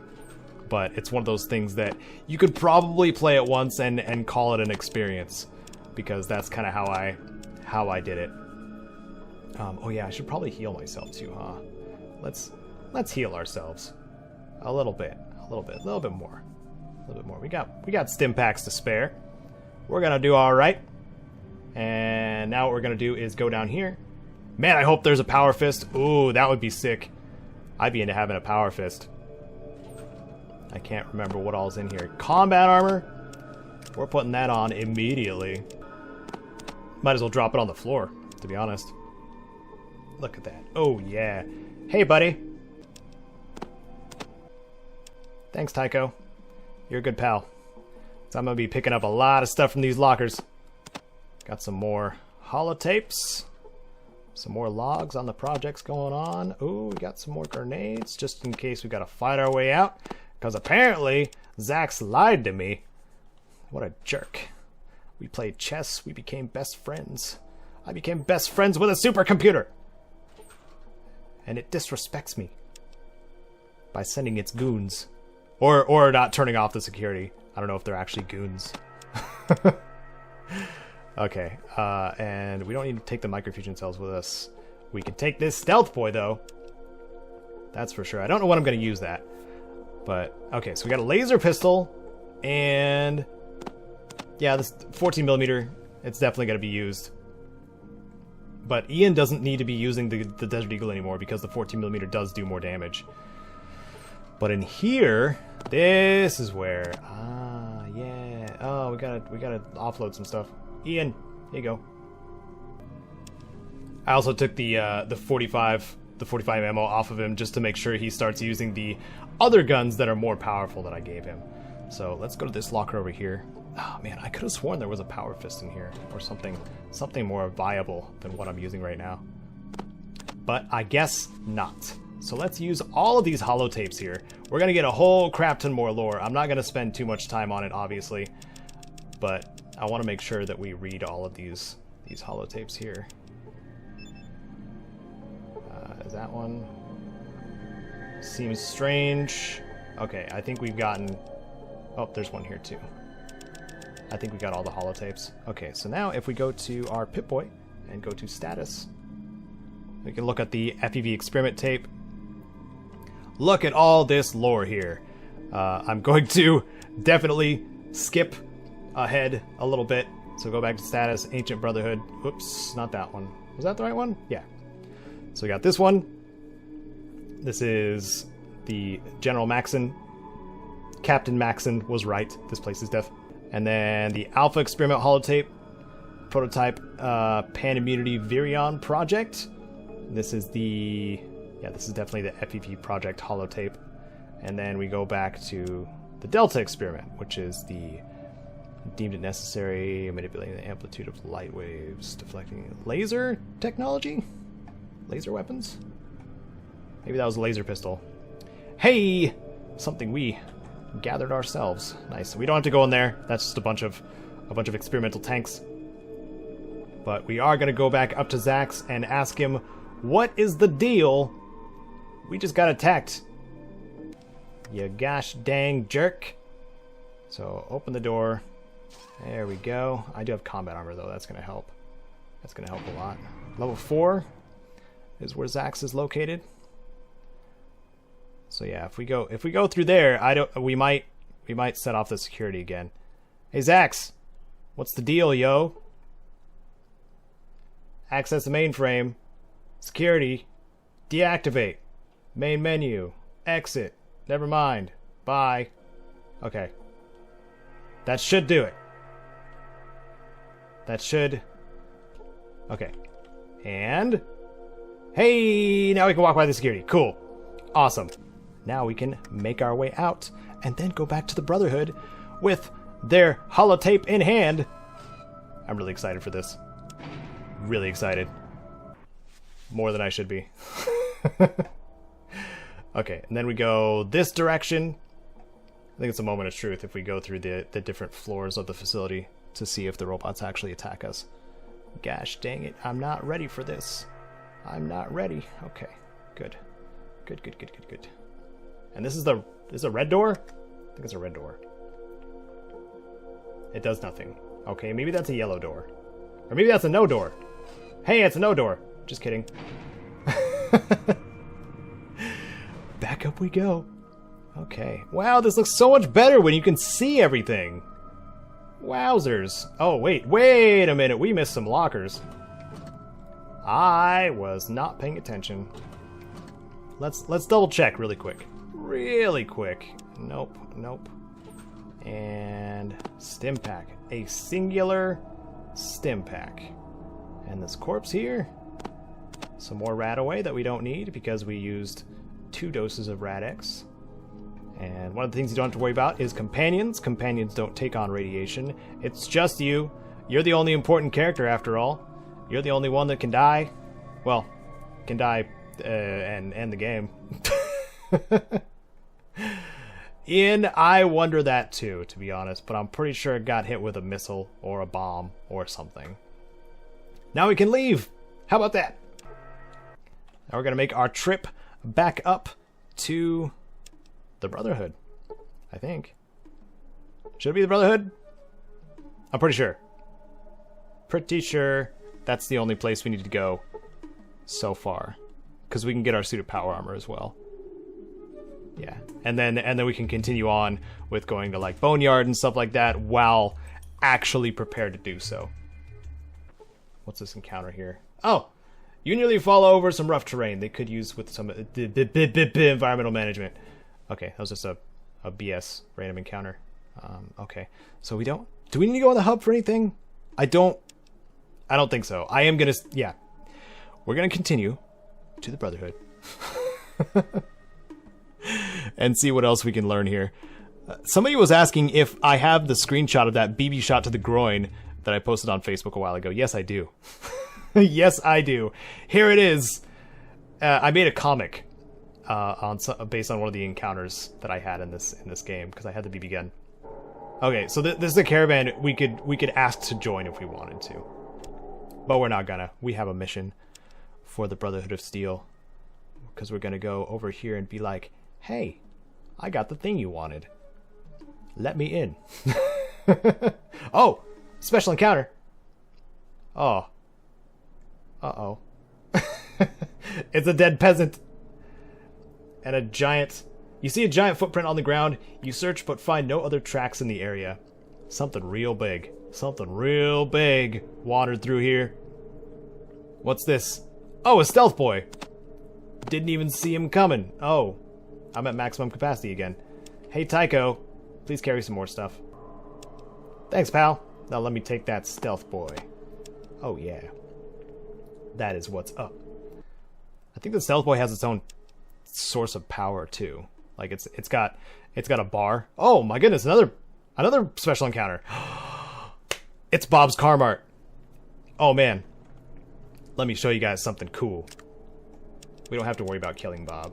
I think we might lose a little bit of karma, but if worst comes to worst, we can kill Bob. I feel terrible saying that. Let's... Hi, I'm Bob, he says. Okay. Alright, Bob. Let's talk. Bob says, "Hi, welcome to my previously owned car lot. Which one of these beauties interests you today?" You must be joking, Bob. These cars are all wrecks. He says, "But sir, these are fine examples of motor vehicles." They can't be in working condition, dude. He says, "These cars have been given the full 100-point service by your dedicated service department." May I ask where the service department is? He says, "Right over there, sir." The dealer points to nothing. "I do believe you're certifiably crazy." He replies, "I'm insulted. I don't have to take that from a customer. Have a good day." Okay, Bob. I have lockpicks on me. I'm gonna get into Bob's Bob's Car Mart over here. If you have seen the previous Fallout 1 guides on unique weapons, one of them is in here. And I need to lockpick this door. I'm hoping that these lockpicks actually work. That I actually have the skill. Hey, there we go. Good thing I brought them with me. Okay, so in this crate here is the Red Ryder Limited Edition BB gun. And then, let's see, what's in this bookshelf? Nothing. And then in this footlocker, which is also locked. Let's see if we can actually get into this too. This might take a few tries. Come on now. I like having it closer to the item, the active item slot. Can I blow it open? Oh, never mind. It heard me threatening it. In case I wanted some more BBs as well, and a regular BB gun. So that gives us plenty of shot. Ooh, we can't carry that much. Huh. Interesting. Well, okay, so let me show you the interesting thing about the Red Ryder Limited Edition BB gun. The regular BB gun does minuscule amounts of damage. However, this one does 25 to 25 damage. So guaranteed 25 hit points of damage per shot. So that in itself makes it an extremely powerful, dangerous weapon. And you wouldn't expect it at all. So if you get this encounter, you're going to want the Red Ryder Limited Edition BB gun for sure. Of course, that has to do with your character's luck, I believe, and possibly outdoorsman skill. I don't remember exactly how it works, but I'm going to make sure I give that to Tycho. I keep wanting to call him Cassidy because he looks just like Cassidy from Fallout 2. They have the same model. Thanks, Bob. I hope you have good luck with selling your heaps of junk. You determine that this vehicle will never drive again, really. The ruined remains of a diesel truck. This hunk of metal will never move again. If the mechanic of the year suddenly appeared next to you, both of you could not fix this rusty heap. There is no way that this junkyard wannabe will ever drive again. Yeah, okay, so all of these are really fun. This diesel truck is beyond help. Way beyond help. I love these definitions of stuff. Off we go to the Brotherhood. We got 2 encounters on our way there. That's freaking awesome, dude. Oh, I'm so excited. Hello, Brotherhood. We're back at the entrance. That's probably a bad idea. Okay. New save slot. Hey, you're back. Did you get something? Yeah, sure did. Great. But the High Elder said you have to give it to me before I can let you in. Sorry. Oh, that's no big deal. Here you go. This is great. Hang on while I open the door. Thanks, Cabot. Hooray! We can go into the Brotherhood. Yay! Oh, what I need to do in the hub. Oh, that's right.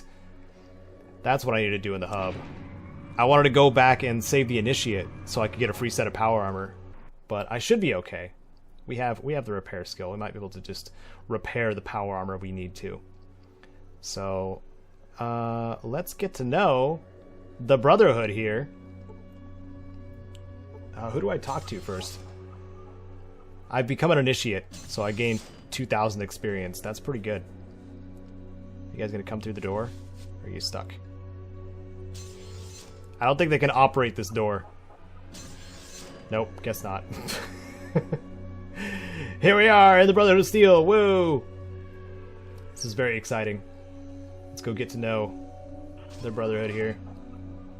And let's see, we need to go to level 3, I think, to find the engineer. I think that's where we find him, Kyle. And then the labs are also here too. Or no, those are level 2, I believe. To get your augmentations, to make yourself, ooh, powerful. A powerful, some sort of human, superhuman guy thing. Yeah. So there's the power armor parts. This gentleman says, "Ah, so you're the one, huh?" What? He replies, "Nothing, it's just that no one ever made it back from the Ancient Order." What do you do here? He says, "I fix stuff, run maintenance checks, that sort of crap." What kind of stuff? He says, "Power armor and anything that needs fixing. How can I get my hands on some power armor?" He says, "I'd give you power armor right here, but it's missing its systolic motivator. It's useless without it. Or could I get one of those? He says, well, they've got more than enough up in the supply room, but Michael and his dang forms say that this particular suit isn't up to specs. Dang bureaucrats.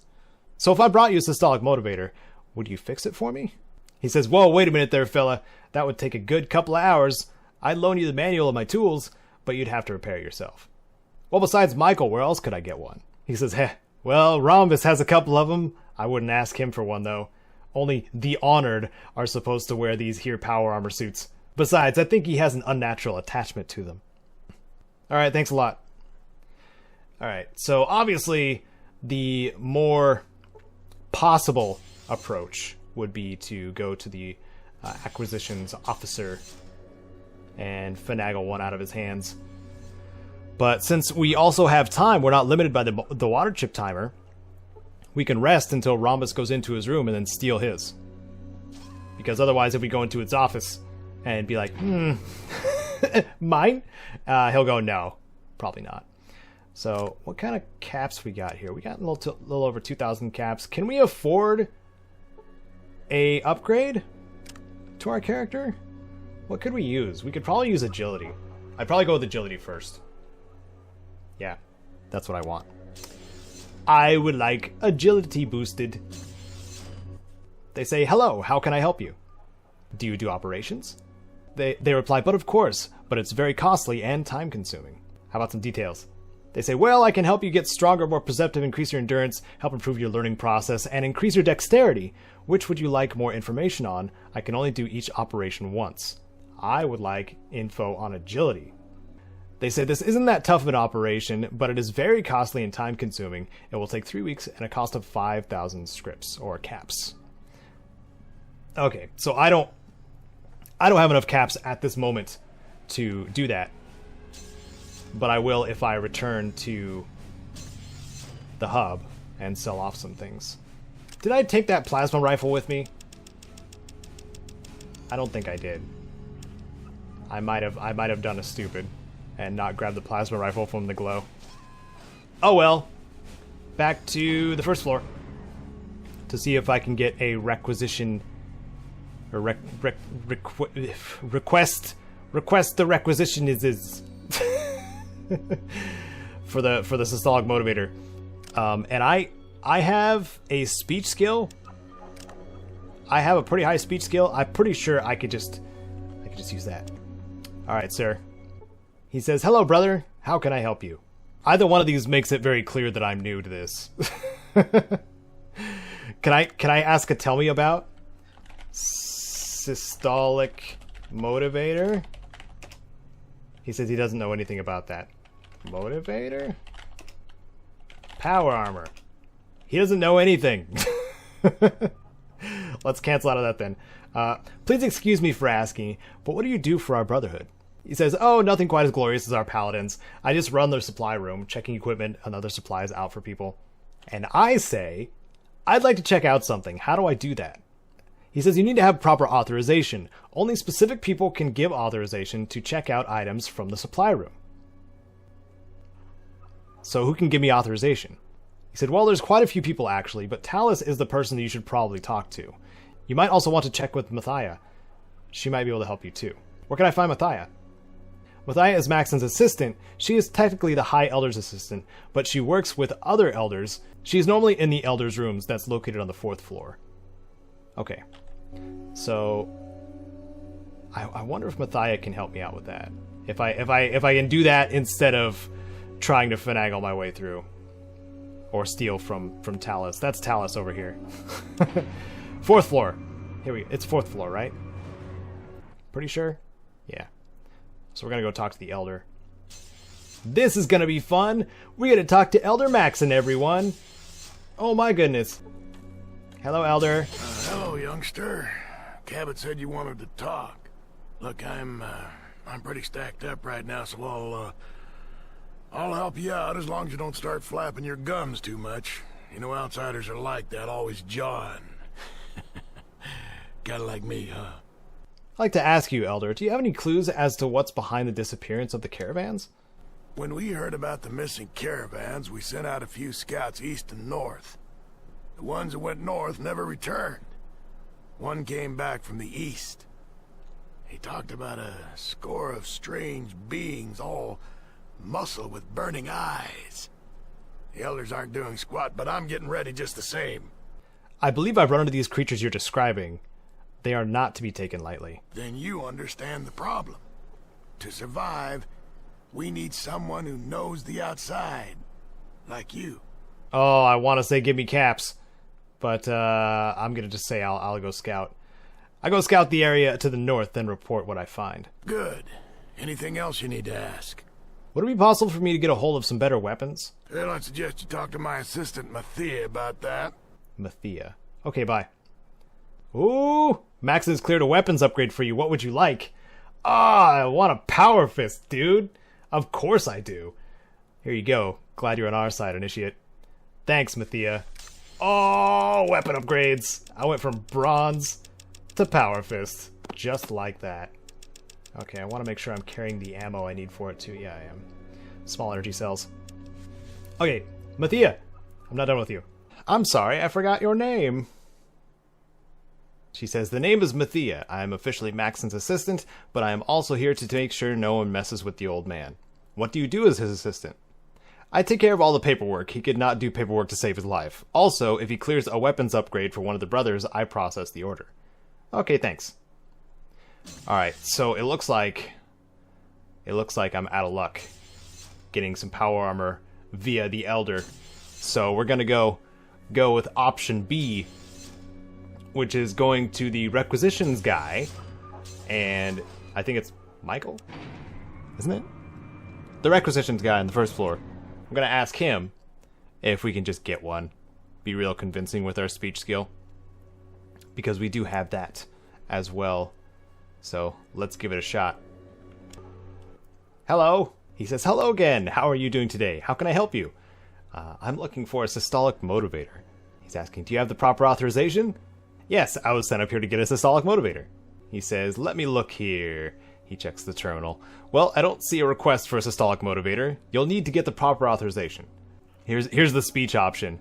You don't? Ordnance was supposed to send one down yesterday. Look, can you help me out? If I don't get this part, it's going to be my butt. I'm sure the form will be here later today. He says, okay, here you go. Just don't tell anyone I gave this to you. Rhombus would have my head if he knew I'd given the parts out without proper authorization. Thank you.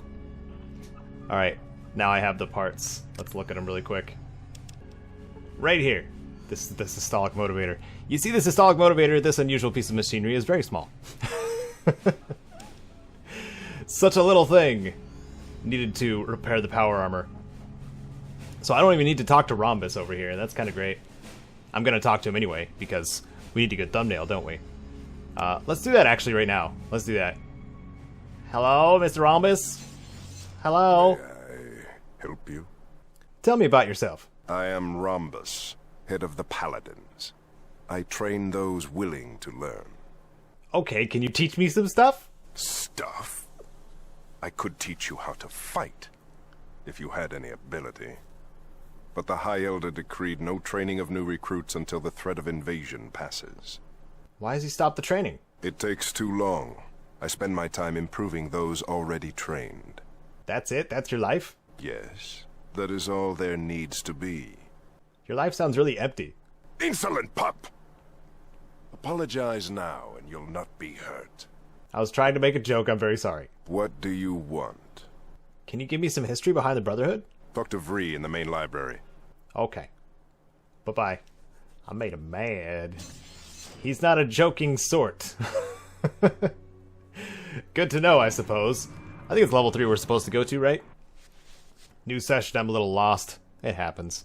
It happens. Yeah, this is the place we're supposed to go. Is this Michael? I don't remember who Michael is. I remember there's a Michael. Who's this?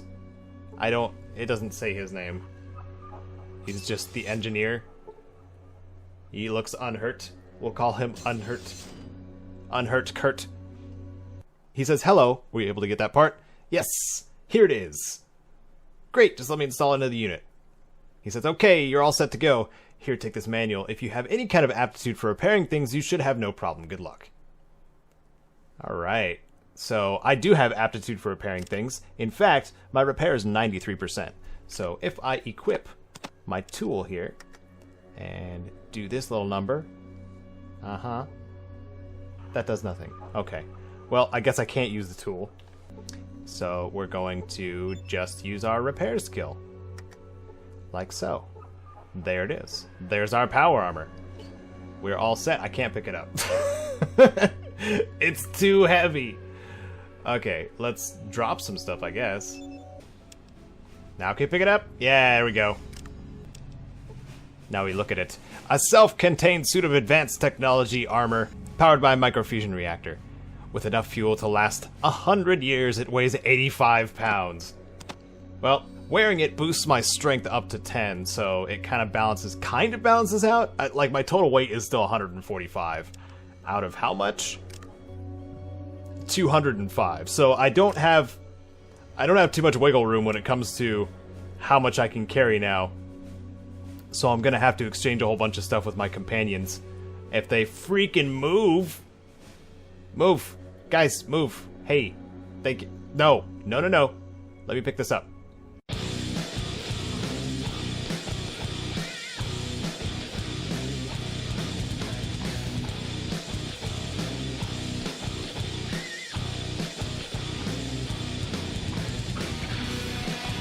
Okay, I managed to pick up everything.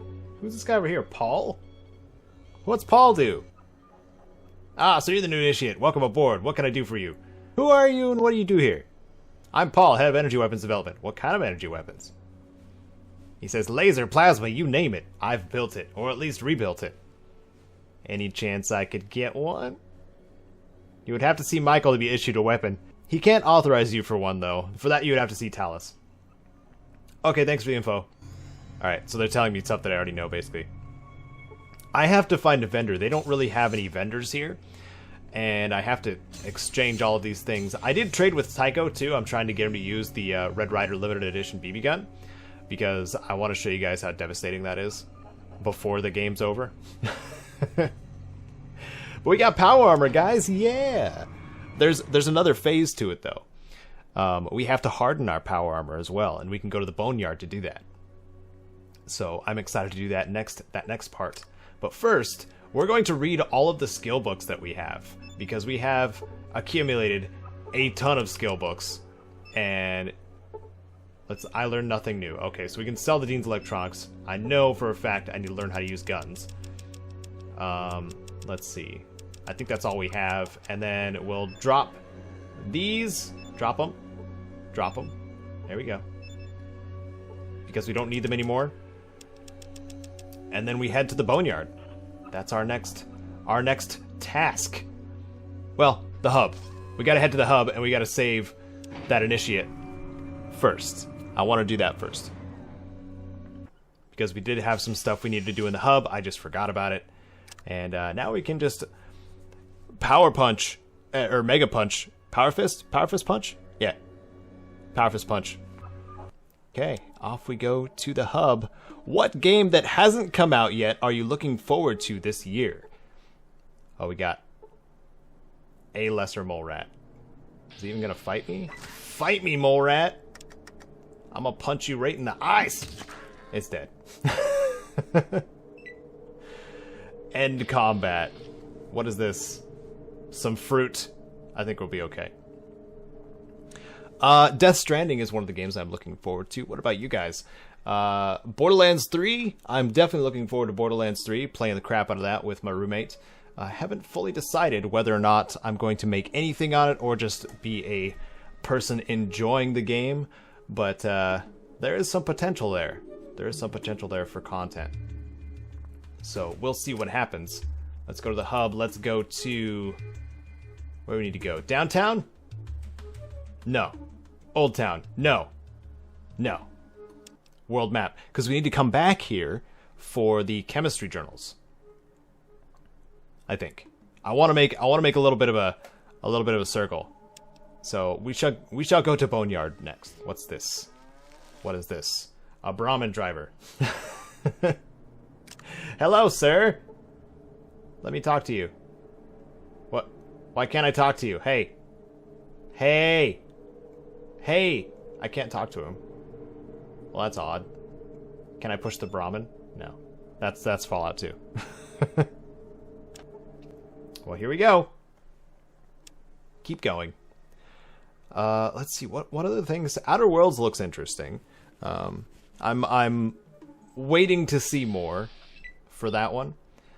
I know there was a couple more that I was looking forward to. I forgot the name of one of them.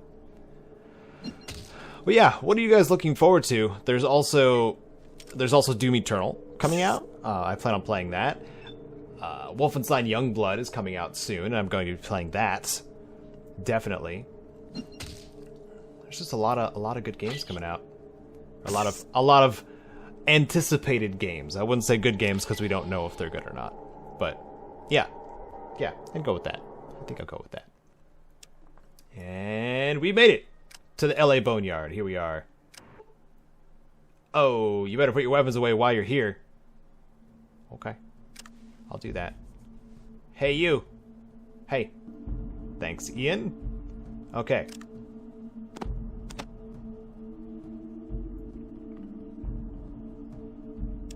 I want to find out what the deal is with this town, but first, I'm going to rest until morning, because I want to actually see what the heck is going on. There we go. We've made it to the LA Boneyard, everyone. Who's this guy? A stern man in his 30s. He declares, "Good day! May I be of some assistance?" "You have the look of someone important." He says, "I'm Caleb. I train and organize the regulators here." What's the history behind the regulators? He replies, "We are the police force of Aditum. Most folks around here know enough not to cause any trouble." He says, "I'm in charge of training the regulators and making sure that the skags are working hard enough and that no one moves in on us here. Anything else? Can you tell me a little bit about Aditum?" He replies, "Nice enough town. Me and the regulators work hard to keep it that way. Anyone in particular you want to know about?" "Who runs the place?" "Aditum here is run by John Zimmerman. He's an upright fella, takes good care of the town. You should go and see him. Anything else? Where can I find him?" "You'll find him in that big building to the southwest. He might be able to put enough sentences together to let you know that we're looking for some help with the blades." "What's going on with the blades?" Caleb replies, "They've done something to Zimmerman's half-witted son, but like I said, go talk to Zimmerman about it." Alright, I get the picture. Okay, so he's not being very forthcoming with information. But one of the things I wanted to come down and do before I talk to Zimmerman is talk to our wonderful card reader guy? Fortune teller person? This guy here. A dark-skinned man adorned with bright scarves and trinkets. What is his name? "How may I be of service?" he says. "I'm getting to know the people of Aditum." He says, "I'm called Chuck. Welcome to Aditum. I'm afraid that most of the people here aren't too forthcoming with strangers, though." "Yeah, I noticed." Chuck says, "The people of Aditum have much to do in the normal day. They do not want their work to be found wanting at the end of the day. Things do seem a little quiet around here." He says, "The regulators make sure of that. The people of Aditum sometimes suffer because of their strict rules." "And you're okay with this?" Chuck says, "Since I wish to stay here, I accept the regulators as part of that which is Aditum. However, I do what I can to lighten their lives." "Is there anything else you could do?" He says, "Well, I'm only one person, but I'll help in any way I can. I advise you to fight for what you believe in, but most of all, choose the fights that are worth fighting, and find the times when compromise and hope will win greater victories. Do you have any other advice?" Chuck pulls out a set of tarot cards. "Let me consult the cards." He shuffles them. Chuck pulls out a card with a picture of a man dancing on a nuclear warhead. "The Fool. I cannot help you. You must make your own way in the world. Thanks for the advice." Okay, so that gave us a permanent bonus 1 luck to our character. So now we have a luck of 10, thanks to Chuck over here. Good luck, Chuck, over here. That's a bad movie to reference. It's when Dane Cook was making movies. Does he make movies anymore? I don't know if he does. I don't think so. I think he's... I don't even know if he does stand-up. He does stand-up still, right? I don't even know. I don't keep up with comedians. This guy over here would be the one that would harden my power armor for me. Let's get to know him a little bit. He says, "I don't believe we've met. I'm Miles. What can I do for you?" "That smock makes you look like a scientist. What are you studying?" He says, "I'm a chemist mostly. I make primer and powders so that we can reuse the brass casings from bullets, but I also dabble in some other chemicals." What other chemicals do you work with?" He says, "Well, I've been trying to get some strong acids so that Smitty can use them for etching. I also have been trying to make some permanent dyes and inks, but without access to natural inks, it's difficult. Where do you get the sulfur, potassium nitrate, and other chemicals? He says, it's unusual to find someone who can appreciate chemistry. But to answer your question, some of the materials we get from the hub merchants. Others I manufacture or just find in the area. For instance, the dung heaps from the Brahmin are a good source, as well as some of the strains of fungus that I cultivate. So you make bullets for Additum? Miles says yes, although Smitty is the one who actually casts the bullets. I just refill the brass casings. But the hub merchants make a profit off of you and the town. He says, yes, well, we have to make a living. Since the hydroponic farms aren't functioning, we have to buy food from the merchants, and bullets are the only thing that we have to sell. Well, I could try and get the parts for you to fix the hydroponic farms. He says, really? That would be wonderful. We're just missing a few parts, but I'm sure if you could scrounge up the right pieces, we could be self-sufficient. Samael might be able to give you some help. Who's Samael? Who is that? Is he over here? What? Who is this guy? He says, hey, I don't believe we've met. You are? I'm Caedo. He says, the pleasure's mine. I'm called Samael. What do you do here? Samael says, I'm a scav, aka a scavenger. My job is to search out all the boneyard for useful items and information. Dangerous work. My questions are spoiling what the issue is here.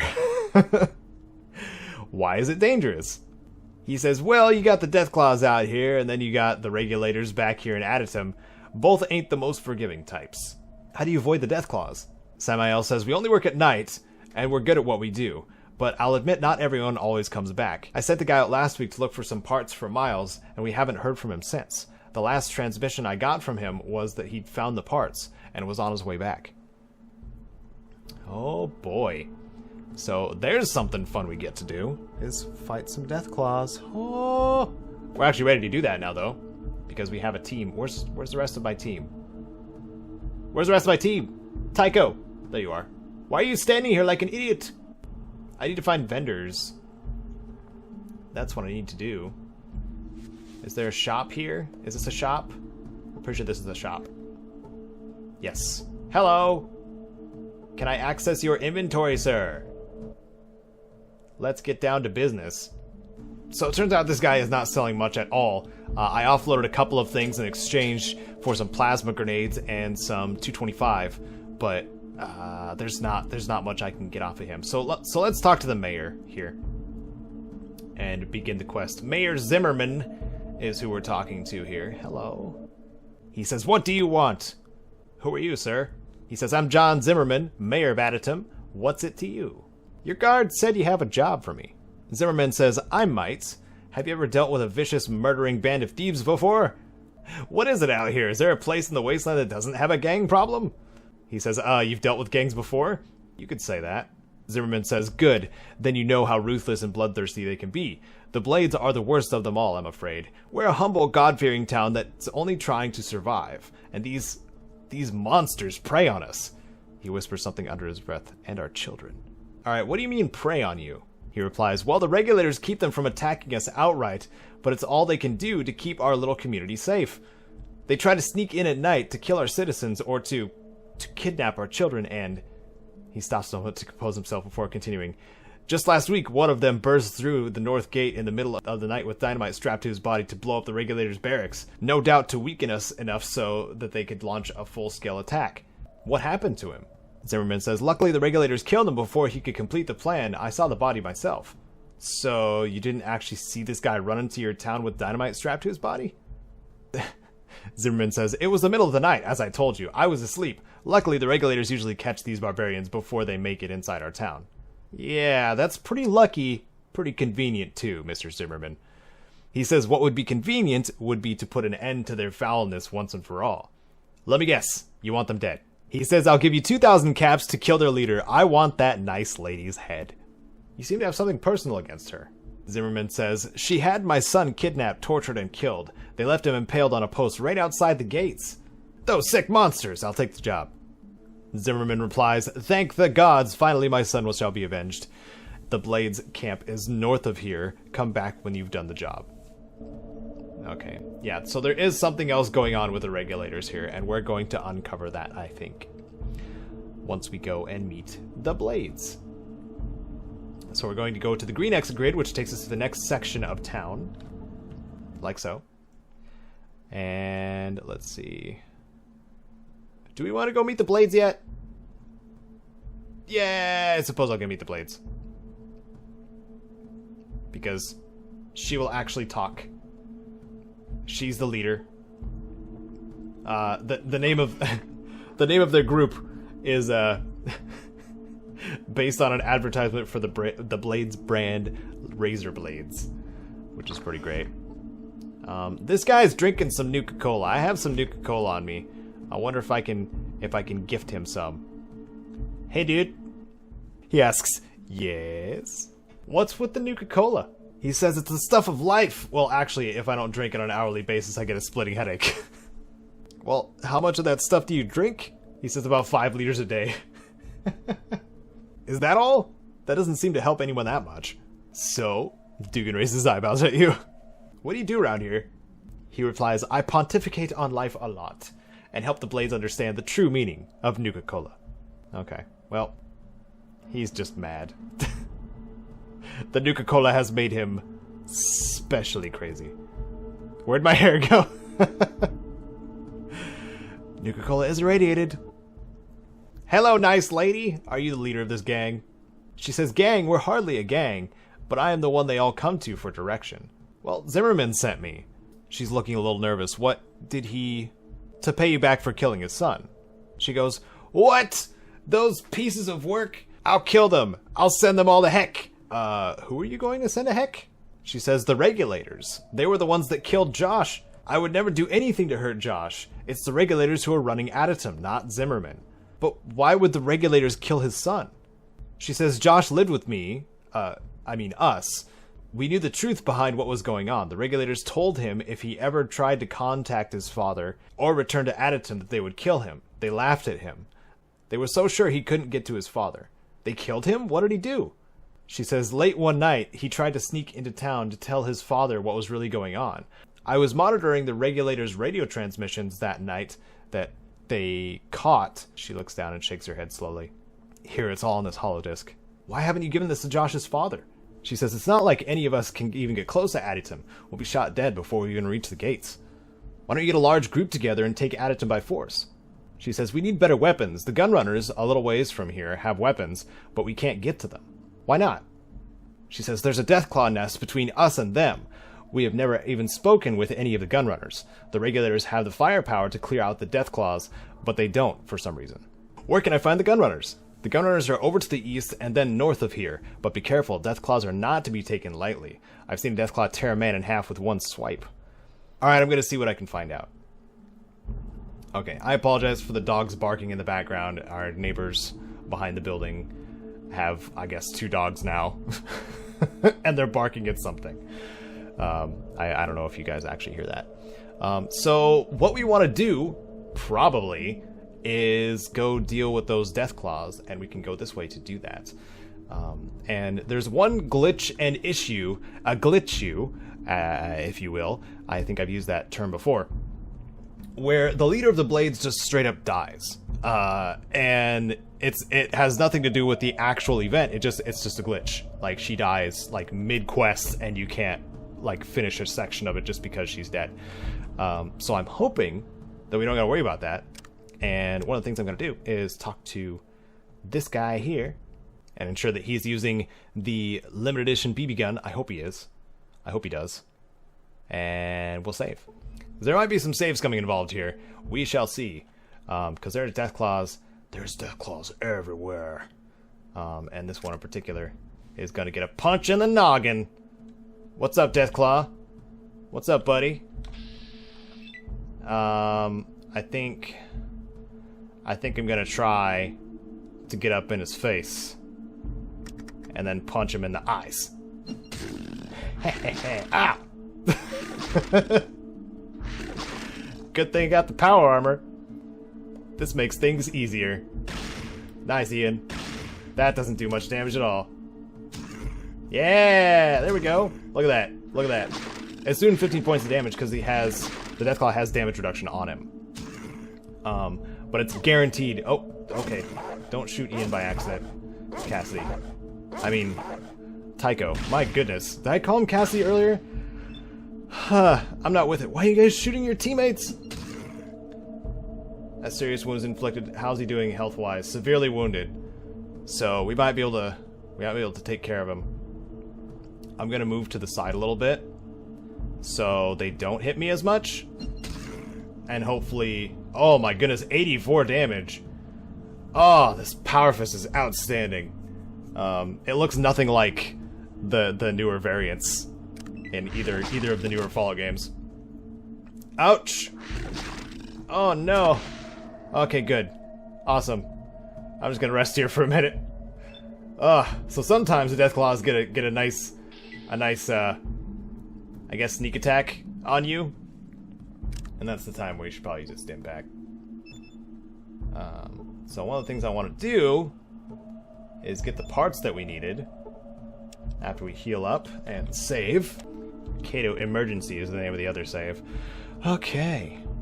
Somebody's asking what my favorite clip of my Fallout 3 and New Vegas playthroughs were.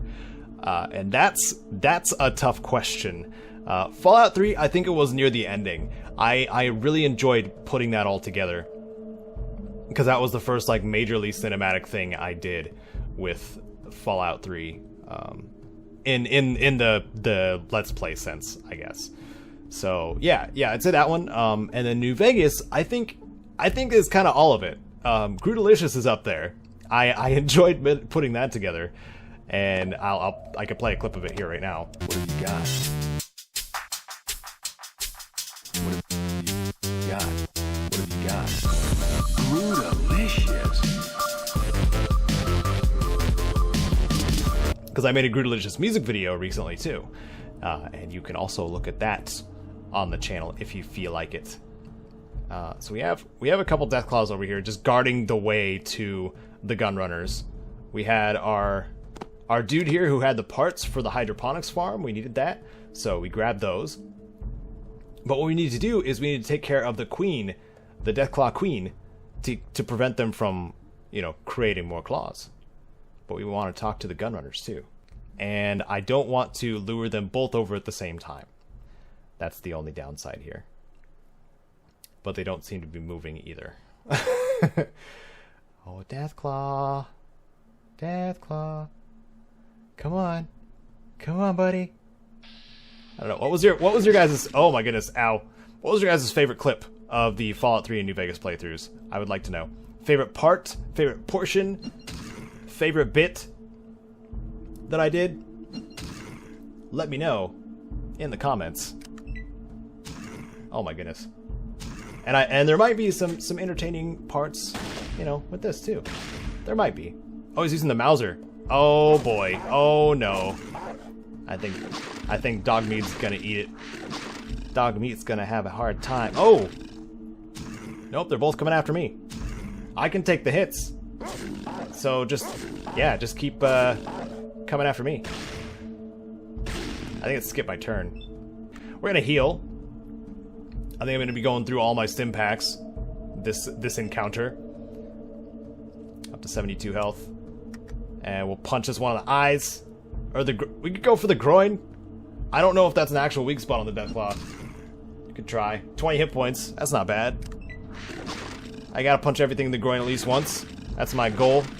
My quest for the Wasteland. Groin punches for everyone. Oh man. Deathclaw was hitting the eyes for 75 hit points. Nice job, Tycho. That one's almost dead then. It's gotta be. Yeah, almost dead and has crippled limbs. And this one is wounded. Okay.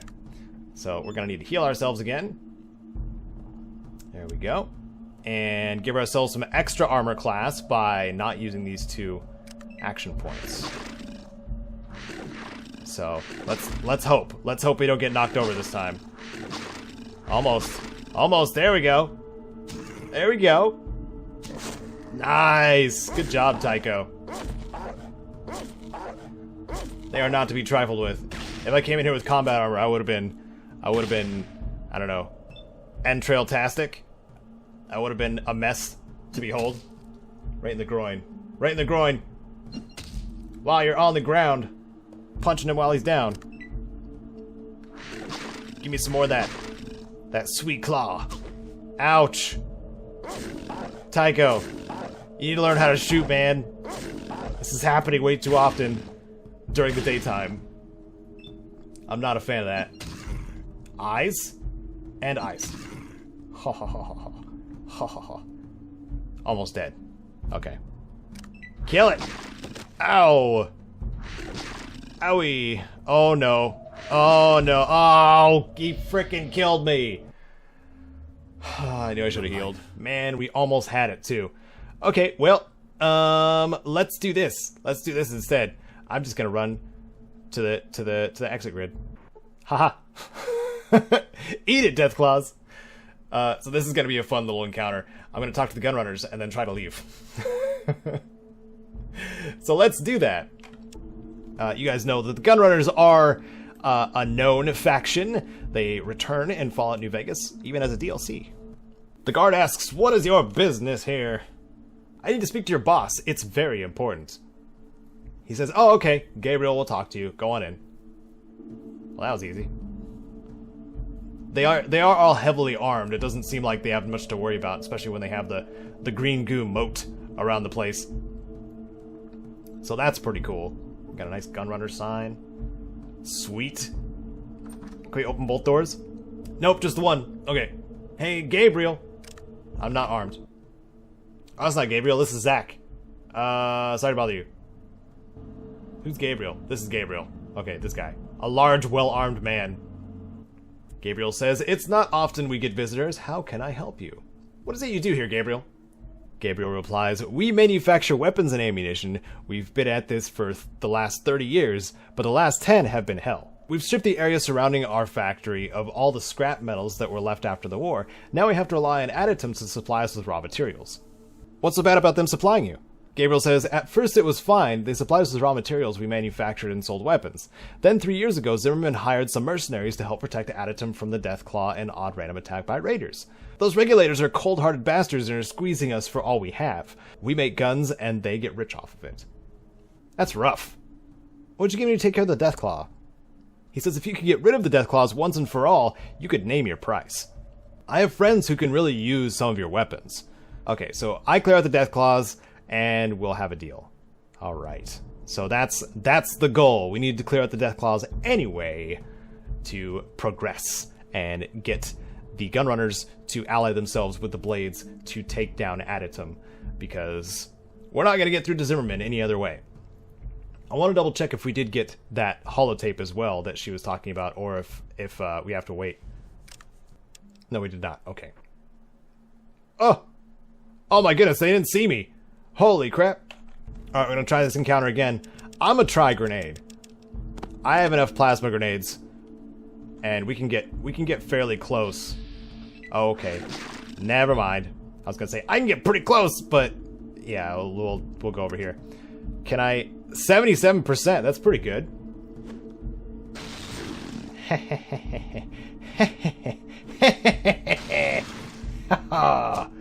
Yeah, you're almost dead. Can we get the other one too? It forces him to move too, so he gets less attacks on me. Oh, and I think the other one is out of range. So we actually have plenty of opportunity to take them both out. 95% I missed. Alright, it's dead. That one's dead. Awesome. And I leveled. This is perfect. Alright, this has gone way better. So we're gonna go to our character. We're gonna bonus hand-to-hand attacks. I forgot to take that the first perk, and I feel bad, or the second perk I should say. So we're definitely gonna get bonus hand-to-hand attacks. That takes 1 less AP to use our hand-to-hand moves, which includes the Power Fist. So now all of my Power Fist attacks, my basic ones, are gonna cost 2 AP, and the targeted hits are gonna cost 3. So we're gonna tap dance on this Deathclaw with our fists, and it's going to be fun, very fun. I guess I should dole out points though too, huh? So speech and repair are where they need to be. Gambling, okay. So throwing, I want to raise that further, at least to 70. So we're good there. All set, all set, all set. Okay, good enough. And now let's go find our Deathclaw. Let's go make a friend here. See how close we can get. 63. Hi, Deathclaw. Do I have your attention? Come on over. The fight has begun. We need to get Ian his 223 pistol as well. That's one of the things we must do. I talk about it all the time, going back to the hub, but never do it. And I apologize for that. It'll eventually happen. I don't know if I talked to you guys about, because we did.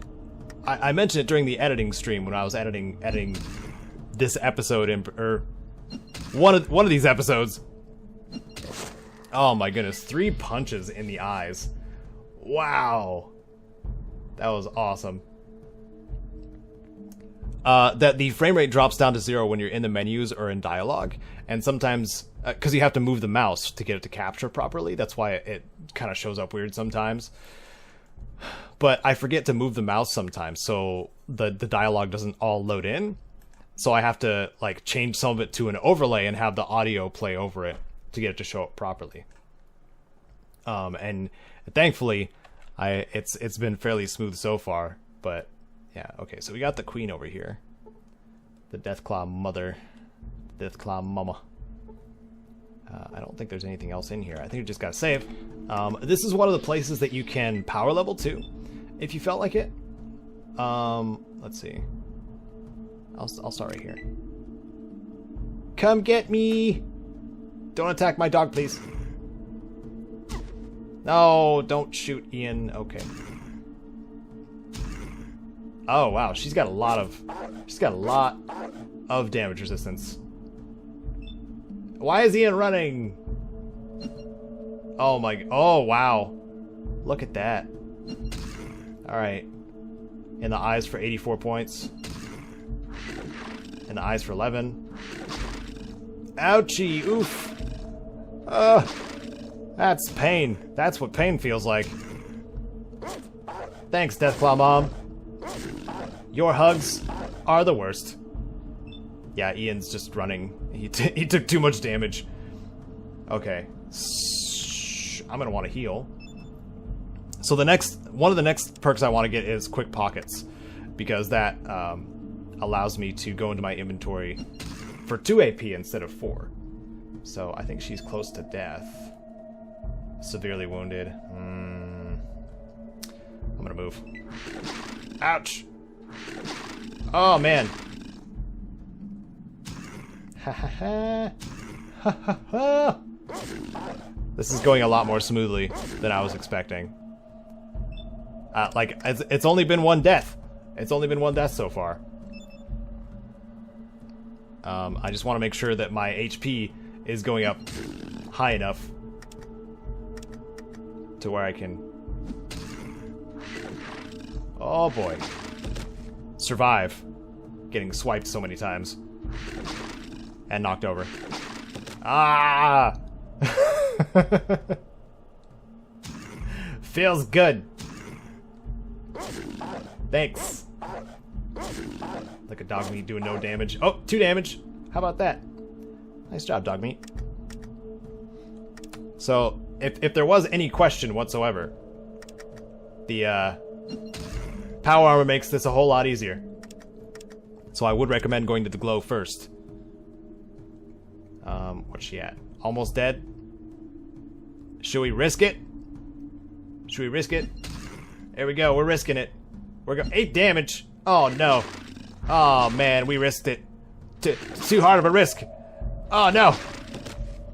I should never do that. I should never do that. We're at 7 health. My teammate was about to shoot me by accident. Okay, now we must heal. Never risk it. It's never worth it. I nearly died.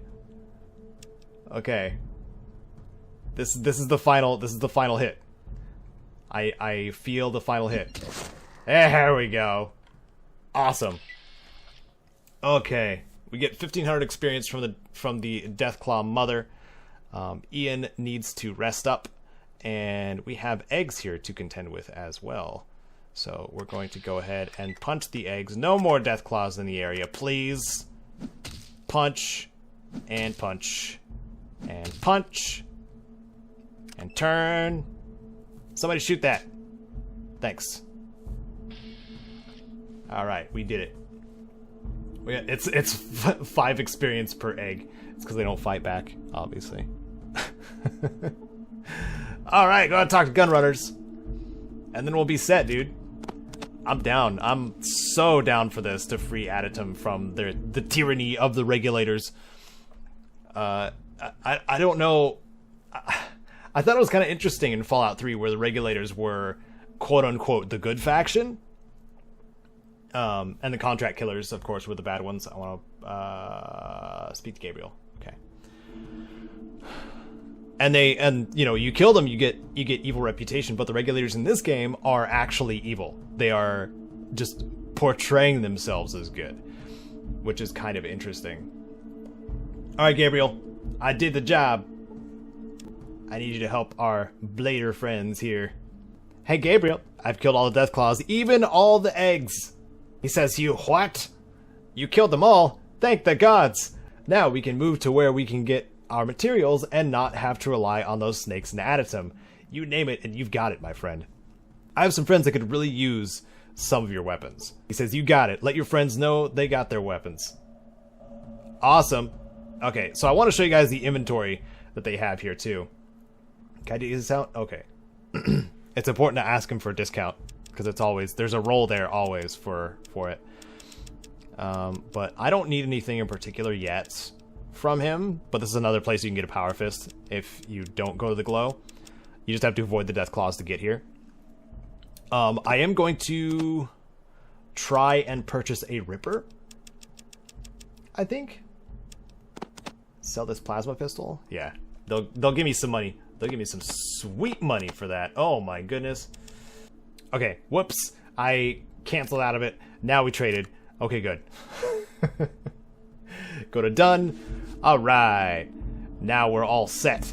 So we're about to have one of the biggest fight encounters of the entirety of Fallout 1, which is the Aditum encounter. It's a long fight. It is one of the longest fights, and that's the example I use when I did the tips and tricks guide for Fallout 1, when I was talking about increasing the speed of combat, because otherwise the Aditum fight will take so long. And if there's a failure of some kind, like one of your companions dies or you die and you want to save scum, it makes it that much longer, and it's a huge pain. So let's go through the grid. There we go. Alright, leader, girl, lady, person, blades, master. Perhaps I have good news, and you're not dead. Good, you're not dead. I wish to speak with you. The leader of the Blades says, what is her name? I don't know if we ever got her name. She says, thank you for all your help. We're going to invade Aditum. We could use someone like you on our side.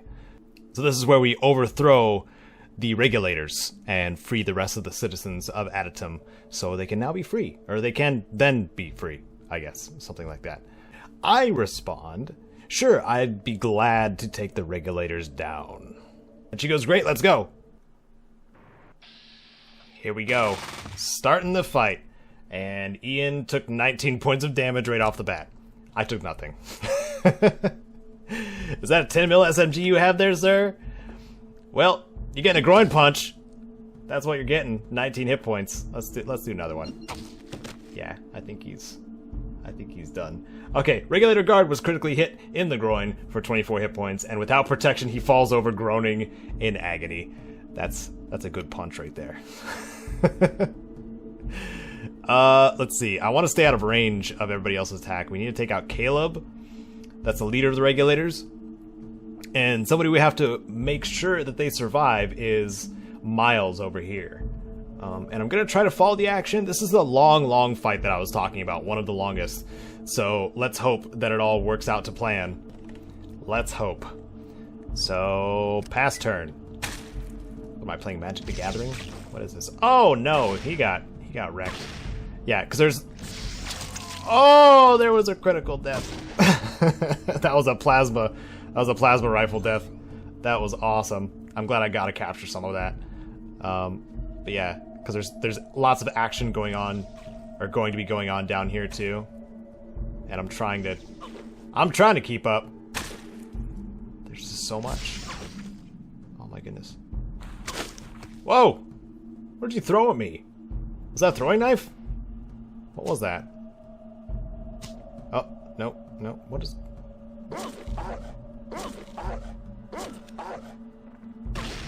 They're all coming after me up here.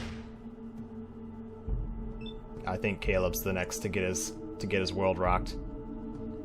To get his day ruined. Groin? Nope, nope. How about Groin? He's dead. Oh my goodness, that's so great.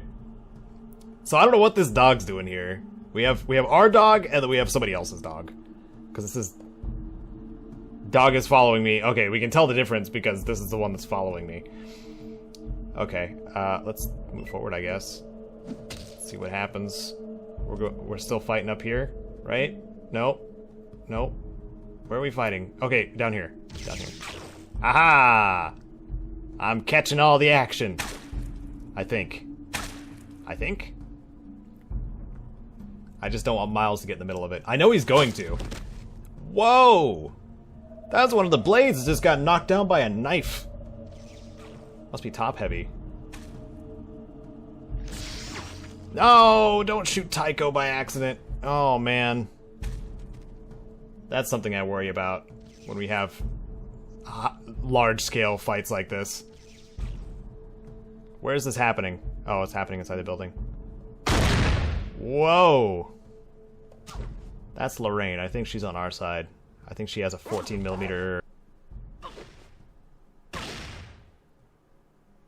My dog just killed someone. It's really hard to tell what's going on. Okay, next turn. Here's a great question, and I'm hoping you guys can help out too if you're fans of the classic games. Let's see, we're gonna move over to... Let's move down south. Let's see if we can make it there. Somebody is asking if somebody told you they were going back to playing Fallout 1 for the first time, what advice pops into your head? And thank you for that question, by the way. That's a really good question. Where's all this happening? Oh, yep, this guy's toast. Saving often is a big one. Even like in the middle of fights like this one, I'm saving quite often in this one. It's highly recommended to save all the time and use different slots too. Like if you enter an area, I say this in the tips and tricks guide.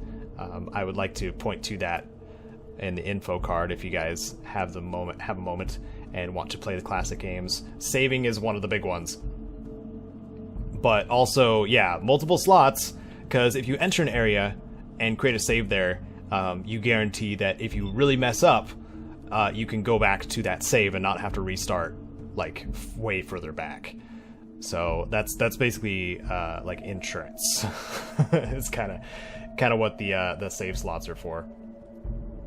And there's a way you can go into the game files and then copy over your save game file and then make new slots that way. So you have 10 slots, but you can save the last one, or the first one, top one, I guess, and then copy everything over. I might just show an example of that, because I'm just waiting around for the enemies to kill each other. What is going on over here? It's the it's the regulators versus the locals fighting the Smitty, and all the locals are just punching the crap out of this poor woman. Okay, there we go. Yep, she's surrounded now. I hope they take her out. I hope nobody gets accidentally shot. Okay. I don't like how this is... I don't like this. I don't like what's happening here. Another one of the tips is the steal skill. You can use that on your companions to manage their inventory without having to go into dialogue every single time. So that's just an efficiency tip. But also, look up character creation guides. I don't normally recommend those things, but if you are very new to the game, it's good to know at least a little bit of min-maxing type stuff, or getting your character the way into a usable state. Like, repair is an extremely useful skill in Fallout 1. It's needed for some of the more intense or more important parts of the game, like involving the water chip. We already passed that part in this playthrough, but oh my goodness, I can't hit this guy. Grunt again. Yeah. That's what's up. 22 damage. Where are they punching at? Oh, he's down. He is down. Please kill her. Thank you. This guy. This frickin' guy. Whoa. Oh man. That's such a loud gun. So that's what Ian's gonna be wielding soon. Is the 223 pistol. And I'm so glad Dogmeat's helping me out too. Wait, where's Tycho? Oh, he's behind the wall. Okay, I was a little concerned. Okay, so I feel like he's near death. He's on his way out. She's done. I don't think anybody else. That guy's just sleeping. He's taking a little nap. And I think what's left of the regulators is these two guys here. And oh nope, sorry. These three, and yeah, these two here. I think that's it. I think that's all we have to take care of. So let's hope for the best. I'm hoping for the best for sure. Can I just need one spot? There we go. There we go. Groin. It's gotta be groin punches all day. Oh, it's so effective against males. I wonder why. Let's stand in front of her. Let's stand in front of her bullets. Everybody's going after these guys. Oh. Oh man, they're firing from a distance. Come on. Come on. Oh, here we go. Oh no, one locals died. Oh. Oh. Oh boy. It keeps switching between the two sections of action. Yeah, so that's over here again. Yeah. Yeah, these guys are not gonna have it easy. Smitty, I think it's all you and Lorraine, one of the scabs. I feel like I should just run over there. If I start running now, I can get it in a turn. Yeah, we're gonna do that because I even though I'm not going to use the plasma rifle, I do want to keep Smitty alive. Just, I guess, for continuity's sake. Did anybody figure out if Smitty in this game is the same Smitty in the den in Fallout 2? Did we ever find that out? Because he's the... Oh no. So he's the Smitty that provides you with the car in Fallout 2. I think she's done. She's done. What? Oh no, do you have... Ian. You better not get the blades against us too. You better not make the blades mad. I'm gonna have words. If you just shot the blades by accident and they're just like, whoop, nope, you're gonna kill Caedo's team too. Okay, so this guy, do I have hits? I have a hit! I'm gonna punch him right in the dome. Good night. That's called a beneficiary. Whoop. Oh, that regulator fell in half. Okay. There it is. There it is. The regulators are dead. Okay, so I don't know if I left it in, but we had a game crash like right at the end of the fight, so I had to play through the last couple of turns. But the results were kind of the same, except John Zimmerman, I guess, got killed too because he was in denial that his son was killed by the regulators. Oh well. Oh well. Thanks Addie Towner for the money. Let's talk to Razor. That's her name apparently. Razor, the leader of the Blades. Let's speak to her. and I guess collect our reward. Is there a reward besides the peace of mind that the regulators no longer rule? Razor says, thank you for helping us with the regulators. Please feel free to stay as long as you want. You might want to check with Miles and Smitty. They may be able to help you with your further travels. Okay, so that's all she's got. We got a lot of places, a lot of dudes over here to loot for stuff to sell. I don't even know if we need things to sell, to be honest. Well, we do need to get those implants from the Brotherhood. I would like to get those before we start heading towards the end of game. But okay, so we got Smitty right here, a large muscular man. We're gonna talk to Smitty in a second. We need to go talk to Miles, give him his junk parts for the farm. The farm? Yeah, the hydroponics farm. Miles gets right to the point after this fight in Adatum. Have you found the parts yet? Yes, here they are, Miles. He looks over the parts. Those are them, but it looks like Smitty is going to have to do a little work on them. Can you take him over to him? Sure. Okay, so now we go back to Smitty and introduce ourselves and say, hey, do your magic with these parts. He says, good day, what can I do for you? I need you to fix these parts for me so I can fix your hydroponic farms. Smitty replies, yes, I can fix this. Give me some time.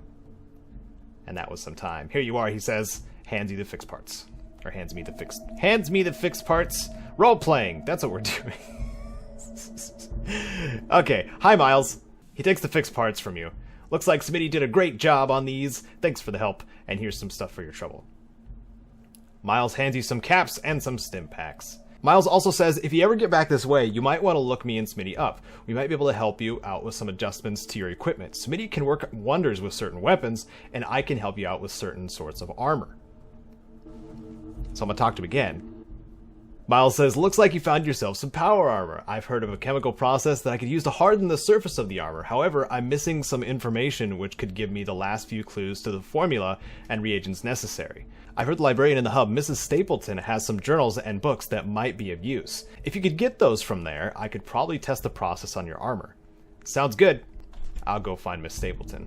Okay, so that sends me back to the hub, and we can take care of a few things while we're there. Why not?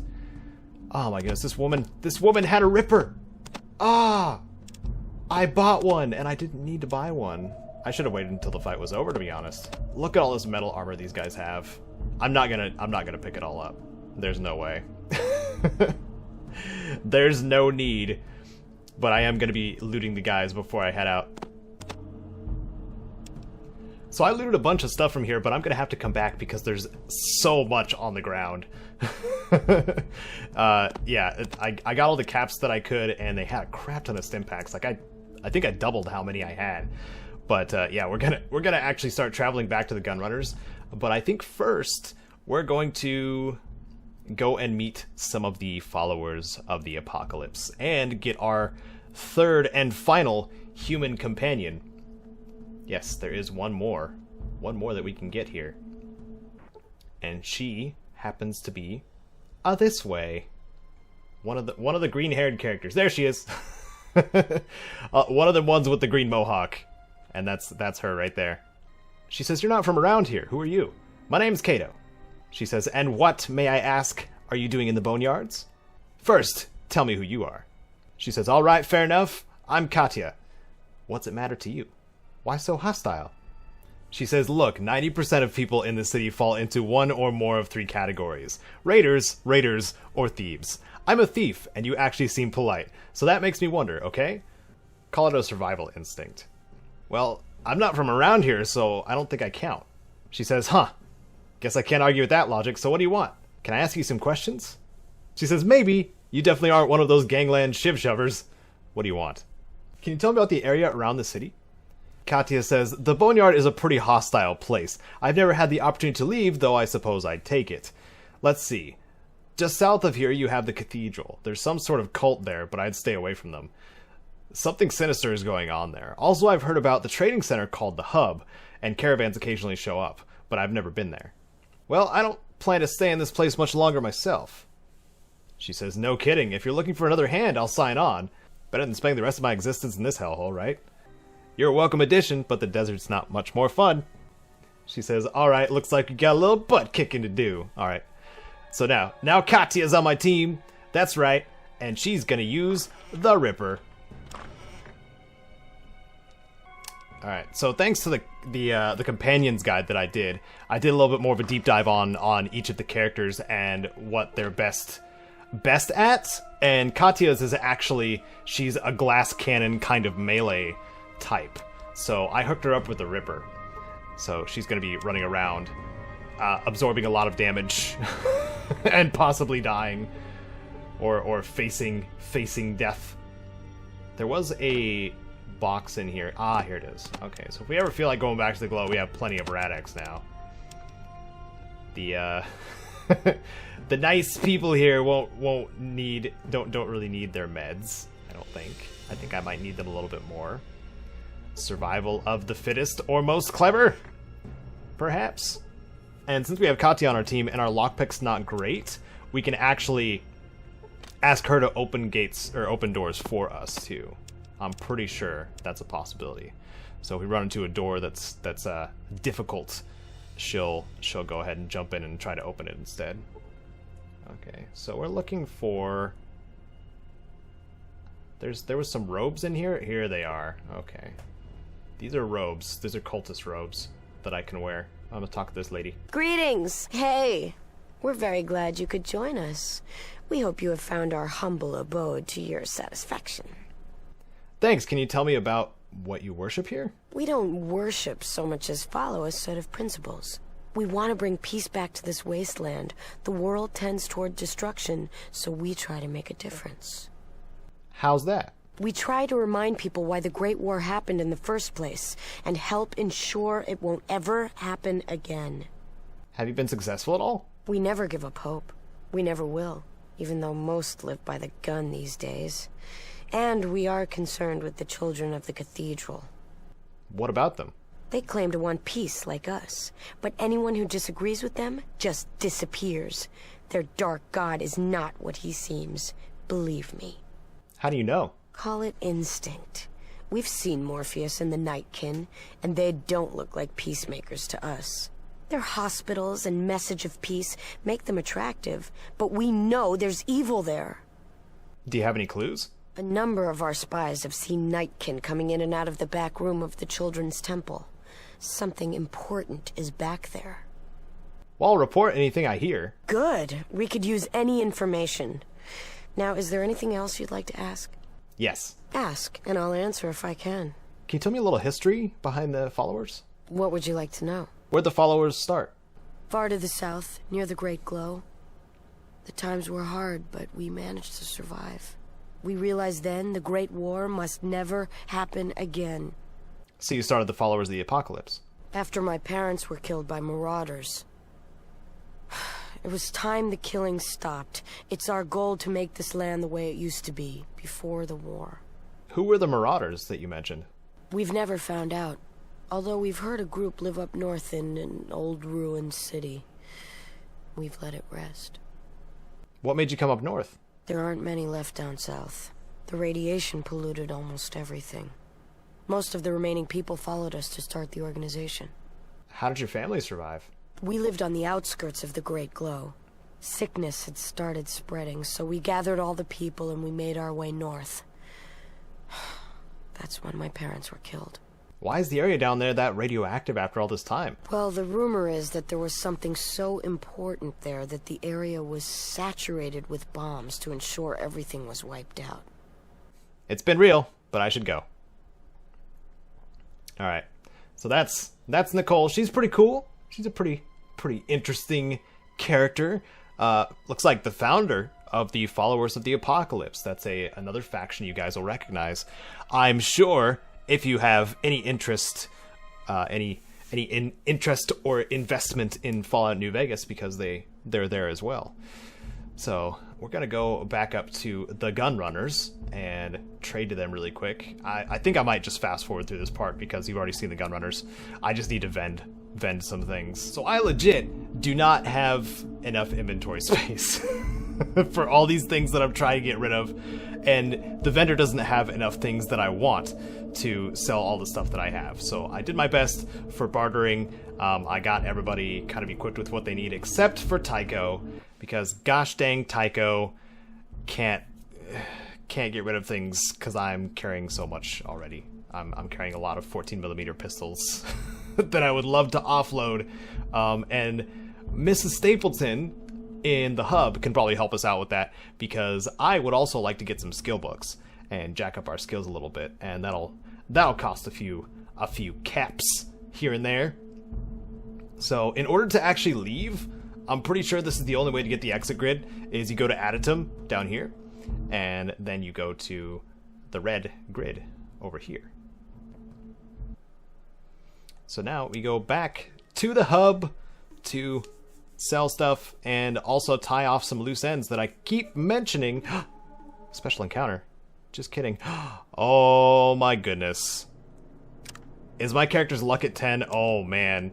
Okay, so this is the Nuka-Cola truck encounter. This is the special encounter that is... The loot you get is determined by your luck. Let me show you how much we got.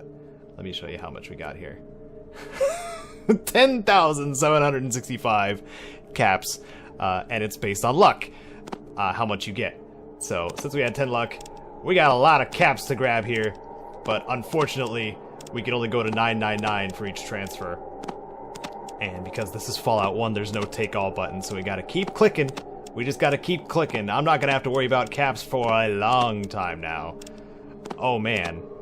And I can get those upgrades from the Brotherhood I was looking forward to. This encounter was actually something I was looking for, because when we go back to the Brotherhood, we can get those implants. That is freaking cool. I love how that worked out. Yeah, back on our way. That's what we're gonna do. We're gonna head out here. And somebody was asking, will you do some Fallout 2 videos, and can you make the Fallout 1 videos longer? Okay, so yes, I am making some Fallout 2 videos. I'm actually working on a Highwayman guide right now. The Highwayman is the car.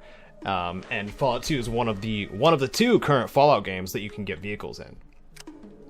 And the car in Fallout 2 is mainly to increase speed on the world map in travel, and also an extra means of storage. Extra means of... It's like a mobile chest, because you have the trunk. But we're going to talk to Miss Stapleton first. Hi, Mrs. Stapleton. How you doing? I would like some chemistry journals, please. Miles said you might have some. She says, yes, I heard from Miles, and I have the ones he's looking for. They will cost you 750 bucks. Sounds good. Here's your money. I have like 10,000 caps now, so we're good. But let's trade again and see if I can get some extra books here. Get a big book of science here. Get some scout handbooks. Scout handbooks, that's what they're called. And that'll be 10,000 caps, or a whole bunch of weaponry from me. That's what it's gonna be. Have some weapons to defend your books. And they say the gun is mightier than the pen sometimes, maybe. I don't know. Is that what they say? That could be what they say. I could be completely wrong. I don't know. Thanks, Mrs. Stapleton. I'm gonna read these right now. I'm gonna read them immediately. So this book... Learn new science information. This book, I learned a lot more about wilderness survival, even more, and even more. So this is something you want to make sure you do after you find the water chip, because it does take a lot of in-game time to read books. But let's look at our character again. We boosted up to 41 outdoorsman skill and 76 science skill. I didn't get much of a boost in that, but any boost is good boost, I think. So, did I take care of the Deathclaw without remembering, or did I leave the cave instead of just reloading the game? That might have been the case. Let's double check our Pip-Boy here, our status in the hub. Find the missing caravans. That's a problem.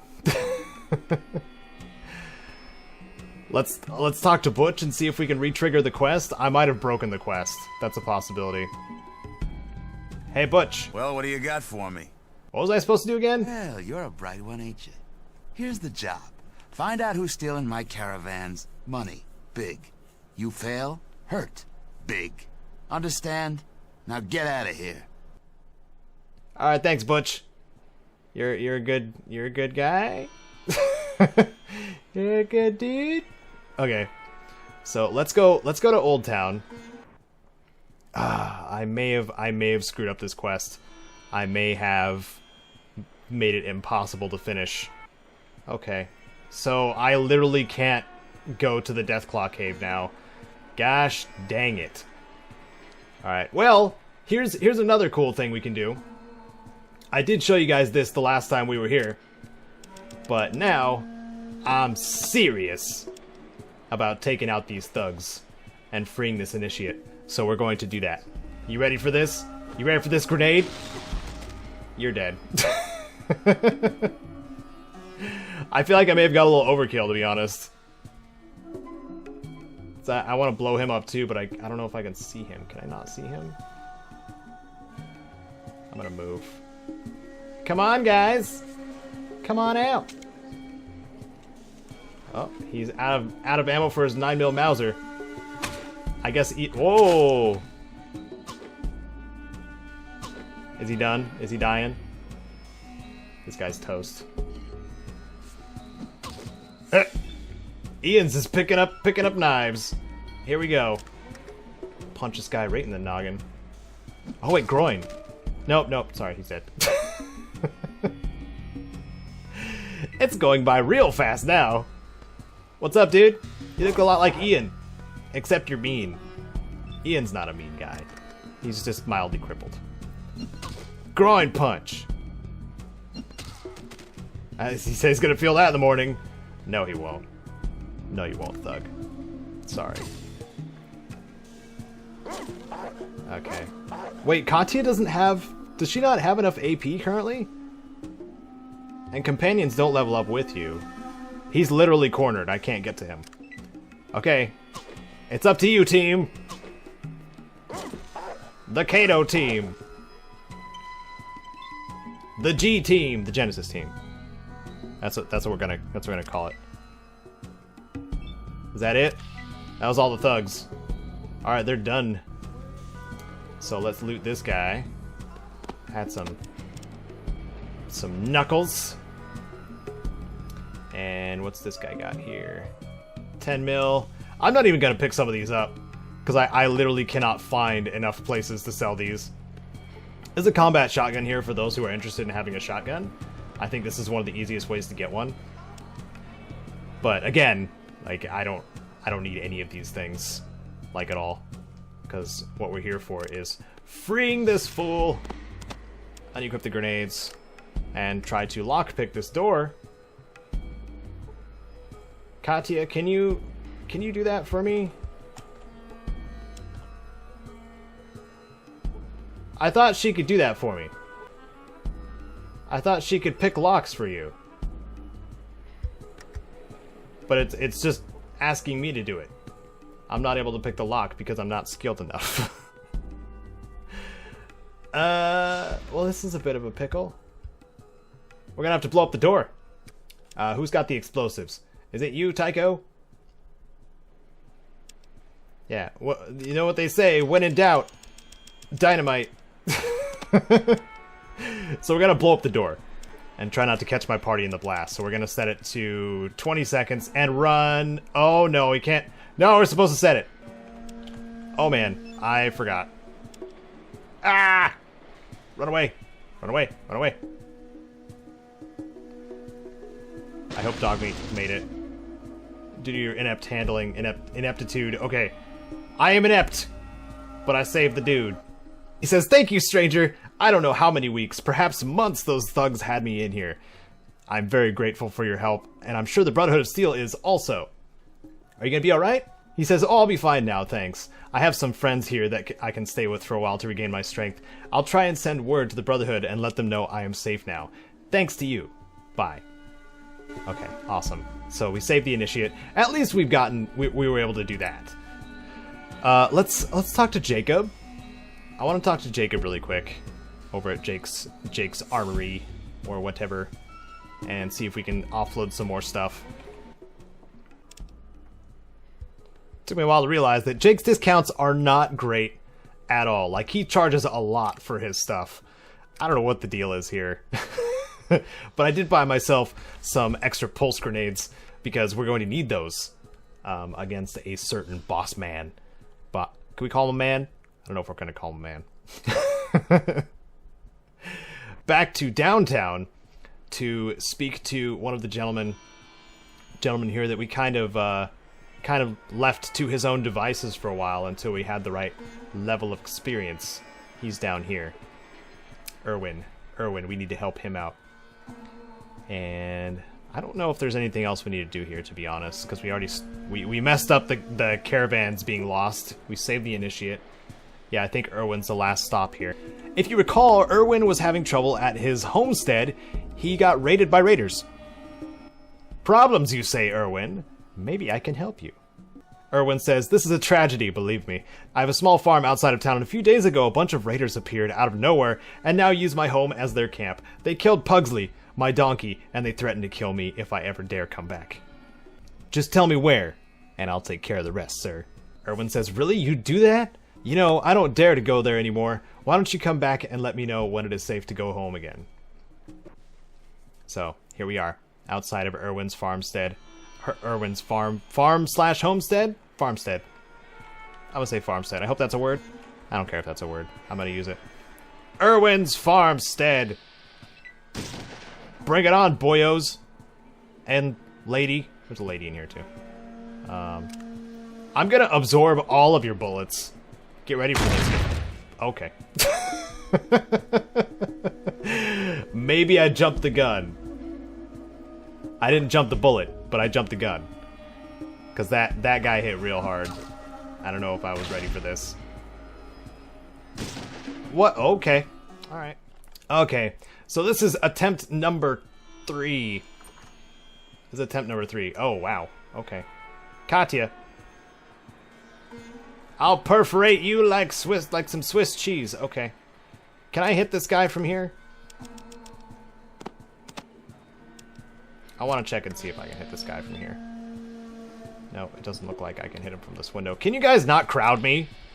Party, please? Party favors? I don't know if I can hit him from here. I can't. Okay, and there's no windows available.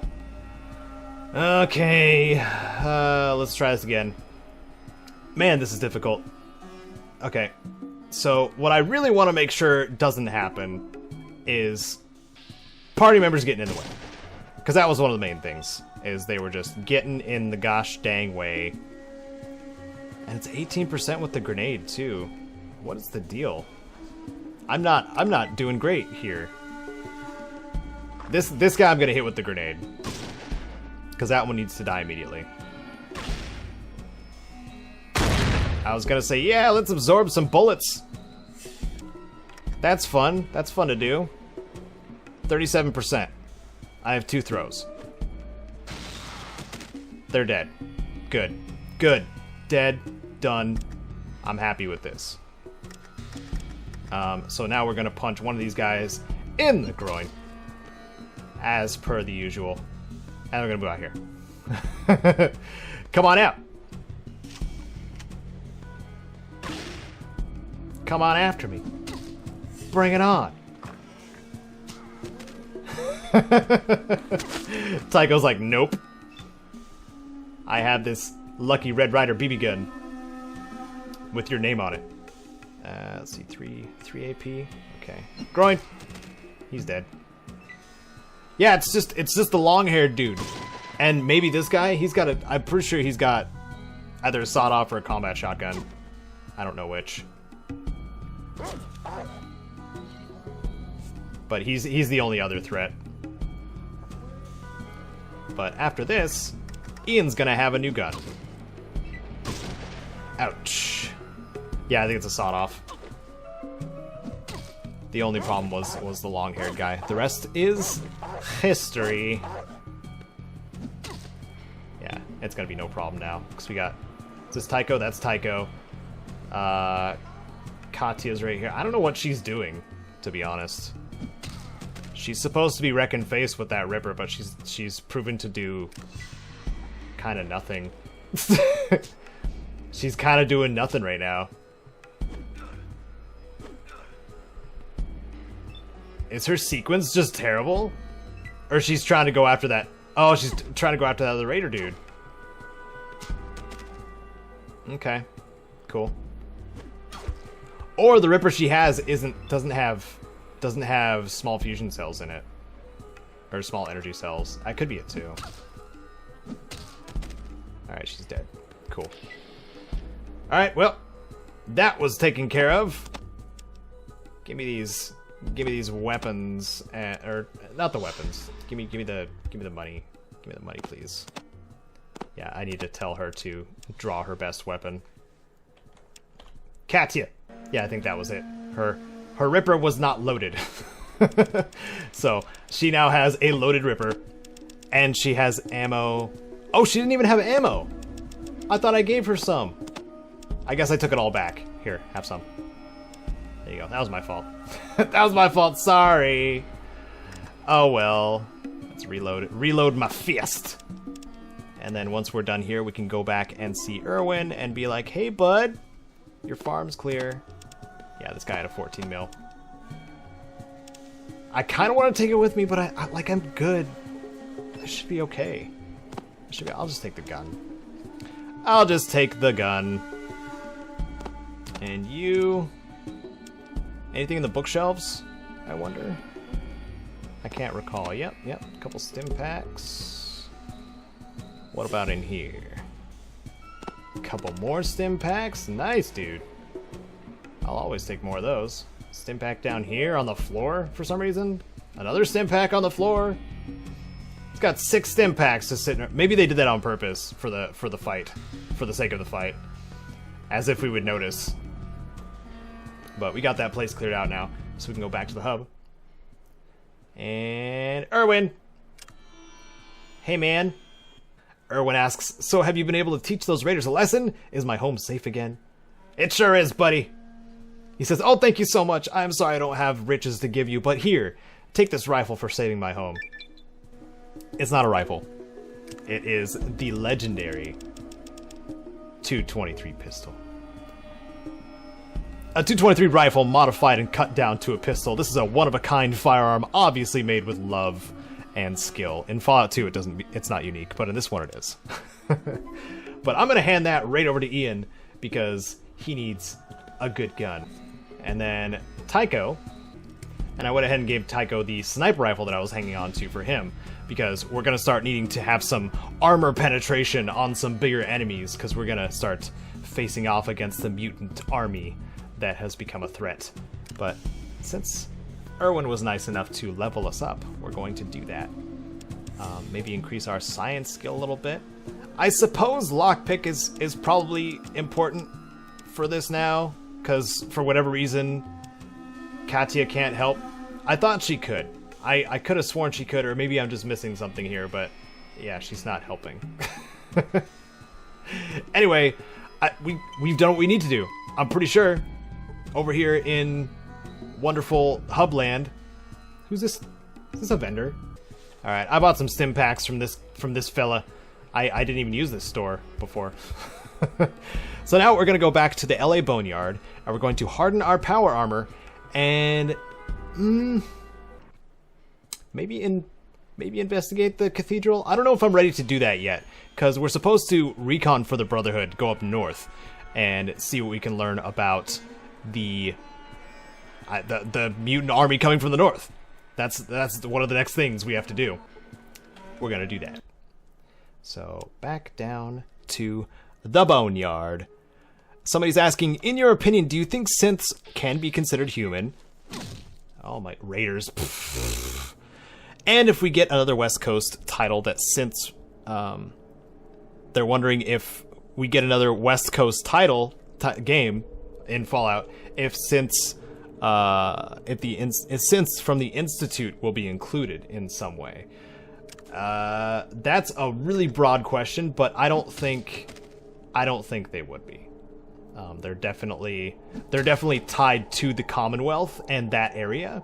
I don't see why, like, unless there was so very many, a lot of years that had passed, that allowed synths to, like, I guess migrate to the West Coast, but I don't see why they would. Get as far away from the Institute as possible, maybe? Like, And I think if they're sentient beings, I don't know if they'd still be considered human because they are synthetic. They are synthetic beings, since, you know, but their lives are still valuable in that capacity, I think. But I wouldn't consider them as humans because they were still manufactured by other humans, just implanted with personalities, and then they learn from those personalities. It's a very strange existence for synths. But also knowing that, of course, the things that the Institute are doing, basically playing with the lives of synths, and giving them the mental capacity to learn as a human would, is still like up in the air for morality, or I guess not really morally right, something like that. Where are we going? Downtown. This is not downtown. I forgot to go to Aditum. It's not daytime here, it's night. That's gross. Rest until morning. And 2 more hours. Now it's daytime. Now I can see. It's nice. It's beautiful. It's a beautiful day in Aditum. Look at all this crap that got left on the ground after the battle. Oh, man. So if I wanted to, I could turbo a plasma rifle with Smitty. But instead, I'm just going to harden my power armor, thanks to Miles over here. So these are the defense stats of my power armor as of right now. And this is my normal armor values. But what I'm going to be doing is asking our lovely friend Miles here to upgrade my power armor. He's asking, had a chance to get to the hub yet and visit Mrs. Stapleton? Yes, sir. Here are the books.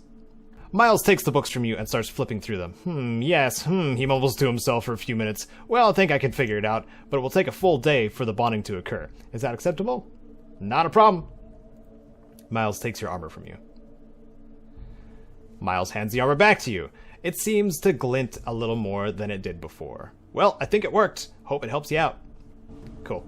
So we have a set of hardened power armor. If you want to know the whole process of that, or go back and either go back and watch the episodes, or I did a guide on power armor for Fallout 1 as well, if you guys are interested in that. Just in case. And the turbo plasma rifle is covered in the unique weapons guide as well. And I know there's a couple of places to get the plasma rifle, but you can only turbo one of them. I'm pretty sure. I could be wrong. But yeah, so now we hardened our power armor.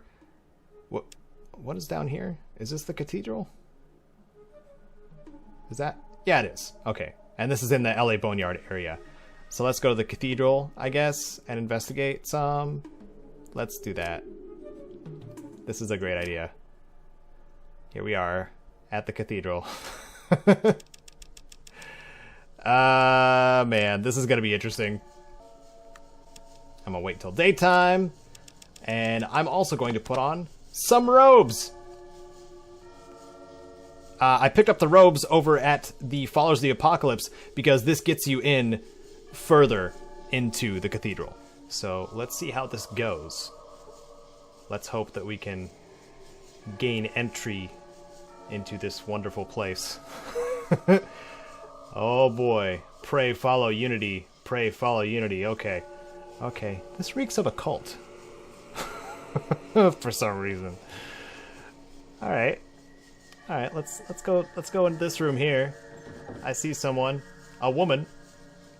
Hello, woman. He says, "Greetings, initiate. How may I be of service to you?" So she treats me as an initiate because I'm wearing the robes. So I'm going to say, I was a little nervous about our long-range plans. She says, "We have many, many things planned. The Holy Flame came first, which purged the world of evil. Then came the Master. Now we are at the time of unity, when we struggle to conquer the divisions of the world. After unity shall come peace. The age of peace is the reason for all our struggles." Why must so many people die to attain peace? She says, "No struggle comes without a price. The greatest struggle inevitably enacts the greatest cost. That is the paradox of peace, I fear. Words to think about, at any rate. Goodbye." Okay. Well, that's good to know. That's interesting. Thank you for those little tidbits of information. A chanter, Laura. This is a person. This is a person. Hello, my brother. May I be of service this glorious day? What kind of services do you offer? But I only meant... Oh. I have to go now. Okay, that's not what I meant. That's not what I meant at all. But, alright. She don't want to talk. She does not want to talk at all. Who else do we have here? Sister Francis. A huge member of the children. A big child. And this is a door. This is a shopkeeper. So what does the shopkeeper have to offer? It says, greetings, my fellow child. How can I help you? What do you have to trade?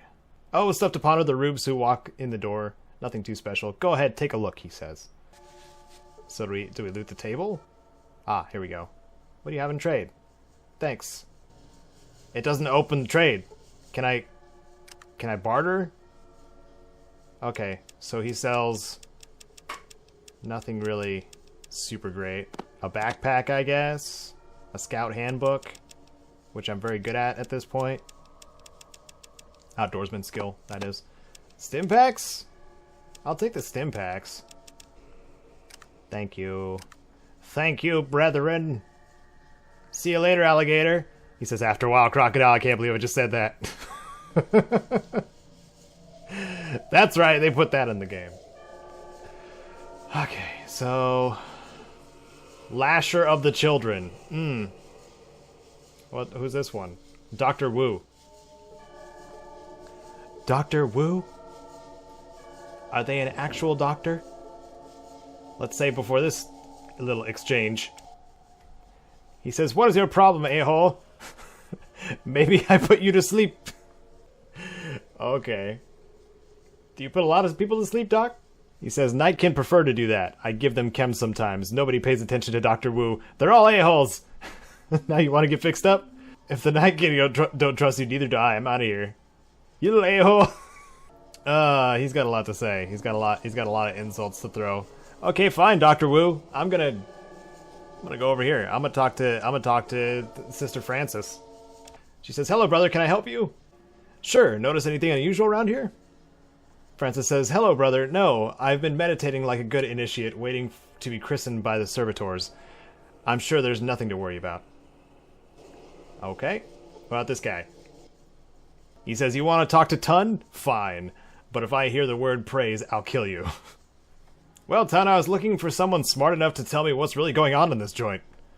He says, the master wants peace, and he wants us to get it for him. So we're going to have fun, capiche? Yeah, but there's got to be more going on than just that. He says, what else is there to know? I get to eat well, sleep in peace, and kill some of the people who used to screw me over. You want something more from life? Okay, so I can tell the people's motivations for wanting to do these things. I don't think I can get in much further. This one asks, why have you come, initiate? You know that I do not like to be disturbed. I seek the guidance of the cathedral. He says, learn to embrace pain as your closest friend, for pain is the most instructive force in the universe. Break yourself until you can exist no longer as an individual, then remake yourself into the master's tool. That is the solution to all of your problems. So where can I find the most pain? He says, there comes a time where you must find the answers to life's questions yourself, and that time is now. Be gone! Okay, so that was the Lasher of the Children. Okay. Well, I'm not learning much here, am I? Maybe I need to go to the military base first. Or maybe I missed something over at the Followers of the Apocalypse. That's a possibility, too. What's this teenager got to say? He says, hello, sir. Do you need a meditation flower? Child? Of course. He says, that's great. May the master bless you. He hands you a flower. I got a flower. I got a flower. Okay, so I don't think there's much else we can do out here for now. So I'm going to go out here, don my power armor once again. And I think we gotta head north. I think that's where we gotta go first. Out we go. Let's stop by Addington really quick. I might be doing a bit of backpedaling, but I need to find the downtown. Yeah, the Blades. Followers of the apocalypse, I must speak with you and wait until morning so I can actually see. Okay, here we go. Let me speak to this gal over here. Ask, and I'll answer if I can. What else do you know of the Children of the Cathedral? You've probably seen their hospitals around. They preach peace, but there is something very wrong with them. We need to find out what. Can I ask you a few more questions about them? Ask, and I'll answer if I can. Do you know who their leader is? Morpheus is the leader of the Children of the Cathedral. He is evil, and that fact must be exposed. Do you have any suspicions about them? A number of our spies have seen Nightkin coming in and out of the back room of the Children's Temple. Something important is back there. Can you help me destroy them? No, but I know someone who will. Go to the cathedral and find a woman named Laura. Say the phrase Red Rider. We'll create a diversion if we can. Thanks, I could use all the help I can get. Our destiny lies before us. Let us hope we are worthy. Okay, so that's the right way to do it. So now I'm gonna have the Children of the not the Children of the not these guys, the Followers of the Apocalypse. Ugh, my goodness. But the Followers of the Apocalypse are gonna help me with getting into the cathedral. My goodness, I can't do words right now. I apologize ahead of the rest of this episode. Okay, so instead, we're going to go towards the military base. And I don't think we've discovered that area at all yet. So let's go towards my vault. It's been a while since I talked back to Jacorin. Maybe. Just maybe. Are we really fighting rats right now? Help me out, team. Oh my goodness.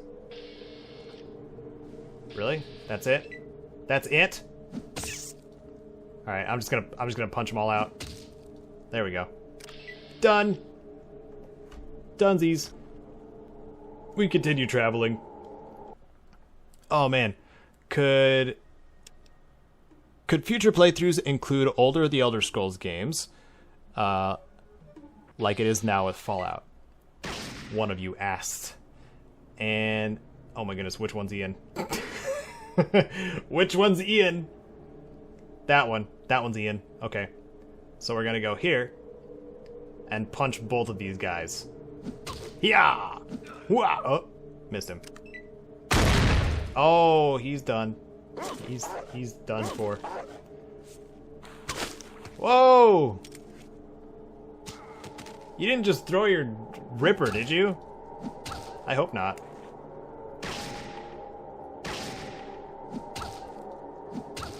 Oh boy.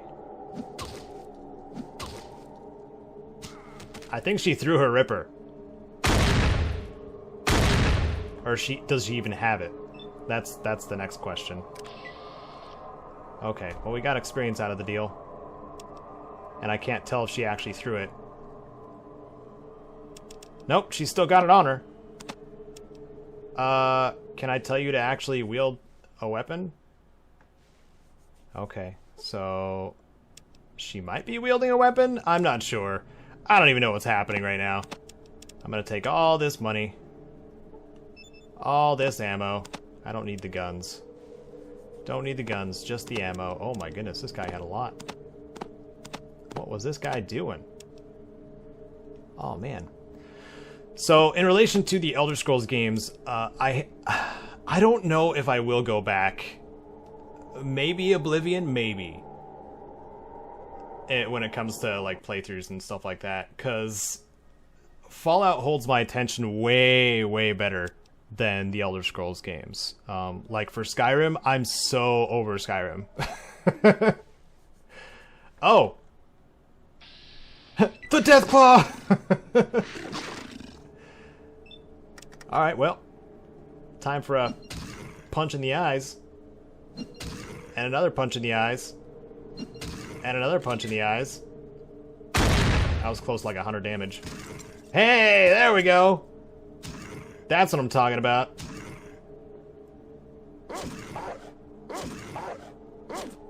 Gosh, this thing takes so much damage. Well, Katya won. Nice, dude. That's 1,000 XP. Awesome. Yeah, so I think to elaborate, I guess, I've never played through Morrowind, and I want to do that sometime, but I want to do it on my own so I know what I'm doing if I were to make a guide or do a playthrough on it too. So that's a whole nother endeavor that I'll have to take on. If I feel like I start running out of things to cover or things to make for Fallout, because Fallout's going to kind of take the priority, because that's where a lot of the people who joined the subscribers, you guys, that's where a lot of them came from, was Fallout guides. And I think the top one right now, as of this recording, is the Fallout 4 Armor and Apparel guide. Oh my goodness. Oh, we're going back to the classic foes. They got nothing. I'll punch that one. And I'll punch that one. I have so much AP. And so much movement. Yeah. Yeah. Now Katya is actually using the knife. Or the ripper. So that's freaking awesome. Okay. And I think I have enough energy ammo too, which is kind of nice. So we're going to go here. Back to the vault.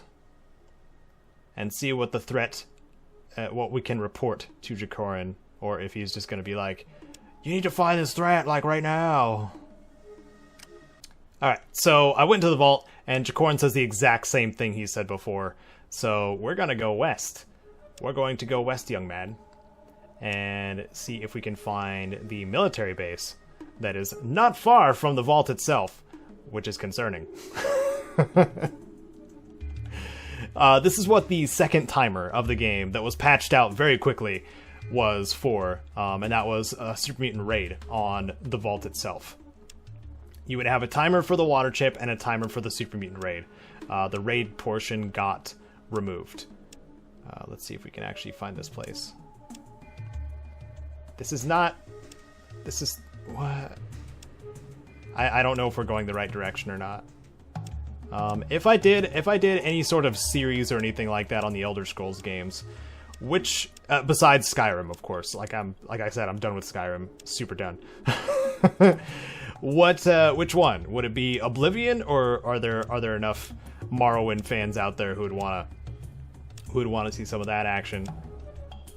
Let me know in the comments, and also ask more questions. Like, we are getting close to the end, but I would also like to have more questions towards the end of the series, because we've been getting kind of sparse on the topics of discussion that you guys have been asking.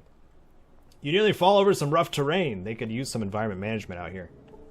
Well, we're gonna keep going anyway. Where the heck is this military base? Oh. It's the alien crash encounter. Oh man. What are these? A collection of strange bones. What's on these strange bones? Oh boy. It's the alien blaster! And what's on this one? A picture of Elvis. So let's go down the alien blaster. This is the most powerful weapon in the game. I am hesitant on using it or giving it to anybody else because I don't think anybody else has energy weapon proficiency. But we also have a fuzzy painting, an image of a singer, obviously very old. The image has felt coating that is still in good condition. It weighs 12 pounds. I think the only person that might be able to use the alien blaster would be Ian. And you know what? I will give it to him. I will let him attempt. Just to see, it's just to see if he actually decides to use it or not. So, use your best weapon next time. Never mind. Okay, so let's see. Let's see if he decides to use the alien blaster instead of the 223 pistol. Why is Katya standing in place? Okay. This is one of the many, or one of the few, I should say, unique weapons in Fallout 1. The alien blaster is the most powerful. It's so powerful. Mutant army. Oh, there are floaters in this version, or in the first game. What are they all wielding? I don't have awareness, do I? But they all look like they're unarmed. I hope that's the case. I really do. I'm gonna take out the floater. Ganglion. For 11 points. Ow. Ow. Oh, nope. Nope, he's using the 223. Oh, no, that's a minigun. Oh, that's a... Okay, that's a flamethrower. What else you guys got? I need to break that man's arm. Okay. Nice, Katya. Go full glass cannon on him. Ooh! I underestimate the power of my squad. Ow! Can I attack you, please? My sequence is butt. Good thing I got all these stim packs. Holy crap, dude.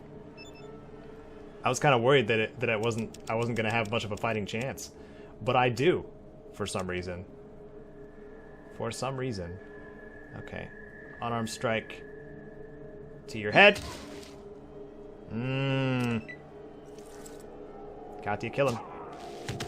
Oh boy. Ian, shoot his face off. Please. Owie.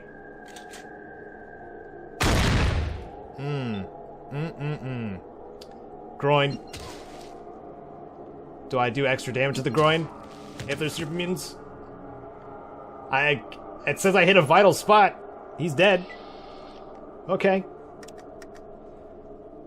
So I think we're at endgame level. We can kill super mutants. I can't carry this minigun though. I don't even know if I want to be honest. Or the flamer. Let's see what this guy had. He had spiked knuckles. Why would a mutant be wielding spiked knuckles? Don't they have powerful weapons?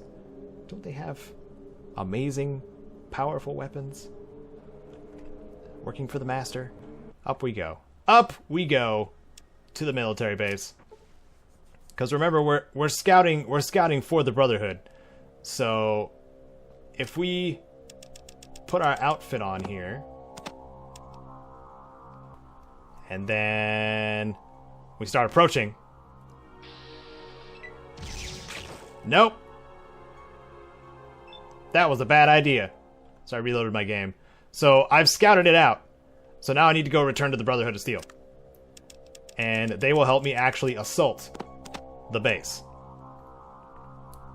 So this is gonna be something. So back to the Brotherhood.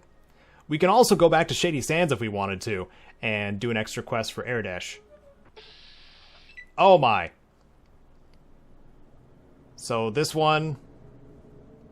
Oh man. Which one's got the flamer, I wonder? I'm gonna stand on the opposite side of this one.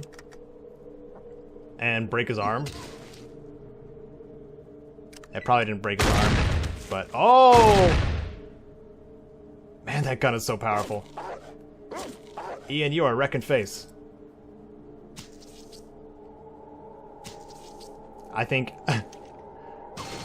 Oh, there goes the other guy. You killed your own dude. Good job. Nice, nice, nice. I wish it wasn't nighttime. Ow. Why is it doing no damage to me? That's also cool. Please don't kill Ian. I would like to kill this guy. Or break his arm. Right arm. Okay, Superman Patroller was critically hit in the right arm for 32 hit points, striking a nerve and forcing the giant to grab his arm in pain. So I think that means... he looks severely wounded. Okay. Eyes? For 9 hit points. And he's dead. Love that power fist. I love the amount of experience we're getting, too. Full squad. Something else. I don't remember having this easy of a time fighting against the super mutants. He had nothing on him, that one. Okay, well, off we go again. Back to the Brotherhood. That's right. Caedo, what is your favorite special weapon of any Fallout, like the Alien Blaster, Turbo Tune Plasma Rifle, Pushy, etc.? Fallout Old School Gamer. I like auto grenade launchers. They are a heck of a lot of fun. Explosives in general are kind of my jam. And I also love the unarmed weapons, so like you suggested, Pushy, like that's one of my favorites. So, yeah, we'll go with those. Let's talk to the Elder and tell him that there's a base. Hello again, Initiate. Things going well? I have some information on the area north of here. What do you got? I saw their base. It's crawling with mutants. Finally. Well, this'll get the Elders off their butts. We'll fortify the fortress and surprise those damn mutants. You can't play defense on this one. So, what is your alternative? Well, it's obvious something needs to be done. It would be best if we attack the mutants before they attack us. We're going to need the Elders on our side for this one. Not a bad plan. Tell you what, let me go try and beat it into the Elders. No guarantees, but I'll try. That's all we need. His guard says, the Elders have called a meeting. They wish you to meet with them in the conference room right away. Where's the conference room? It's on this floor, northeast corner, right behind the assembly hall. Okay, so I'm gonna guess right over here. Right, guys, get out of the doorway! Ah! Okay, let me open the door again. You get We got a cha-cha all the way through that door. Or conga line through the door. Okay, so here's the Elder Council. We are getting serious. What's up, Elders? Wonder if Maxon... Okay. Here we go. The Elder says, the meeting will come to order. All Elders are present and we have agreed to hear the claims of Brother Caedo. We shall determine what actions will be taken. Brother Caedo, tell us what you have seen to the north. I say... during my explorations, I found a military installation being used by mutants. It is heavily guarded and patrolled regularly. They ask, and what do these mutants look like? They are large humanoids. Their muscle mass is well beyond what a regular human could ever gain. There appear to be several of them guarding the gate in organized troops. They ask, what threat do you assume these mutants pose? Just as the Brotherhood has been gearing up for battle, this mutant army has been preparing for something big. They say, frankly, your report has not shown us any proof that they are a threat to us. What proof can you give that they have hostile intentions? They're gathering an army, a heavily armed army. They certainly aren't going to just parade around. They intend to use it. They ask, so by these actions they are taking, is it feasible that they will eventually come here? It is definitely possible that they are already on their way here. The Brotherhood is the only real opposition they could have. They ask, what do you suggest, a preemptive strike at their military base? Yes. I don't want them to know we're coming, though. A small team should stand a better chance to getting into their perimeter without being detected. The Elders say, so be it. You shall have 3 paladins of my choosing to meet you at the military base to help you get inside. Elders, thank you for your time. Best of luck to you, Initiate. Alright, so when we head back to the base, we're going to have the benefit of 3 Brotherhood paladins helping us, fighting alongside us during this fight, and that's going to be great. So while I'm in the Brotherhood bunker, I'm going to get another implant. I think that's level 2. I can't remember if that's level... Yeah, it's level 2. Okay, because I do have my caps now that I can... Maybe I can trade with them? I can't remember if I can trade back for the caps that I spend. So let's see what attributes we need to raise here. Strength is maxed out. Perception is fair. Agility needs a boost, so agility is the next. Agility, please! It's a tough operation, it's very costly and time-consuming. It will take 3 weeks and the cost of 5,000 scripts. I'll do it! Doctor says, alright, let's give it a spin! The chems are so friendly. Your slumber comes quickly. They say, okay, you're ready for duty. You flex your muscles and can feel the increased speed and control. All I can ask of you is you please not damage my masterpiece. Okay. So, can I trade with them? Nope. Nope. I'm radiated. Thanks. Okay. So, how much money do I have left? 11,805? So can I get another one? 4,000 scripts for perception. I'll do that too. Out with the old and the new, you drop like a rock into an abyss. They say you look exactly the same, but how do you feel? All of your senses feel much sharper. They say, well, you're taking up valuable bed space. Get going. Okay. So now I have 7,800 and something. What else? Intelligence? I think I can afford the other two that I want. Alright, let's get the intelligence one. I'll do it. They say, now where's the brain again? What's this thing supposed to do? You try and fight the Kens, but it's a losing battle. Okay. They say, well, it looks like I got it all back and everything's working great. It's as if the pathways of your thoughts have direct links everywhere in your head and your memories are much crisper. Take it easy. Okay. And for the final one, tell me about the operations. Endurance. This one's 3,000. I'll do it. They say, I'm sorry, but you're an outsider. After you're in the Brotherhood for 10 years or so, I'll be able to do the operation for free. But we have expenses and you're not a regular working member of the Brotherhood yet. Oh, I don't have enough money. I think they charge me more for one of these. But that's fine. That's fine. Okay, so let's look at our character sheet now. We have 10 strength thanks to the power armor. We have 10 intelligence, 10 agility, and 10 luck. I think we're going to be okay. I think things are going to work out just fine. And then I'll come back when I have the 4,000 that they want. That won't take much. Back to level 1. And we go back out to fight. What is this? Oh, it's a holotape. Back out we go to the ground level. That's right. What is your favorite part or moment in Fallout 1 and 2? There's too many to name. I'll be honest. Man. I think the call me gross, but I love the extra effort put into the death animations for both standard enemies and bosses that you kill. Oops, not the Brotherhood. I don't want to go to the Brotherhood. I want to go to the military base. Oh, let's see. What else? I like the dark humor. I can't pinpoint anything, and I like the amount of references in Fallout 2. Ooh, another special encounter. It's a TARDIS! What's happening? Excuse me. No. He dropped a motion sensor. Doctor Who was here. Oh well. That's a fine example of the question, of an answer to the question. I like the weird stuff too. I like the references. That is a reference. A very clear one.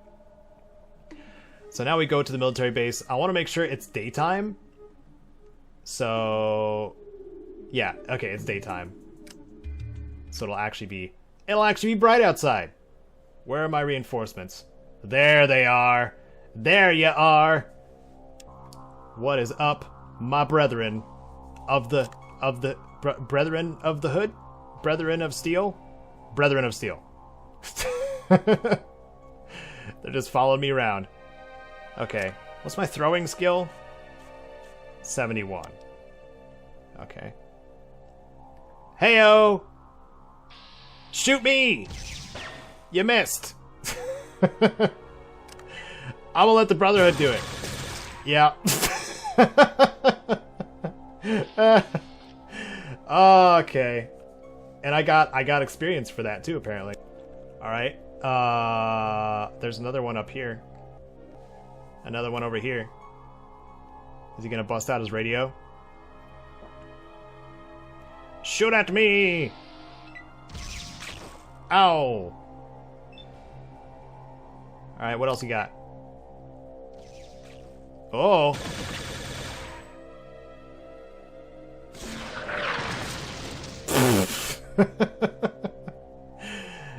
I appreciate that it shows the raw power of the Brotherhood here, too. Like the power of their forces. Ouch! That dude hit Ian really hard. I gotta rush up here. dun, dun, dun. As long as you shoot me instead, dude. It is cool. I'm gonna come up here. There's another... Oh, no! The Brotherhood got cut in half. Ow. Please don't shoot my guys. Brotherhood member. I hope you're smarter than that, but I don't think you are. Let's punch him again. Oh, this is gonna end badly. Oh wait, maybe he is smarter than that. Or maybe he wasn't. Maybe that wasn't in line of sight. That could have been it too. Can I get close without using time units? Time units. Oh, I can't believe I just said that. Without using AP. Action points, sir. Break his arm. Nope. Kill him. Yep. I'm more happy with that. I love it. I love that so much. Alright. Well. Oops. It would have been a lot more difficult to fight our way in just with my squad. So it's a good thing that we did this. Oh, he's got grenades on him too. Nice, dude. Okay, so unfortunately when dudes get blown up like this, they drop all the things they were carrying that you have to pick up manually. Let's see. And I want... Whoops. I want... Oh, look at that. Look at that. Gatling laser. I can't pick that up, but I'm definitely going to keep that to sell once I have the inventory space. Somebody trade with me! So you can... So, yeah, carry this stuff. Do it. Ian, hold these grenades. Okay. Can I carry it now? Yay! But I can't carry the fusion cells. Okay. And, okay, let's pick up these now. Wow, okay. So, something I didn't mention or remember is that when you harden the power armor you have, it goes up to 100 pounds. So most of my capacity is what I'm wearing. Most of my carry capacity is taken up by my armor, and that's kind of ridiculous. Just a little bit. So the super mutant, I believe, had a radio on him, but there's nothing. The door's locked. Security code required. Okay, is this radio? Can I tape? Okay, so he was carrying what I need to use. Microfusion cell. Pulse grenade. Pulse grenade. Okay. So he had this holotape right here. Okay. Although this tape is damaged beyond use, there is some writing scratched on the plastic. Code 010597. I use it on the door. The door's unlocked now. Now we're going in. Oh! Oh no. Okay. Well, that was not good. Part of my party blew up. I can't believe Dogmeat's still alive. Okay, so Dogmeat's gonna have to come with me. Which is gonna be horrible. Because I think we're gonna lose Dogmeat. But let's try it again. Okay. So, I mashed the A button, which initiated combat before they were able to notice. So, it's a little bit of an exploit, but I don't want to lose Dogmeat just yet. Even though Dogmeat's canon death is... Dogmeat does die. Dogmeat's canon death is via the force fields here. Can I break your arm? Or just kill you? That works too. That works better for me, actually. So I'll stand here. Haha! The advantage of the extra burst.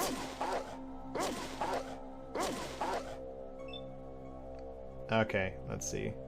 You, sir! That, just 23 hit points. Okay. Who else we got here? They have to get to me, though. That's the thing. He's gonna be taking damage from the shields. Or I could just do this. Okay, so we're inside the base now. That's a lot of muties. Oh man, and a guns and bullets next to all of them. And robo brains. Oh boy. I'm gonna guess this is the security computer over here. The Mach 4 computer. So I don't remember if I can repair these to shut them down. I can!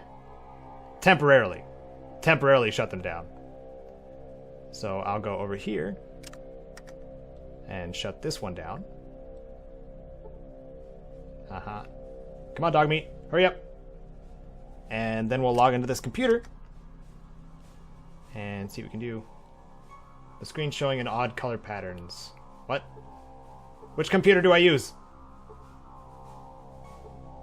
You press some buttons, but the computer seems to be damaged. It will take work to operate it.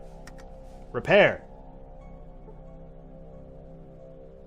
It seems to have corrupted data. Okay. Uncorrupt it! There we go. Reprogramming complete. Initializing voice communication subsystems. Initializing personality subsystem. Click. How may this terminal be of service? Display your list of programs. The computer says current applications are Facility Maintenance version 2.1, Movement version 4.8b, Repair version 0.8a, Pest Control version 1.4, Hearts version 1.0, and Sensors 76. Terminate Hearts?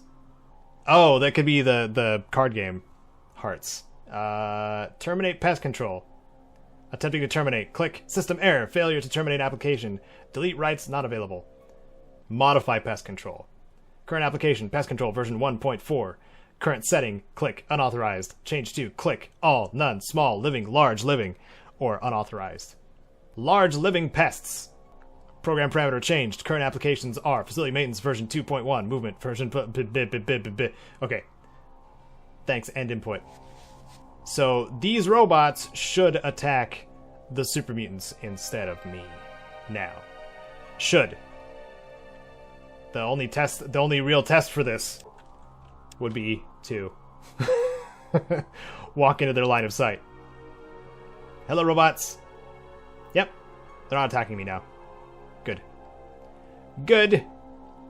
Do I want to go after this super mutant over here? And are these terminals? Do these terminals control the force fields? I'm not too terribly familiar with the military base, to be honest. The emitter's too damaged to repair, so I have to walk through it. Okay. Robot, what are you doing? You did a good job blocking the dog. Level 2! Let's do this. Can I repair this one? Too damaged. Oh man. Haha! They exterminated the mutants in here! That's awesome. That's awesome. I'm going this way. And I'm also going to try to lock Dogmeat in here, so we can prevent him from getting myrtleized by the shields. How do I... Okay, so that's that mutant. That's that mutant. Okay. So this is the bottom area. Oh man. Oh man. Look at all these mutants. This is getting ridiculous. It's getting stressful. Close the door!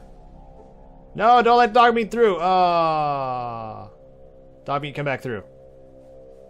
Come back through. Let me close the door on you. There we go. Haha! Dogmeat is stuck. What? Wait, how did I level? Excuse me? Do I get experience when I do that? I guess I do.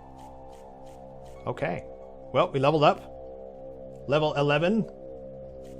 So we're going to increase our throwing skill up to 80. Increase unarmed even further to 155. The rolls against you make your combat skills kind of need to be above 100. Secondary and active skills. The emitters do damage, that's right. Secondary and active skills don't matter as much. Gonna heal myself up really quick. Oh, this is intense. This is intense! Oh, they see me. Well, you know what I'm gonna do? I'm gonna go over here and funnel you guys. Oh! I feel like I'm gonna need a grenade. At least one. Whoever said grenades aren't viable. I don't know who said that. If anybody said grenades aren't viable, I feel like they might be gravely mistaken. For clusters like this, I don't want to deal with all this. But I know my plasma grenades do. So we're gonna give him a chance. We're gonna give him this one chance, one shot, to end things peacefully. Can I hit him from here? No. From here? From here? There we go. Haha. What are you gonna do about it? Okay, so they took a lot of damage, so I think I can just punch them. And they'll die. Because they have like... It looks as though they have like 50-something health or so. I was a little over-prepared for this. So as long as I can do that much damage, I'm okay. Yeah, that one just straight up died. Because he took... Yeah, I think my guess is about right. They're about 50 health. Because that one took 57 from the grenade and died immediately. Nice! That was a lot of experience that I just got. Are these guys carrying anything useful? I don't think so. I do not think so.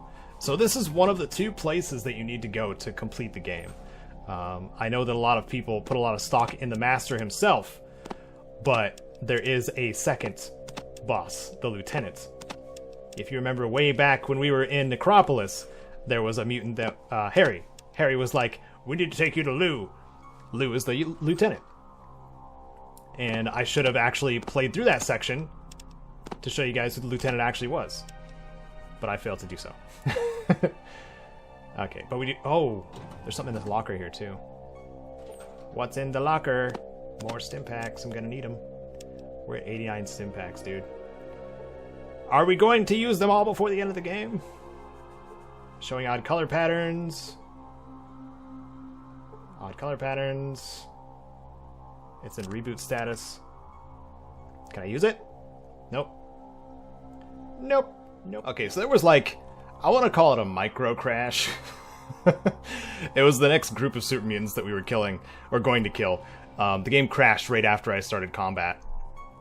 But luckily we didn't really lose anything because I got to loot these rooms still and stuff like that. So we're going to try this again without the crashy time, but I kind of know what's going to happen when I walk into this room, first and foremost. And, oh! He's going to miss with the rocket launcher and hit his own dude. And kill him. Don't worry, he's fine. He's just shell-shocked a little bit. That's a good start. I hope it doesn't crash. Oh, crap. There's more than one. Ow. Oh, here we go again. Nope, nope, he's reloading. Okay, so what we're gonna do is we're gonna move around this corner here and wait for them and heal ourselves. That's the top strat if you're melee, because they don't stop coming for you. And you can just end up waiting for them if you'd like. I think it's just is it just the one? It's just the one coming at me. Okay. Well, let's wait for him.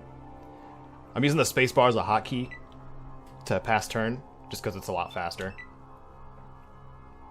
There we go. There's our friend. Hello, friend! Are you gonna point blank me? Or are you just gonna die? He's probably just gonna die. Yeah, he's dead. And I can end combat because the other one didn't follow him, which was kind of surprising still. Oh, I do want to fire rockets back at him, but I do not have the big gun skill. 10% in big guns. That'll probably go badly, I gotta say. I've always liked the super mutant models that they have. This is supposedly the Nightkin model, and this is the standard model, where they're, you know, relatively easy to tell apart. Later on, we'll fight Nightkin that are actually using Stealth Boys, which is, you know, how a lot of people seem to remember them. Oh, here we go. Oh, that one's got a minigun. You should come over here, Chapo. You should come hang out with me behind this corner. It sounds like I'm being suggestive, but I just want to kill him. I just want to, you know, punch his arm off so he can't use that minigun on me. I think that's a good spot to be, right there. I think. Oh, nope, he's still around the corner. Oh well, we still got enough hits. It's just one shot. Okay, 81 hit points in the eyes. Yeah, that one's done too. I know I'm gonna have to, like, switch out my save slots too. I told you guys how to do that, right? I'm pretty sure I did. It's copying your save game folder and naming it something else, and then having a blank one with just your first save slot that you've been using, just so you can have more than 10 save slots at a time per playthrough. So I think that's good. Okay, so I'm going to probably alert one of these guys. I'm gonna try to sneak by here and see if this actually works. Wow, it worked. That's surprising. I don't usually sneak at all. I'm too I'm too bulky and punchy to sneak a lot of the time. But that was surprising. Okay, so, and I can throw from here too. Oh my goodness. Oh my lands. Oh my word. How should we do this? We started combat, so he's not going to be able to get the first shot on me. I can go four tiles. How many more mutants are in here? Just 2? No, 3. Oh, that one. I'm glad I looked. That one's a fair distance away. But I need to kill this one first. So I'm going to waddle over here. Punch this one in the eyes. And he's now unconscious. I'll punch him in the eyes again. He's dead. Ah, that one had a rocket launcher too. I don't understand why they think it's so smart to fire rockets indoors. And I died.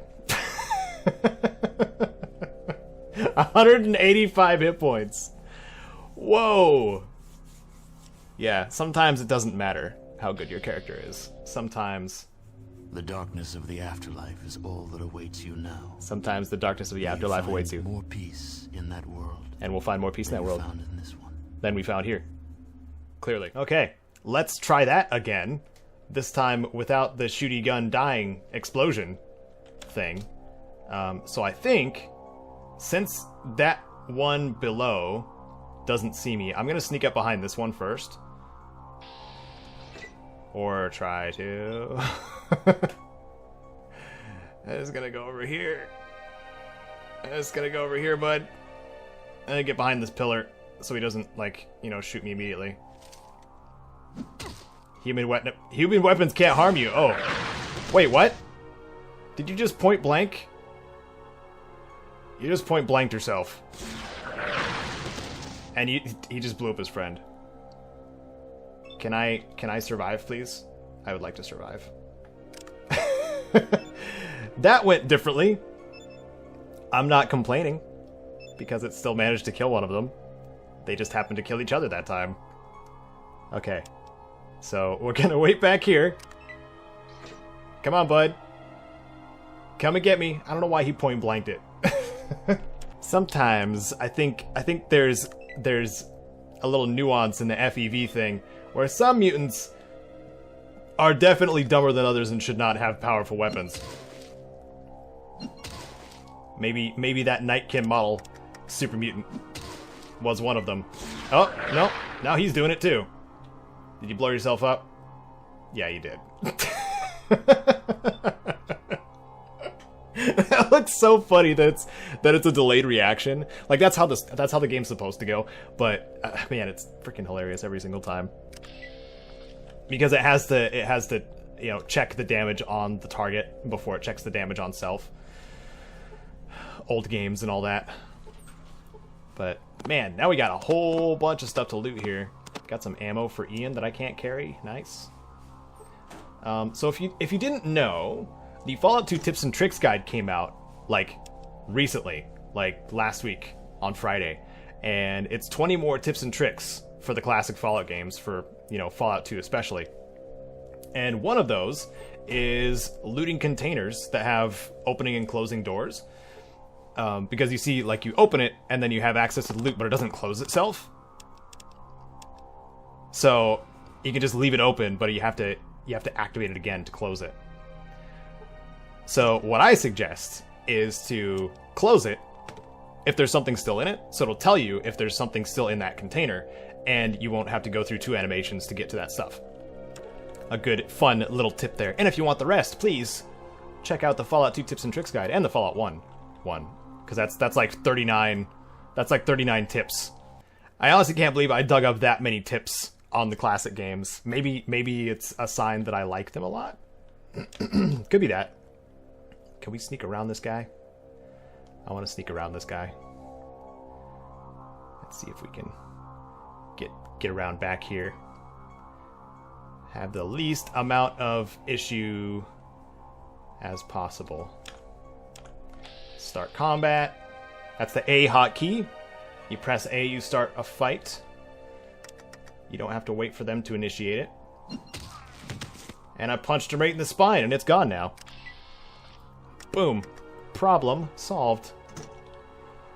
I've been getting really confused between the games too, because I've been I've been capturing footage of Fallout 2, streaming Fallout Tactics, and doing a Let's Play of Fallout 1. And to be honest, doing all 3 at once is a little much if you were just playing, because there's some well, between Tactics and the other 2 classics, like there's a world of difference. But I'm getting confused between my characters. They are both punchy characters, which probably doesn't help, because my main character in the Fallout 2 save is has a mega power fist, which is only available in the second game. Oh, this door is locked, and our lockpick skill is garbage. Well, that's no good. Should we attempt it? This is a military base, so I don't think we even have the skill for this. Dogmeat got stuck behind the door. Oh, he's behind the thing. You know, the thing. Let's try it, I guess. Do I have explosives for the door? I don't. Let's lockpick this. So I did that roughly 20 times, and it's not opening. But I can, however, take a little shortcut here, because my repair skill is quite high. So I can disable the force field emitters, and I found out through Fallout 2 that you do actually get experience from disabling force fields. So, hey Dogmeat, good to see you again, buddy. We're gonna do this really quick. All right, and then we'll jump right in here. 3rd floor. Okay, so this part is really crashy. It might crash again. This is me pre-preparing to crash one more time. I'm gonna try to sneak. Nope, that doesn't work. And Dogmeat's dead again. This is basically guaranteed Dogmeat death spot. But what I'm going to do this time is heal myself up, then go past the force field, because I think the force field might be causing the crashes. I think that's what it is. Me trying to operate my character in said force field. Oh, man. Or I could just die. I could die, too. Because they're getting a lot of hits on me. And that hurts really bad. Let's go over here. We had somebody over here that would patrol, but that doesn't seem to matter right now. So we're going to heal ourselves up again. And hope it doesn't crash. Please don't crash. One more time. Okay. Pass turn. Yes. Come here. Now you're right next to each other, so I'm gonna grenade you both. And you're both gonna die. Well, I did a lot of damage to that one. Is it funny to say, like, the minigun is the lowest threat? Because the missile launcher and the plasma rifle both hurt a lot. But when the minigun dude comes up, he's got to use most of his AP to get a hit on me. Okay, so this room here, this is where my things are going to be stashed. There's a patrolling guard somewhere. I don't know where they are. Is that them? At some point, they're going to stop me and capture me. So I'm definitely looking forward to that. But we got through that encounter. Try not to jinx it here. This is going to be the locker that our stuff gets stored in, I think.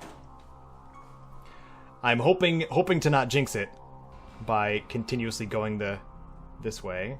I think there's... Oh, it's electrified. The floor is electrified. That's right. Ow! I don't like that at all.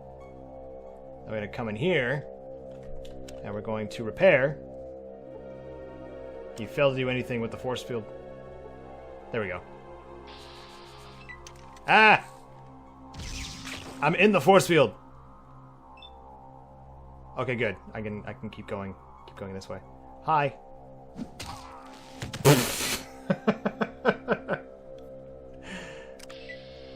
Alright, cool. So, this is the guy... I think this is the guy that will be like, hey, what are you doing here? I capture you. Yeah.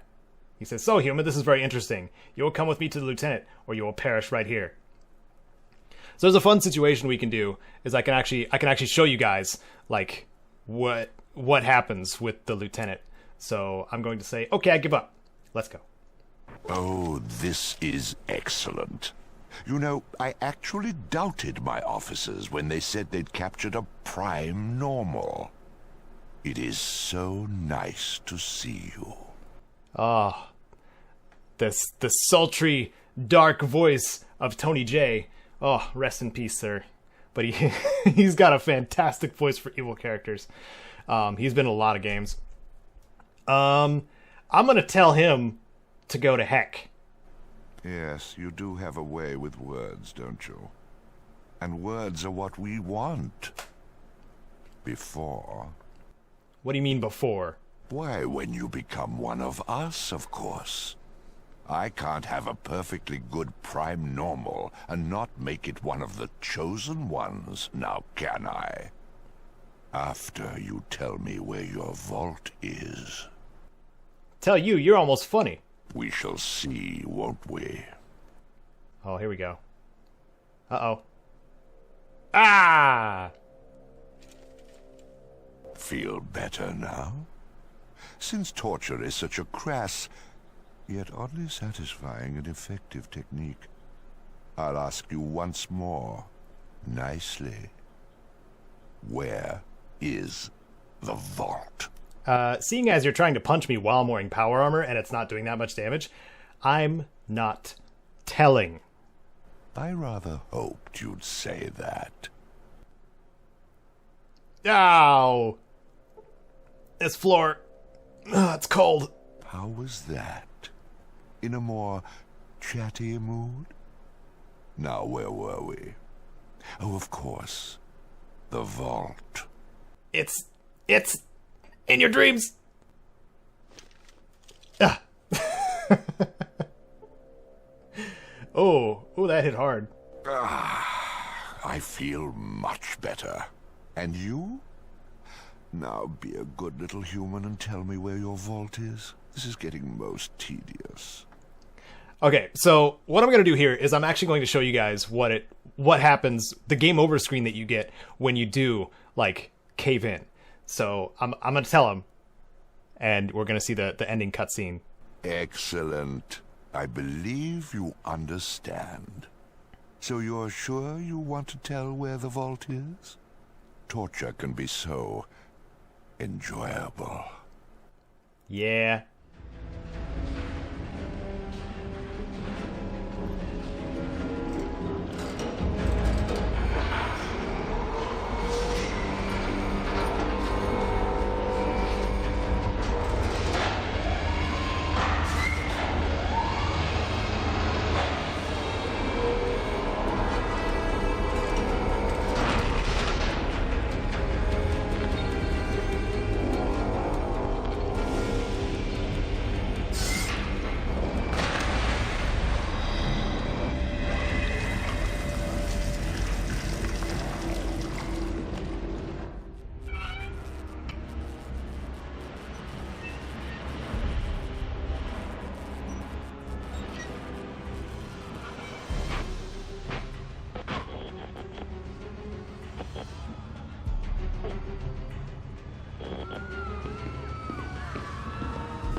So we're going to title that episode probably The Bad Ending. Wasn't that a trip? So you get dipped in the FEV, that's what they call it. You get dipped in, just submersed in the FEV, and you turn into a super mutant. He was calling me a prime normal because I come from a vault. That means I am the least amount exposed to the wasteland, so I have the highest chance of becoming not just a super mutant, but a intelligent super mutant. At least that's from what I understand. So now we're going to actually go see Lou and do it for real this time. Tedious. Go to heck. I do so admire your will. Guards, take him to his cell and prepare him for the dipping. He'll tell us where his vault is when he's one of us. If you're so sure I'll tell you after dipping, then why all of this? Well, you see, there is this minor drawback. Sometimes, not always, a person's memory is, how shall we say, interrupted by dipping. So there is a small chance you'll forget the location. So you can't afford to dip me? Unfortunately, at this point, I have to take the chance. I do need that information. You better hope I forget, because if I remember any of this, your butt's mine. Oh, here we go. We're waking up. We're awake now. Okay. Well, we've got a dead vault dweller in my cell here. So we're in the previous floor where I encountered that guard there. So I'm going to see what's on this guy, which is stim packs and a 10mm pistol, which is stim packs and a 10mm pistol. Is this what I'm gonna have to try and defeat him with? He's got a freaking energy weapon, dude. And can I speak to what's her name over there? Sarah. Sarah is her name. Why is the door open? I see nothing out of the ordinary. Can I wash my hands? I wash my hands. I can't use the toilet, though. And can I get through the door? That's a question, too. Lockpick? The locks aren't very sturdy in this place. Okay. So, what if I sneak over to Sarah's room That's not going to go over well, I don't think. What I want to do is sneak over to Sarah's room. Yeah. Here we go. And speak. She says, surprised, what are you doing out of your protective cell? I'm walking around. Sarah says, you should be in your cell. The guards are keeping us here for our protection. The robots have been programmed to attack unescorted normals. Once I've been dipped, I'll be able to spend time helping the Unity. Wait, hold on. You want to do that? She says, of course. It's the best chance humanity has to survive. All right. Whatever. Have fun. Okay, so she's been indoctrinated. She wants to do what the mutants are doing and become one. Can I... How do we do this exactly? It always gets fuzzy when I go to do this part. So I can heal myself up. Obviously, I'm going to do that.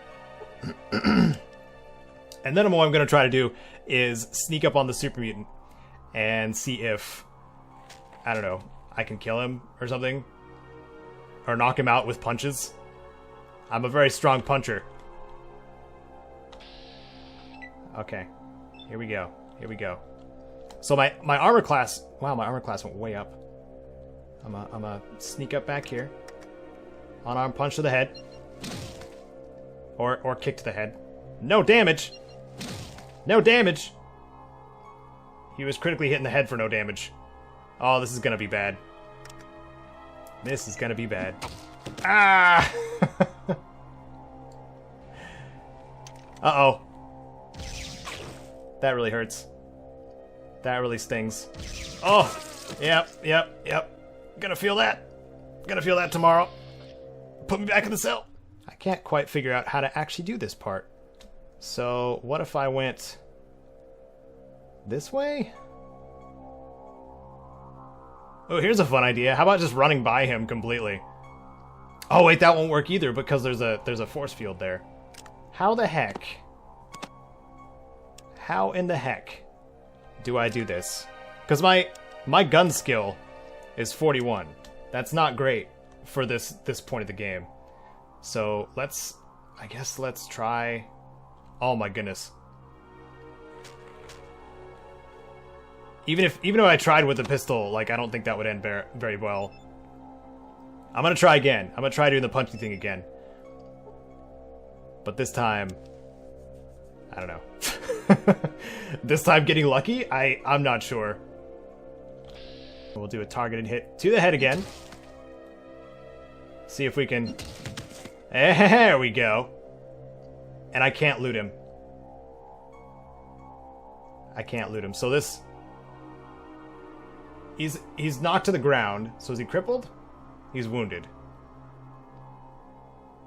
That's 2 hit points. So we're gonna run. No! Oh, man. Yeah, this is not gonna work either.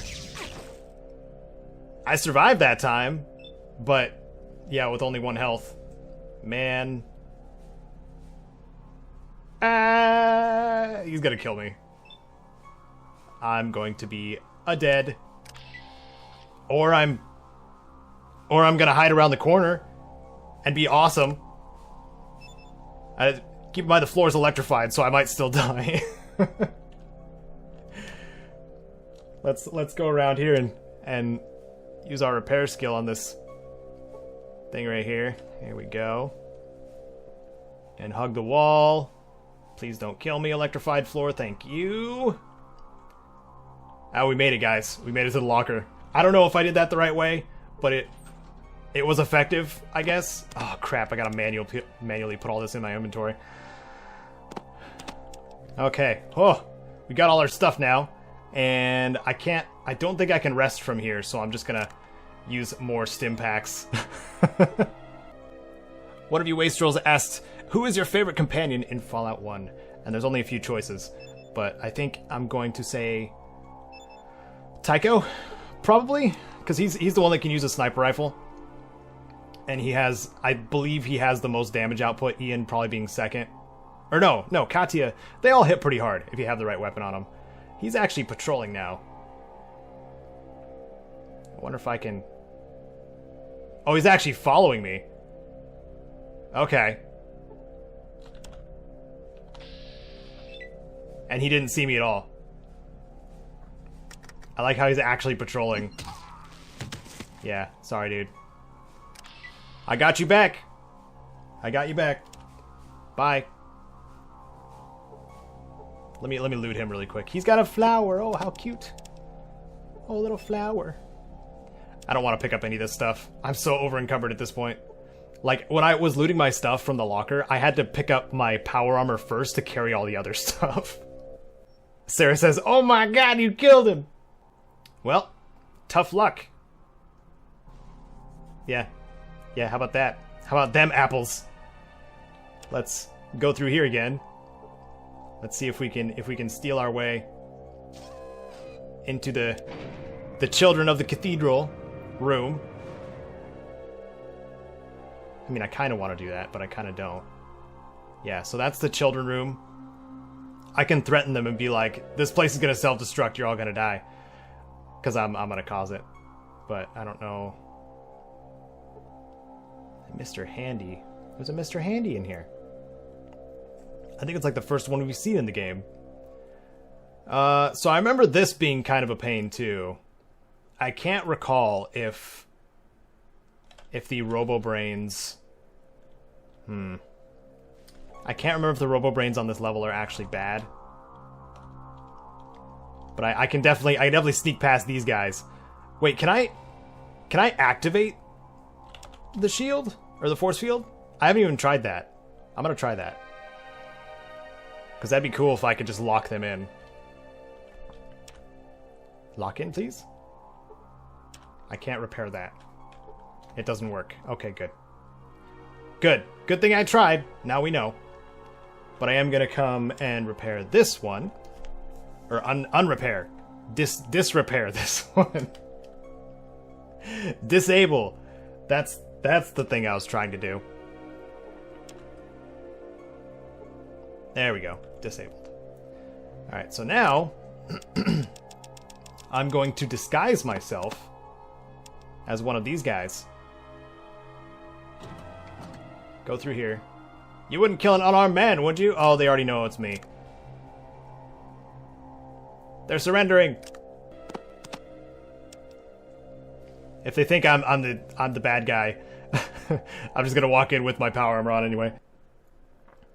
Okay, scientists. Okay, weird cult guys. Hands up, where I can see them. Okay, so we're gonna use science on this terminal here. And then it says you managed to get an interface screen out of the VATS control computer. And this is where I was dipped, by the way.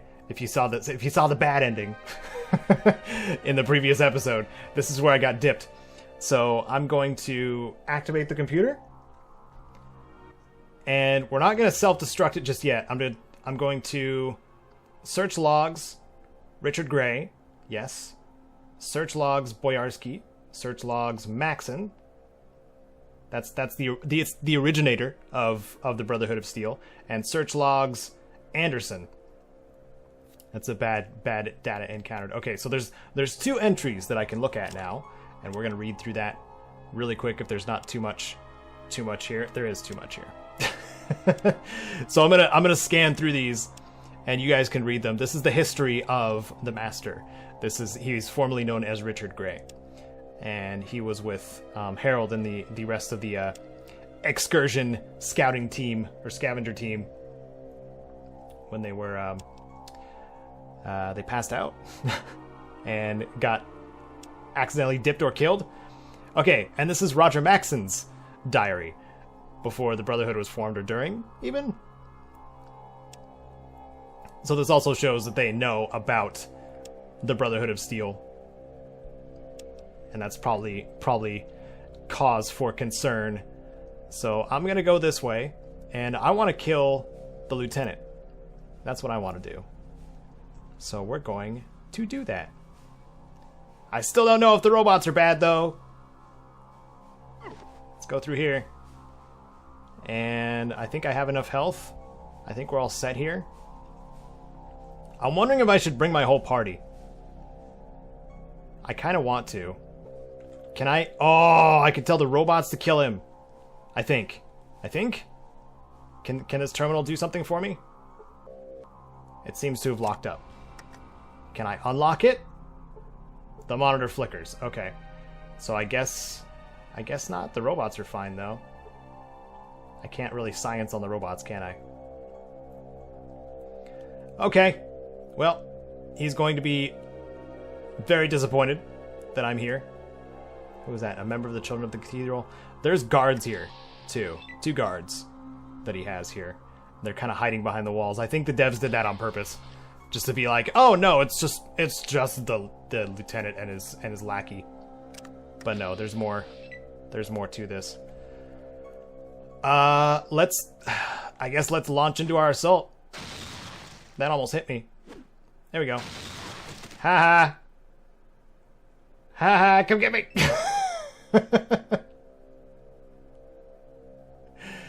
Oh my goodness, they have so much more attack or sequence. Their initial sequence is high. So this might be bad. This might actually be bad how we do this. So come around. Grenade.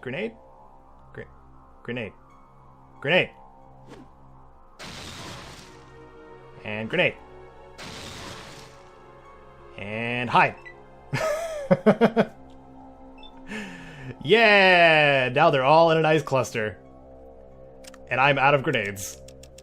Oh crap. I think it's the best time to use some drugs. I'm gonna use some drugs. I have a chem addiction now. Because it's getting real. Hit him in the eyes. That didn't do much. Hit him in the eyes. Yeah, let's blow us all up. Good plan, Mr. Mutant. Oh, I'm probably gonna die. Oh! Is the robot attacking me, though? That's what I want to know. Is the robo-brain attacking me? Well, this turned out to be kind of intense. So I'm going to heal up entirely. If I do whip around the corner, I think he'll have to come around again. But I may have also cornered myself. We'll see how this goes. I'm gonna go hide behind this guy. And use my extra AP to go into my armor class. Ow! Because maybe he'll melt his own dudes. Yeah, he did. Both of them! And the robo-brains are helping. I like that a lot. So we'll come back over here. Don't have enough action points. Haha. Go, robots, go! They attacked. That's what they get for accidentally hitting the robots. They're gonna be on my team. Oh my goodness. I don't know how well this is gonna go. Add to my armor class. I wonder if I can break his arm. What's his health at? Severely wounded. I might be able to kill him. Like this very turn. Unless his... Oh! Can I get that critical death? Oh yeah. There it is. There it is. Goodbye. Goodbye, Lou. Ah, it's so gross. Oh, it's so gross, but I can't stop looking at it. His guts are all coming out and...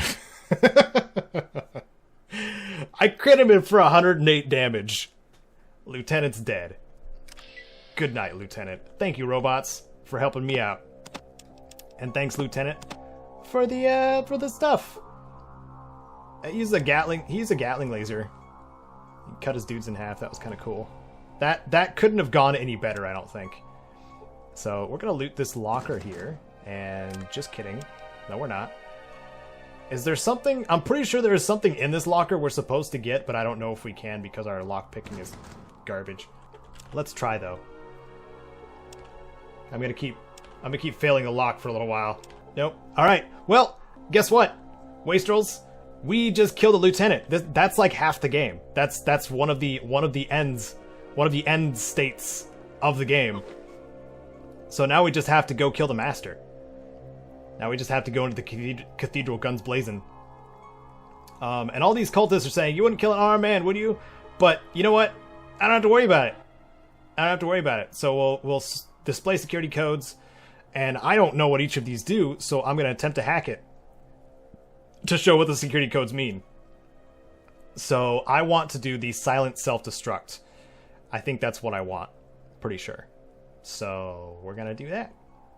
Executing. Oh, nope, they self-destruct now. Okay. I forgot that happens.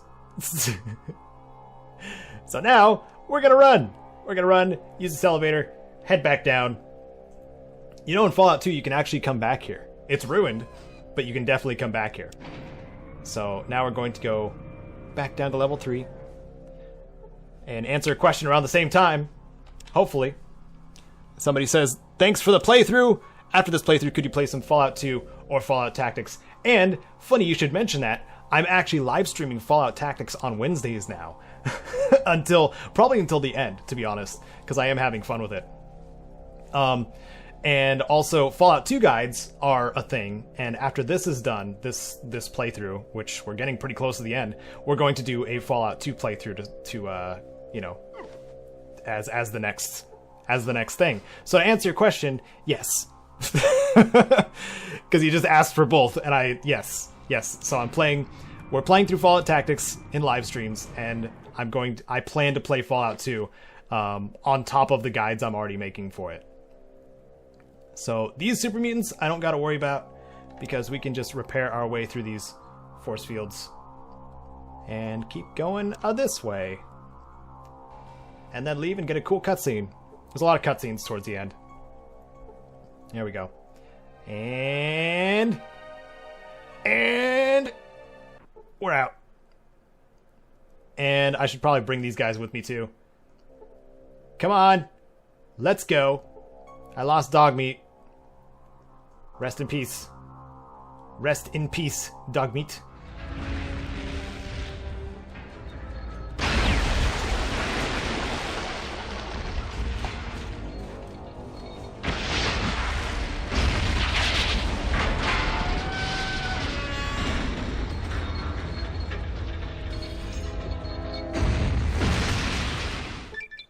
Alright, that right there was a good ending, and I heard a level up sound, so I'm gonna go here and level up. With my chem addiction. Oh man. Oh buddy. We've got a perk to choose to whatever. What do I want to get for my character? We're maxed out on AP or agility for action points, then we have bonus move, which is 2 more movement points. I am not sure. More criticals is okay until you get Slayer, but I'm not seeing Slayer here. Strong back would obviously help me a lot, but we're getting towards the end of the game and it's not going to matter anyway. So I think what we're going to do, toughness is 10% general damage resistance, and Dodger is 5% to armor class. So I'm going to get armor class, I think. Yeah. So we got Dodger now, and that puts our armor class at 40, which is good. It's really good. And I'm hoping that I can run into a doctor to cure my chem addiction, because using Psycho once, you never go back, apparently. So Brotherhood of Steel? Brotherhood of Steel, tell them the good news. I think that's the first thing we're supposed to do here. And let's see. So, you managed to avoid a serious case of dehydration by searching for water. The search takes an additional 3 hours. Okay. One of you wastrels asked, might we see an unarmed guide build in the future? And I made the character creation guide. That's my all-encompassing, here's what you need to know. And it's a long, decent-sized guide. But I also had some pre-mades that I put in there in the description of the video, I think. That and one of them is the Stabber build, which can be swapped out for unarmed, which is the character I'm using during this playthrough. And you can see from the level up progression, like how I build the character anyway. So I don't really see the necessity for like making a character creation guide when it's already or a build guide when it's already kind of in front of you, if that makes sense. And I'm also not really a build guy. I should not be wielding a weapon. Sorry. Not my intention. Not trying to be aggressive. Do I have more money? I don't have enough money yet for the upgrade that I wanted to get. Didn't really have the chance yet. Is this the right level? No. We need to go down one more floor. Speak to the elders.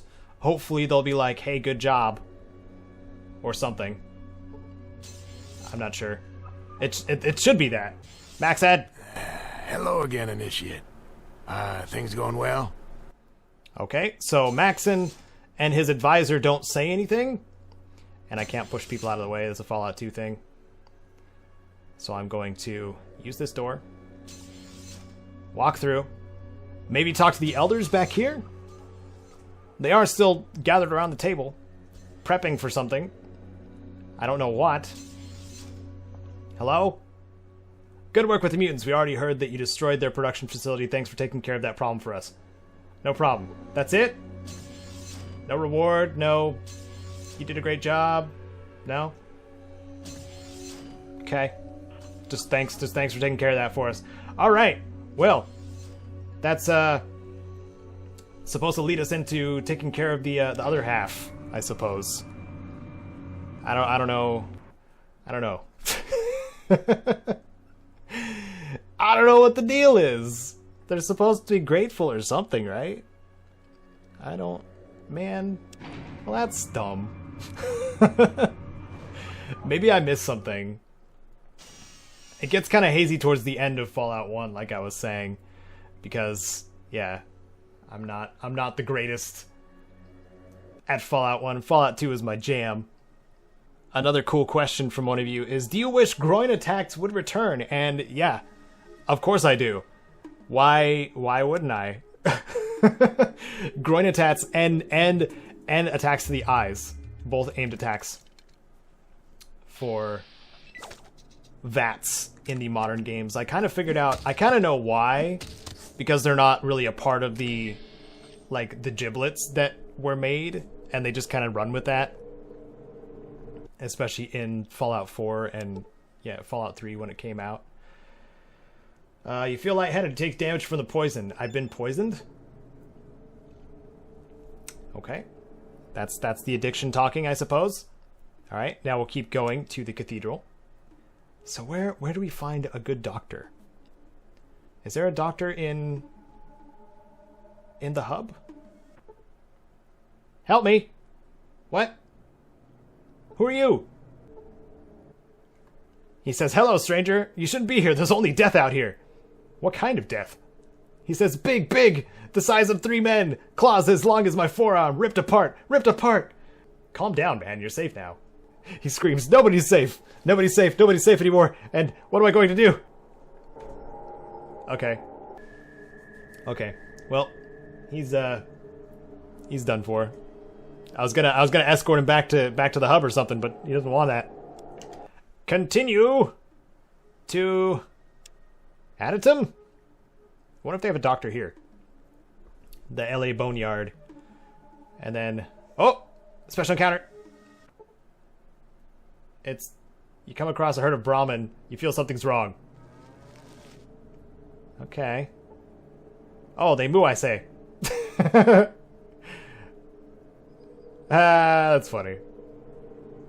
This is a special encounter with the boo I say Brahmin. Funny stuff. And here we are, Boneyard. Additum? I think this is where I go. Is she dead? She's alive. I'm surprised Razor's still alive. She usually dies by accident. So if there was a doctor here, where would they be? The closest thing to a doctor, I think, is Miles. And he doesn't care to talk to me after I help him. So I'm not I'm not entirely sure, man. Not in the slightest. I don't have the faintest. I could check with the followers of the apocalypse. It seems like they would be doctors, right?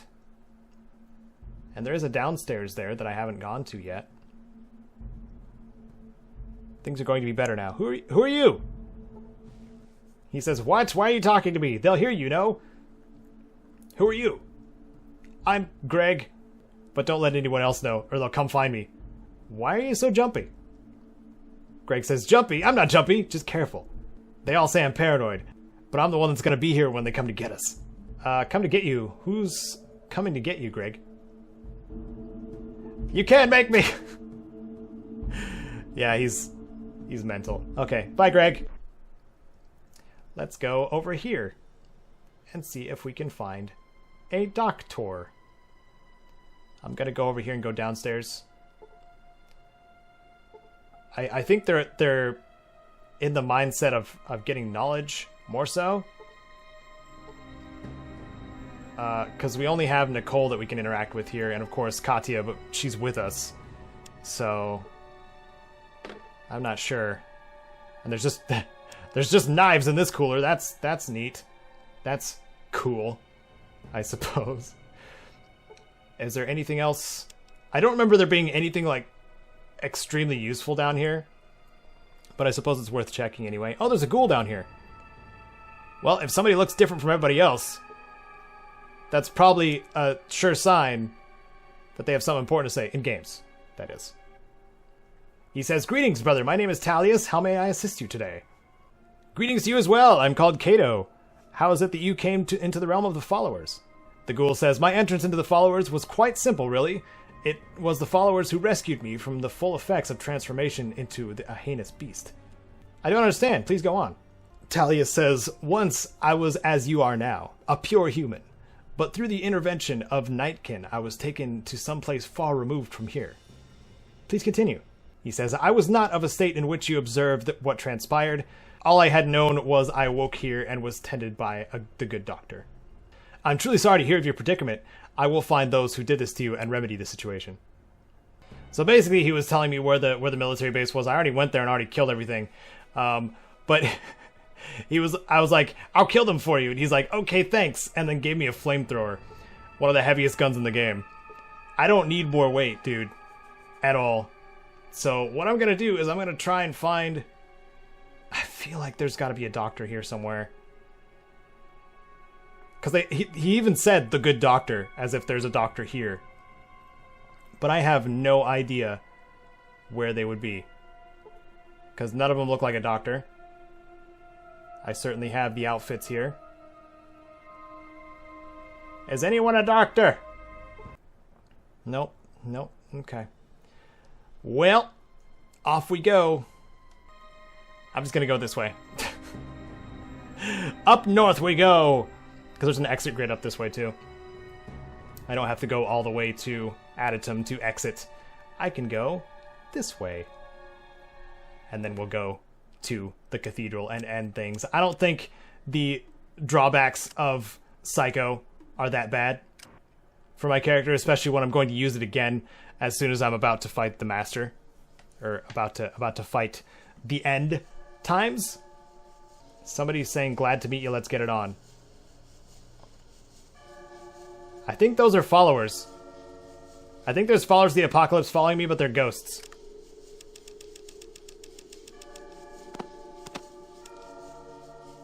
Okay, let's go in. Let's get in here. Ooh, Wastrels, we're getting really close to the end. This is the cathedral. This is the final area of the game, essentially. Depending on what your choices are. It could be the military base or it could be the cathedral. I chose the cathedral because this is where the master resides. So, thanks to the followers of the apocalypse having an inside person, Laura, we're going to talk to her and see what kind of information we can get now that we know the password. Well, hello again. Are you just walking, or may I help? You, Laura? I most certainly am. Did you want something? Nicole sent me to talk to you. Nicole? I'm so sorry. I don't believe I know anyone by that name. Well, she told me to tell you Red Rider. I'm sorry, I just don't know. Follow me to a place where we can talk. Okay. Okay. Now we're getting somewhere. I hope my companions stop getting in the way. So she's gonna meet me in a nearby room. Let's see where she goes here. Come on. Come on, Laura. We don't got all day. We got a master to slay. I don't know how we're gonna actually end up doing it either. There's a lot of ways to do it. Okay, so she walked in this room here. Hi, Laura. So, what can I do for you now? Wow, your voice changed. I need to ask you a few more questions. Okay, but we have to hurry. Is there a secret entrance to the inner sanctum of the church? It's not the inner sanctum you want to enter. Then what? I've followed Morpheus down a back secret staircase. The guy activates a secret door at the bottom. Then what? He uses this strange key to open it and disappears. I've never tried to follow him. Do you know where this key is? Well, I'd say he keeps it on him. Will you show me the door now? Well, of course. Awesome. Well, that was easy. Ian, we're gonna need to go through that door. I'm just gonna go go this way. One of the things too, if you're undercover, you should not have your companions with you because the enemies in here will. I'm pretty sure they'll just shoot you on sight. And we're trying to be sneaky here, so we're gonna tell our companions to leave and stay at the entrance. I also threw some things on my companions to be able to walk a little bit better after leaving them there. But Laura's she's gonna open this door for us because I believe this one is locked. Pretty sure. And I'm going to be saving quite often too because if I remember properly, this game gets really crashy if you're trying to record it at the same time. So she got this door open for me, and now let's see what happens with this door here. I think this one takes a different key. Yeah. Okay, so only Morpheus has the key to this door. I must leave now and let Nicole know what's going on here. Okay. So now we need to find Morpheus, but we have access to the upstairs, which we didn't before. And without, giving away our position of somebody who's going to stop the Master's plans? The Master's master plan? Something like that? What about you, Lasher of the Children? The Lasher says, "Why have you come, Initiate? You know that I do not like to be disturbed." And I can just up and say, "I just want to speak with the man in charge." The Lasher says, "You should speak with Father Morpheus. He's in the tower, but it's unlikely that the Nightkin will allow you to pass. Could you persuade the Nightkin to let me pass?" He says, "A reasonable request. Take this symbol, show it to the Nightkin when you wish to pass." Okay. Well, I'm hoping that does the trick. So let's go upstairs and hope this all goes well. Okay, so far so good. But that is not... Okay, so the stairs work weird in this game. Like, you can activate the middle part, and it does nothing. It just tells you it's a staircase. But you activate the lower part, you can go upstairs, and this part, you can go downstairs. It's weird. It's a weird object. We're gonna go up one more flight. Okay, good. So the Nightkin here, you can kind of see them. They're using stealth boys, obviously. But what we want to do is go up one more floor. And I believe, yeah, this is Morpheus here. Okay. Well, let's see how this goes. This might go horribly. I don't know. We might speedrun it. I don't remember inviting anyone to my room, and yet I have a visitor. Why? Wow, he's got a very evil look to him, doesn't he? He's got a very gaunt face, and is that a Fu Manchu? Is that what that is? Is that the kind of mustache that is? He's got a very evil look. I'm Caedo. What's your name? I ask the questions, not you. Now tell me what you are doing here. I'm just lost. Well, my child, it's quite dangerous to explore places where you do not belong. Where were you heading that you ended up in my private chambers? I'm new and was looking for the bathroom. One of the other high priests sent me up here. Ah, that would be Lasher. He so loves getting the worshippers in trouble. This is your lucky day, my ignorant little friend. You may leave now without incident. Okay. What I'm not going to do is leave without incident, though.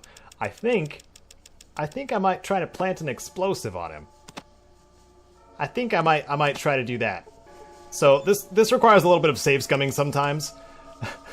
But I don't think I'm gonna try to actually do that. I'm just gonna pickpocket him, see if it actually works. Because he has the second key on him. We got the first key from the lasher, even though we don't really need it because Laura let us in. But what I'm gonna try to do is plant this on him, and it didn't work. Obviously. Okay. But he's gonna kick me in the he's kicking me in the face!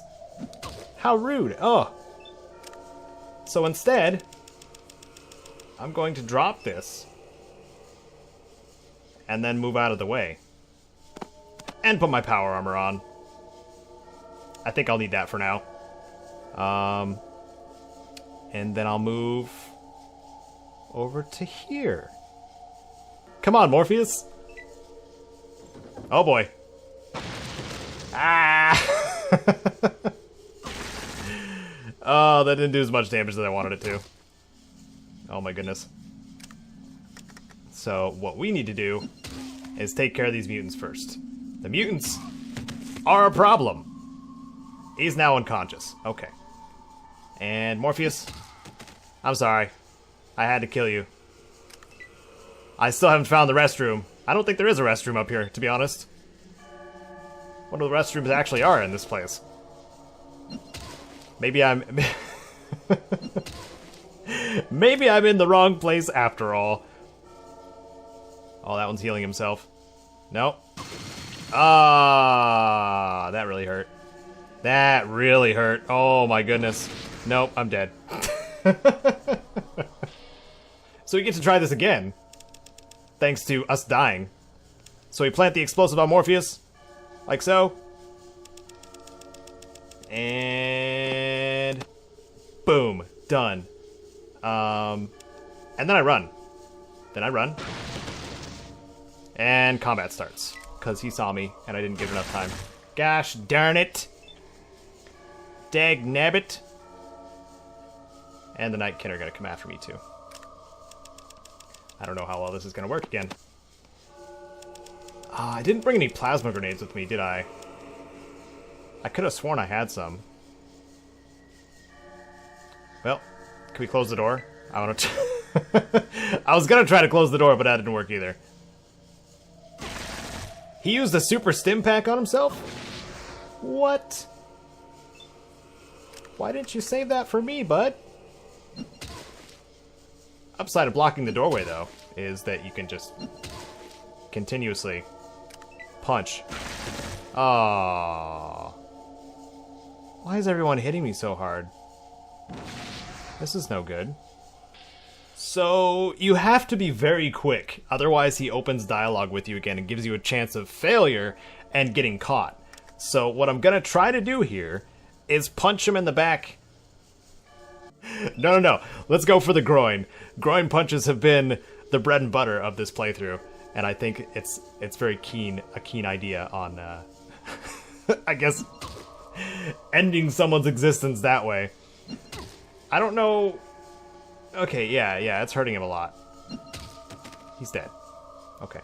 Can I... Okay, so you gain 1,000 experience points for destroying the leader of the Children of the Cathedral. That's cool. But is that going to put me in a combat situation with everybody else? Yes. Yes, it is. And these super mutants don't mess around.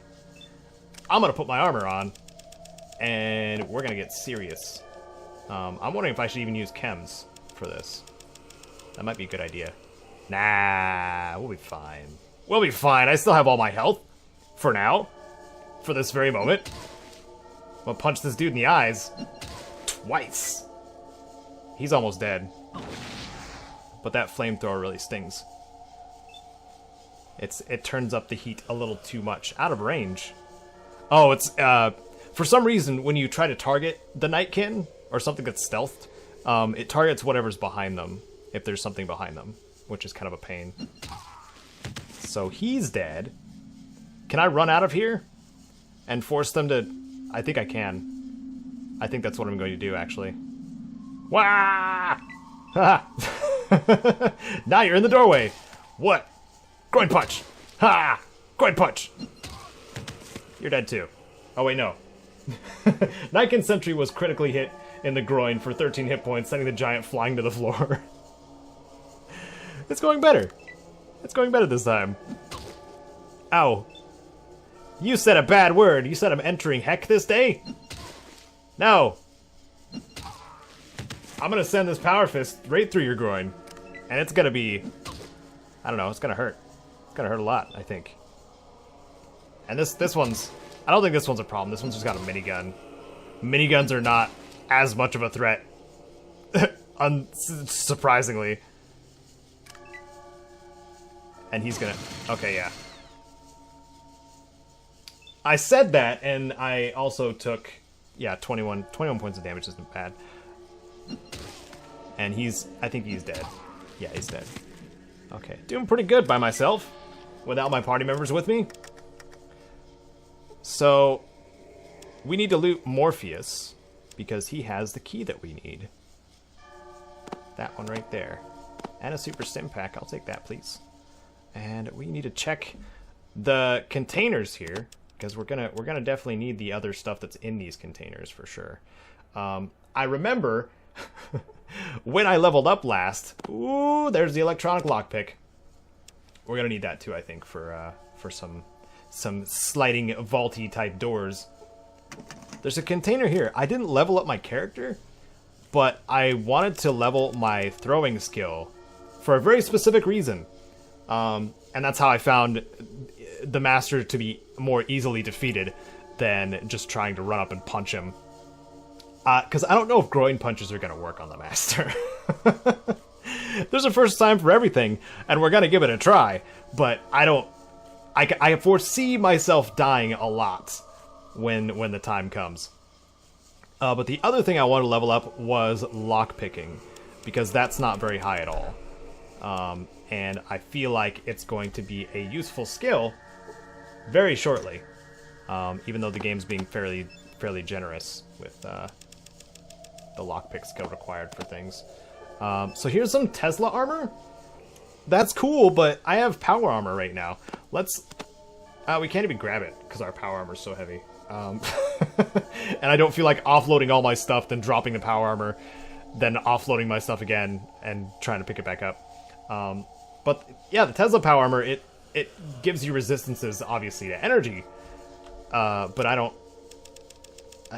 we have that. We have plenty of that with our power armor right now. Sorry, our hardened power armor. So I think we're going to be okay. And I believe I can use my doctor skill? I don't have a strong doctor skill at all. What was it? That was a different character.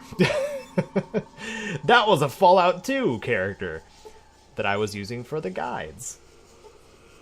Check out my Fallout 2 guides. I've been making a few.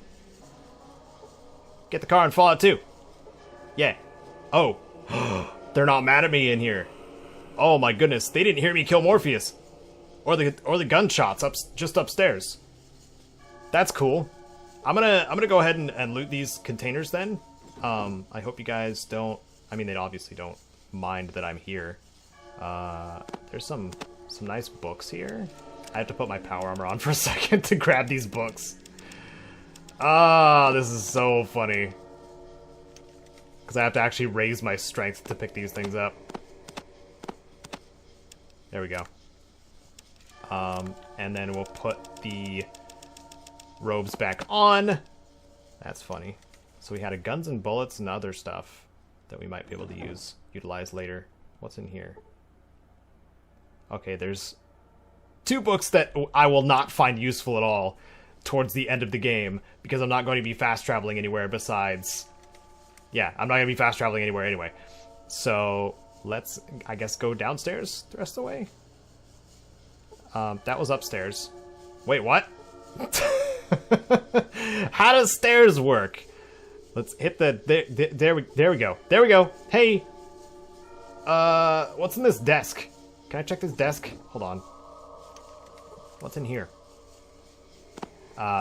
frag grenades and caps. I can't even pick up caps, man. When you're over encumbered, you just can't pick up anything. Even though I'm still allowed to run for some reason. I think that's kind of funny. Okay, so this is the door that Morpheus had the key to. So we now have that key. So we're going to use said key on this door. This key right here. You unlock the door. Okay, then we open the door. And nobody fights us yet. Good. So, I really want to bring my party with me because I need the extra firepower. But at the same time, I want to infiltrate the base. Or infiltrate the Master's quarters. So I'm actually going to go there solo. Go there by myself. Wait, what? I heard something. I heard a door. And there's a... Is it there? Big book of science over here. Cool. Should I just hang out here and read? That opened on its own. I thought I needed a key for this. I'm gonna use my books here. Pass some time. Cool. And then it closed again. That's weird. So it opens and closes at particular times? Or what? What? Cool. Alright. That's neat. Oh! Alright, can I talk to the floater? I'm gonna make sure I'm unarmed here. Because there's a guy approaching me. Hello, guy. Hi. Hello. Oh, I don't like that noise. He says, "Excuse me, brother, you startled me. How may I serve the master?" "Hi, I was wondering what you're doing." He says, "Transferring the reports, of course." Reports of what, if I may ask?" He says, "I transfer the human purity reports for the surrounding areas, but you should know this." Looking suspicious. "Who are you?" "I was actually sent here by Morpheus with a message for the master." He says, "Please forgive me. I apologize for questioning you. Please carry on about your business, and if I can be of any service, please let me know." Alright, so what he's gonna do is he's gonna just keep... Okay. Okay, so he's the one that uses... Where does he go, exactly? He just keeps going. Just keeps on going. Okay. He's going upstairs. Where I'm gonna go further down to the depths. Oh, there's guards. There's big ol' mutant guards here. This'll be fun. Okay, let's see if we can get by him. Come on. The mutant guard says, "Halt! What is your business here, child?" The only... Okay, the third one's an insult. The first one is a horrible excuse. And the second one is, "I'm on important business, you have no right to stop and question me." Okay, that one gives an air of authority. Let's do this one. The guard says, "You may pass, but next time follow proper procedure." Alright, blessing to you, brother. Okay, you gain 750 experience points for bluffing your way past the guards. Nice. We have a locker back here we can loot. I'm gonna loot that. I'm gonna loot that. Please. Please have good loot. Oh. I need to learn how to lockpick. What? Why are these doors opening by themselves? I'm confused. There's a sink here, but still no bathroom. I'm gonna have to go pretty far in here to find it. Okay, we found some stim packs. That's nice. There was also a bag in this locker, but I actually had to swap out my armor to pick up the stim packs, and I just decided not to bother. Level 2. Let's get in here and see what... Oh. Okay. So we've got some goo on the walls. There's some goo appearing here and there on the... Ew. Oh, it's pretty bad in this room here. Okay. Alright. What is this? You see some strange, noxious biological goo. Okay. So this is obviously a lab of some sort. These are holding cells. Okay. This is the indoctrination renewing room. Sleeping quarters. Hey, there's a shower. But where's the bathroom? Hold on. Let me check in here and make sure there's a toilet. It's just curiosity. I just want to make sure. Yeah, okay, there's a toilet. If you had a toilet fetish, then this would be a nice toilet. It is indeed. Let's get into this. Oh, of course it's locked. Of course it's locked. Let's open this up. Okay, there's caps in here. We're not going to have a use for caps. We're not going to have a use for caps at all. So instead, I'm going to continue picking these locks. And the mutants are going to continue ignoring me, I suppose. Oh, we got some Nuka-Cola and some combat armor here. We don't need that either. What about in here? Is that locked? Oh, I was right to assume that that one's locked too. This is grenades. We need those. And when I switch to my power armor to pick it up, they shoot at me.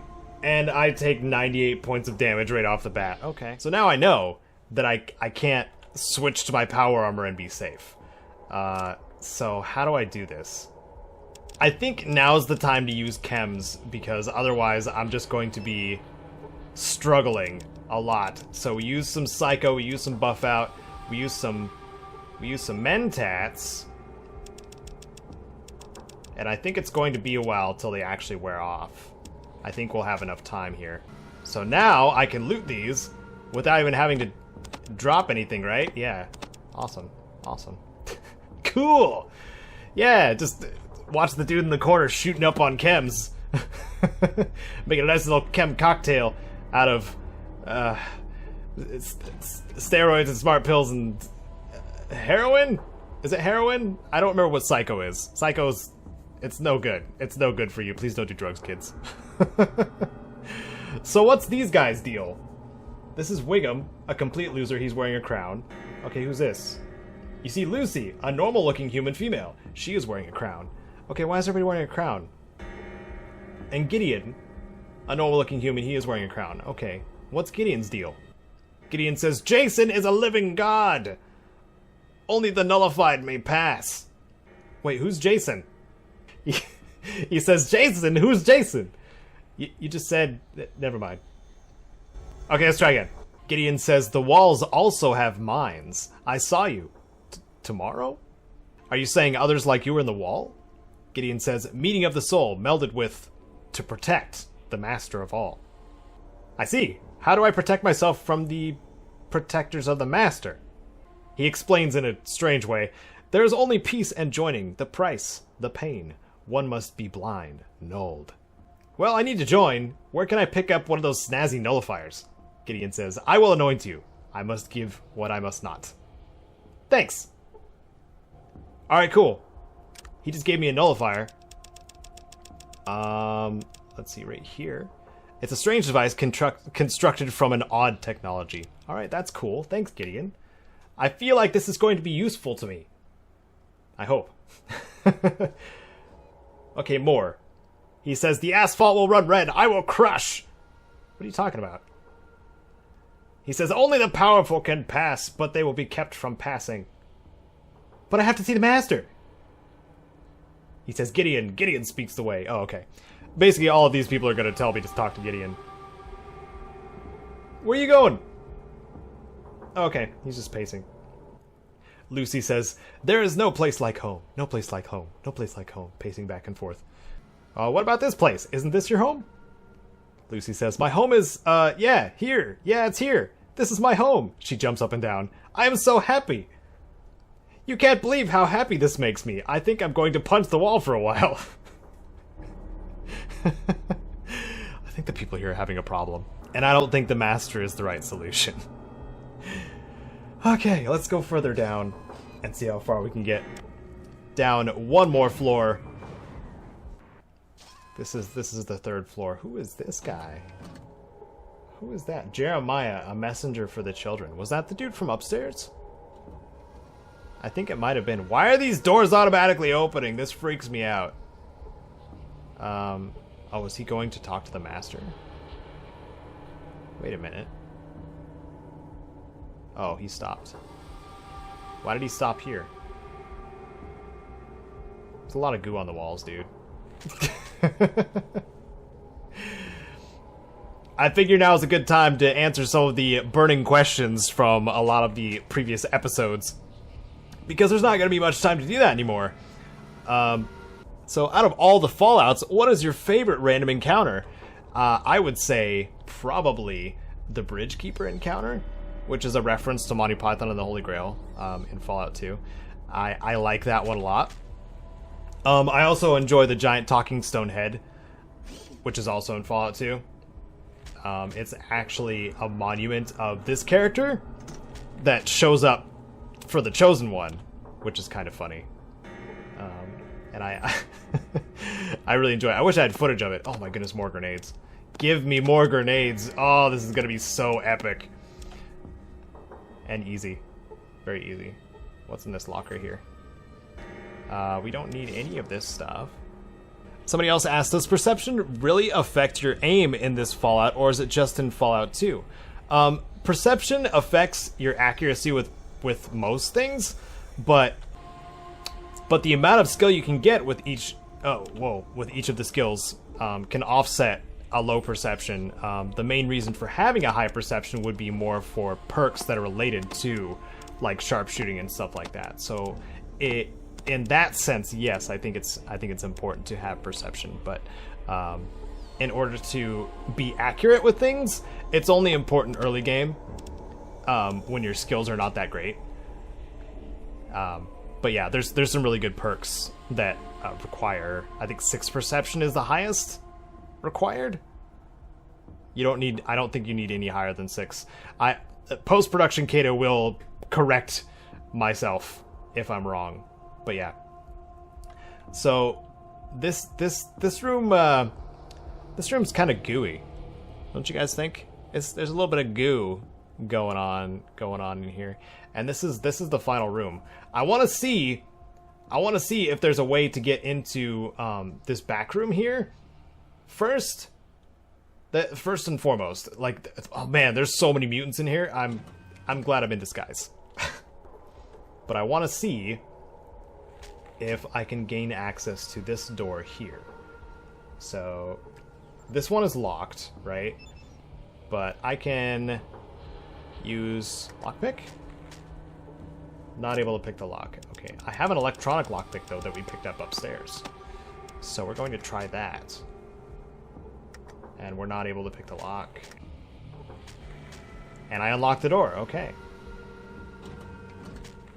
But can we get into the elevator? Okay, this is locked too. Can I electronic lockpick that? That does nothing. Wait, why does it do nothing? Do I need one of the other keys? That does nothing too. I don't fully understand. Let me try the other one. The dark one, right? That does nothing also. I'm not sure how to get into this door. Let's try that. It might start combat, but I want to see if I can blow up the lock. And nope. Still locked. Did anybody hear that? No? No? Thankfully all these super mutants are deaf. Are you excited for the Outer Worlds, Caedo? Yes! And you guys should be too, because I'm gonna be making videos on it. I've already had Nereid get started on a Vault Boy for the Outer Worlds. So that's what I'm going to make, one of the things I'm going to make content on towards the end of this year. And I'm really excited for that. I don't actually know if I'm going to be doing a playthrough around the same time. Like, I'm wondering if I should wait and like do a little bit more streaming instead. But I haven't decided. Like the end of this game kind of snuck up on me a little bit. Like I kept saying it out loud, but it didn't really hit me personally. But yes, are you guys excited for the Outer Worlds? Are you excited to play something new from Obsidian, a brand new IP even? I had said in the Pipcast that they kind of shot themselves in the foot by saying, from the original creators of Fallout and from the creators of Fallout New Vegas, because that gives an automatic association to both their pedigree, but also makes that expectation to be like, oh, it's going to be Fallout in space. But I don't think that's going to be it at all. It's going to be something brand new. So now we're about to face off the Master. Oh man, this is gonna be something great. Something great. So the Master is the one that wants the Unity to happen. Which means that... Okay, so I don't think I need this in my active slot. I think I should be okay without the nullifier in place. So instead we're going to have our pulse grenades and power fist available. So first things first, we're going to save a lot. And we're going to slowly approach the Master. Here he is, Wastrels. Here is the Master. He's in an Overseer's kind of chair thing, but he's melded with all of the technology and stuff like that. And he's one of the few psychokinetic type beings in the Fallout universe. There's not that many of them. And that's one of the things that makes me, besides being just a grotesque monster. So, here we go. Let's start our discussion. So what shall it be? Do you join the Unity, or do you die here? Join. Die! Join. Die! I feel like there was some steps skipped here, but I'm gonna say if you can prove to me that your Unity is the best course for humanity, then I'll help you. I don't have to prove anything to you! Prove. Well, here's the thing. Your ego demands you tell me. All villains have this strange urge to explain everything. I am no villain. You have no idea what I or The Unity is about.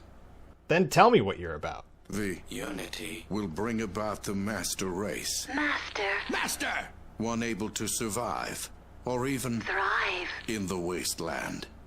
As long as there are differences, we will tear ourselves apart fighting each other. We need one race. Race. One goal. Goal. One people to move forward to our destiny. That race being the mutants, of course. Of course. Mutants are best equipped to deal with the world today. Who else? The ghouls? Please. Normals? They brought nuclear death to us all. This will be the age of mutants. You mean to change all others into mutants as well? All that resist? Yes. And all those that are required for the Unity as well. The remainder will be allowed to live out their days, but under Unity control and protection. But none shall breed, for they will be the last of their race. You've got a problem with your master plan. And what is that? So right here, if I had learned that the mutants are sterile, that there would be like no long-term plan. And I don't think Richard Grey was actually... the Master. I don't think the Master was actually aware of this. Or he was aware of it, but just ignored it. It could have been that too. But I want to say, you can't possibly take on the entire world. I'm not after the world yet. When I turn your fellow Vault Dwellers into mutants, my forces will be too strong for any to stand against. But don't worry. You won't care. Care. Okay, let's fight. You think you can destroy me? Destroy? me. Yes. Yes, I do. Ha! Okay, so I'm going to be saving just about every single turn just to make sure that we, I guess, can do this. So, obviously, I'm going to go for a groin punch to start with. All these are question marks. Are we playing roulette here? Or I'm just guessing, like, what these things are. Okay, so the CPU is his groin. That's the groin position. And I missed. Good. Great start. Ow. And while things are progressing here, there are mutants actually that are going to be coming in from this side. They're going to be kind of like coming out of the walls or something like that. And they're like master's servants. And these iBots, though, I'm pretty sure they're supposed to contribute to the fight in some way. But the only way I figured out how to do that is to have the master hit them accidentally.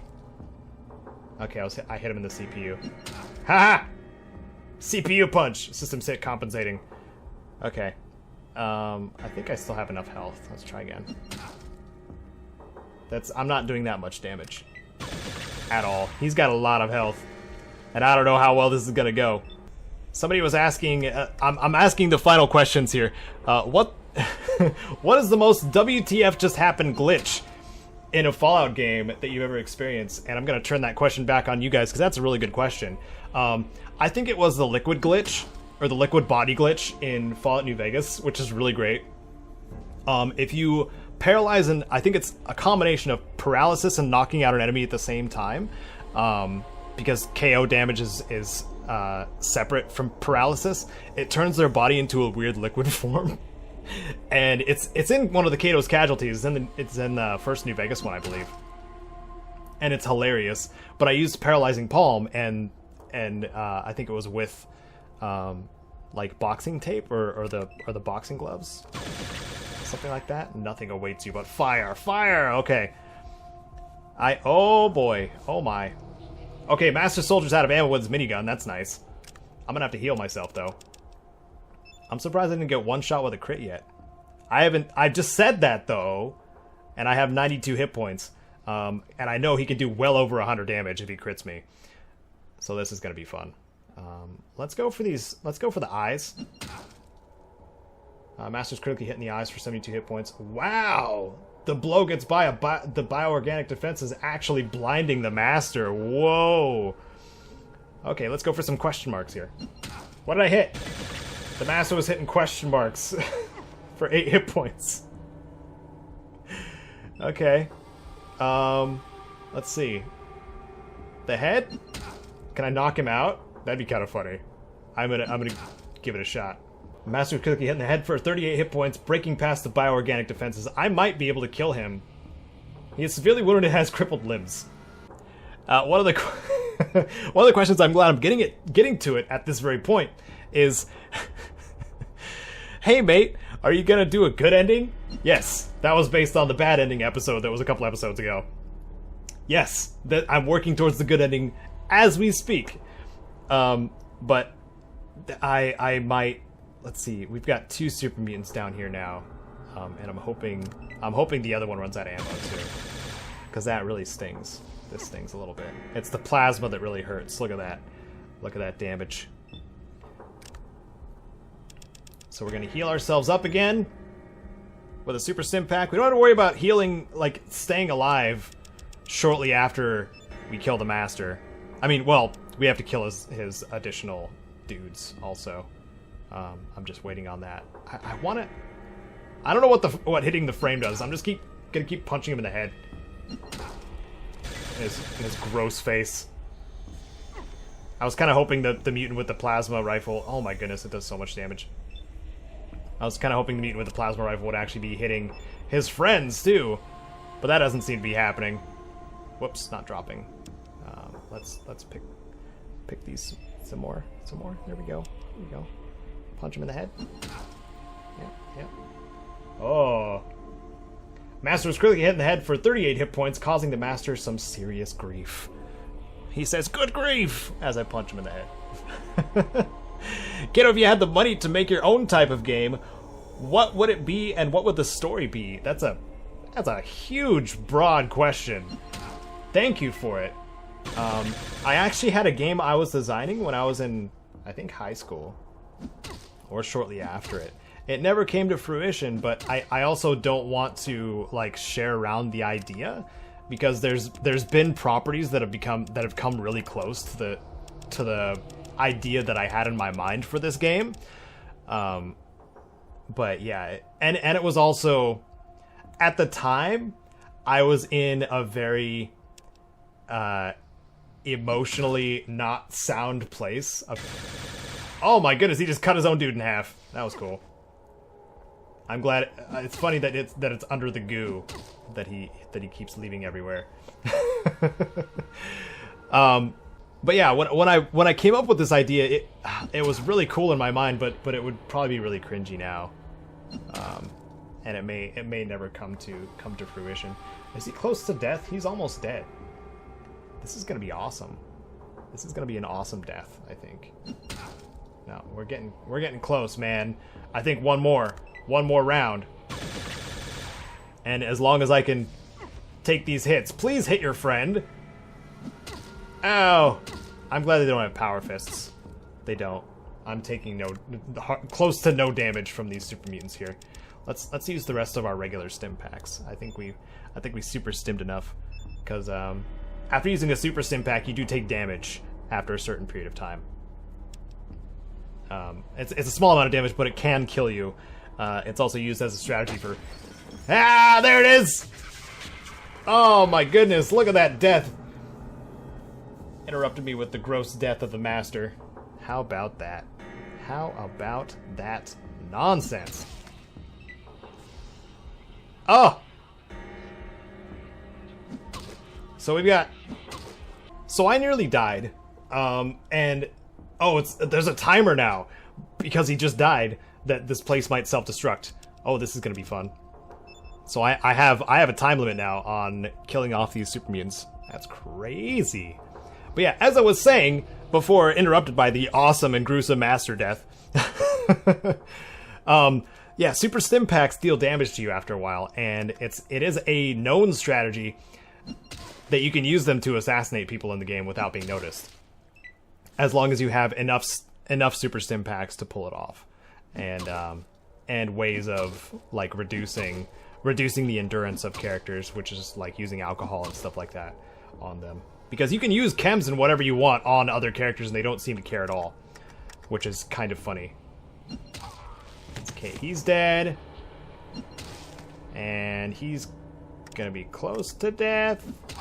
There we go. Please don't plasma kill me. Good. Now falls the death blow. That's not a death blow. This is a death blow. Yeah. Okay, I'm gonna save a groin punch for this guy in here. Oh, now he's out of ammo for his plasma gun. Great, great. Thanks for wasting my time, sir. Or wasting my health. That's more like wasting my health, not my time. Groin. Ah! Oof. Perhaps I should test your weak points. No. No.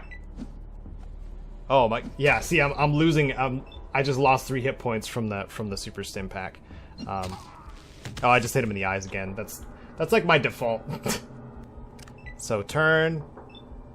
Can I end combat now? I can. Okay, we leveled up, but it's not gonna matter because we gotta get out of here. I just took more HP damage too. 3 current hit points. I don't think they're gonna stop me. I hope they don't stop me. I killed your master. Haha, bye. Later. Yeah, they don't seem to care. That's awesome. I'm just gonna go. Oh crap, I gotta worry about the guards at the front though, I think. Because they prompt you. I might have to worry about these guys. Just in case, I'm gonna heal up. I'm gonna heal up really quick. We're at the end, guys. We are at the end. I'm using super stim pack anyway. Yep, there we go. Up to 97 health. I didn't even have to use my EMP or my pulse grenades, and I'm actually surprised at that. That's one of the things that the master is extremely susceptible to is pulse grenades. But oh, yep. Here's the guys. Here's the dudes. I'm gonna go back here, and I'm gonna fight you legit. Just kidding. Oh, okay. He just one-shotted me for 116 damage. See, that's what happens. Welcome to Fallout. We're running away again. Here we go. This time, I don't know. Maybe they won't get a critical on me. Yeah, I'd said. I think in the tips and tricks, the tips and tricks are the character. Oh, okay. He says an intruder. He wasn't supposed to be patrolling, was he? We're gonna heal up. And we're gonna keep running.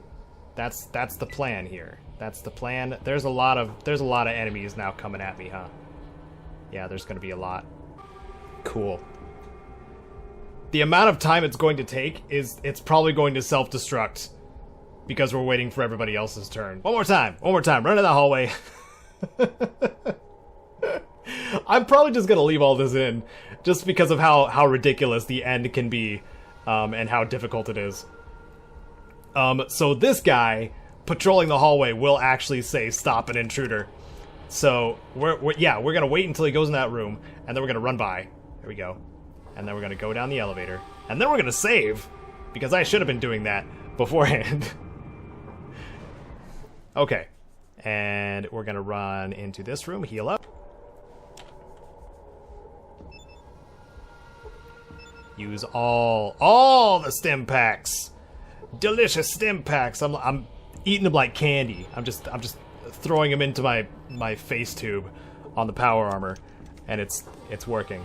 And I equipped my plasma grenades too, because I don't want to mess around. Please don't shoot me with that plasma gun again for a lot of damage. Thank you. Thank you. Haha. Awesome. You're gonna get grenaded. And then I'm going to not run away because I can't make that. Crap. Okay. My armor class will save me! Ow. I think he's got I think he has a turbo. I'm pretty sure he has a turbo. Yeah. Yeah. More. Oh, they are not dying. They're not dying the way they're supposed to. Oh, he's using a stim pack. He's giving me a free. Oh, he's got a grenade too. Okay, cool. Please don't throw. Please don't. You have so much AP. Let's use another super stim pack. This is proving to be a more difficult fight than the Master. I don't like saying that. I don't like saying that at all. I'm gonna run around this corner, and yeah, we have 148 seconds to leave. This is not gonna go well. Over here. Grenade. Ahaha. And hey, one's dead. All right, was it the one with the plasma gun though? He's got to heal himself again, isn't he? Nope. It's still the plasma gun one. You can tell by the sound it makes. In the groin. Ha! What did he just? He just say that's human weakness. You didn't prove me wrong. Ah, suck it, mutant. And they actually managed to kill the floater for me too. Oh my goodness, I have to get past this floater and the centaur as well. Oh, this is gonna be a pain. We have 133 seconds. We have to go. I feel like I can outrun these guys though. I'm gonna try that. I'm gonna try outrunning them. Wait. What if I put on the garb? Will they ignore me? Oh my goodness, they will. Oh, that's so good. Okay, open the door. Open the door. We have to go. We have to get out of here. Put my armor back on. Let's get out of here. Let's see the end. Oh, we still got places to go, people to see, people to kill. Sorry, Colt. I'm gonna have to leave you. Companions, follow me. Let's get out of here. It's time to go and watch the fireworks. Oh, we still gotta like go to the exit grid. 82 seconds. We made it with about a minute to spare.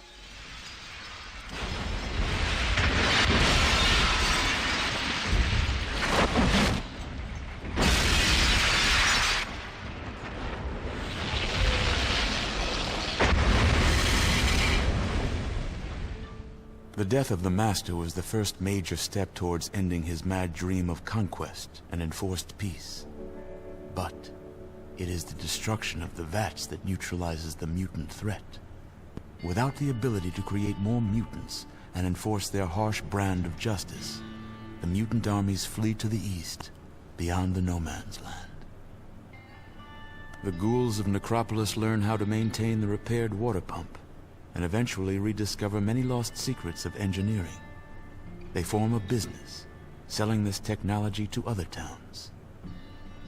The mutant armies, led into battle by the fierce super mutants, destroy the followers of the apocalypse. Barely human carrion feeders pick over the followers' remains. In Shady Sands, Tandy helps her father Aradesh bring a new community and new life out of the broken remains of the world. They are responsible for the new California Republic, whose ideals spread across the land. Killian Darkwater takes firm control of Junktown, drives out the last of Gizmo's kind, and then enforces his own brand of frontier justice. Life is fair and safe under his law. The Brotherhood of Steel helps the other human outposts drive the mutant armies away with minimal loss of life on both sides of the conflict. The advanced technology of the Brotherhood is slowly reintroduced into New California with little disruption or chaos. The Brotherhood wisely remains out of the power structure and becomes a major research and development house. The hub disperses before the might of the mutant army and will never recover. The Desert Raiders pillage most of the northern parts of New California. They are a scourge that lasts for years, until a rebel army of mutants brings them down. Your involvement with the various places and people of the wasteland is well documented by future historians. Only a single question remained unanswered. What happened to you? You've done it. That's wonderful, amazing. I'm so proud of what you've accomplished, what you've endured. No way the people of the Vault can ever thank you enough for what you've done. You've saved all our lives. Who knows? Maybe even saved the human race. Imps. That makes the rest of this even harder. Everyone will want to talk to you. Every youngster will look up to you and want to emulate you. And then what? They'll want to leave. What happens to the Vault if we lose the best of a generation? What if we are the only safe place in the world? You just gave us back all these lives. I can't take the chance of losing them. I've made a lot of tough decisions since I took this position, but none of them harder than this one. You saved us, but you'll kill us. I'm sorry. You're a hero, and you have to leave. Yep. We've got to go. Oh, Wastrels, there it is. That's the end of Fallout 1. Caedo plays Fallout 1. It's over. It's done. Well, there's probably going to be a Caedo plays Fallout 2, right?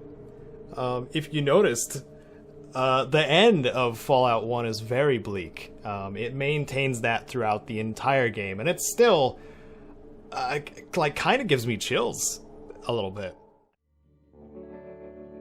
Thank you so very much for watching this supercut version of the Fallout 1 playthrough. I still want to make a Fallout 2 playthrough, but seeing as there's something still wrong with my channel and people even seeing my videos, that's been put on hold until I've reached a spot where the channel is a bit more healthy. What you can expect is more Caedo's countdowns and tips I wish I knew, two series that have been outpacing all other videos. Anyway, now you know my plans, and you also have my sincere thanks of reaching the end of this. 7 hours is not a little bit of time. If you want to help ensure this channel thrives long into the apocalypse, give a look at patreon.com/CaedoGenesis, where you can add your name to the credits of future videos, see monthly updates that include my face and a personal story, and other stuff. Thank you to my patrons, thank you so much to Wasteland Legends Sven, and thank you, one more time, for watching. I'm CaedoGenesis, and may you wander the wasteland like you own it.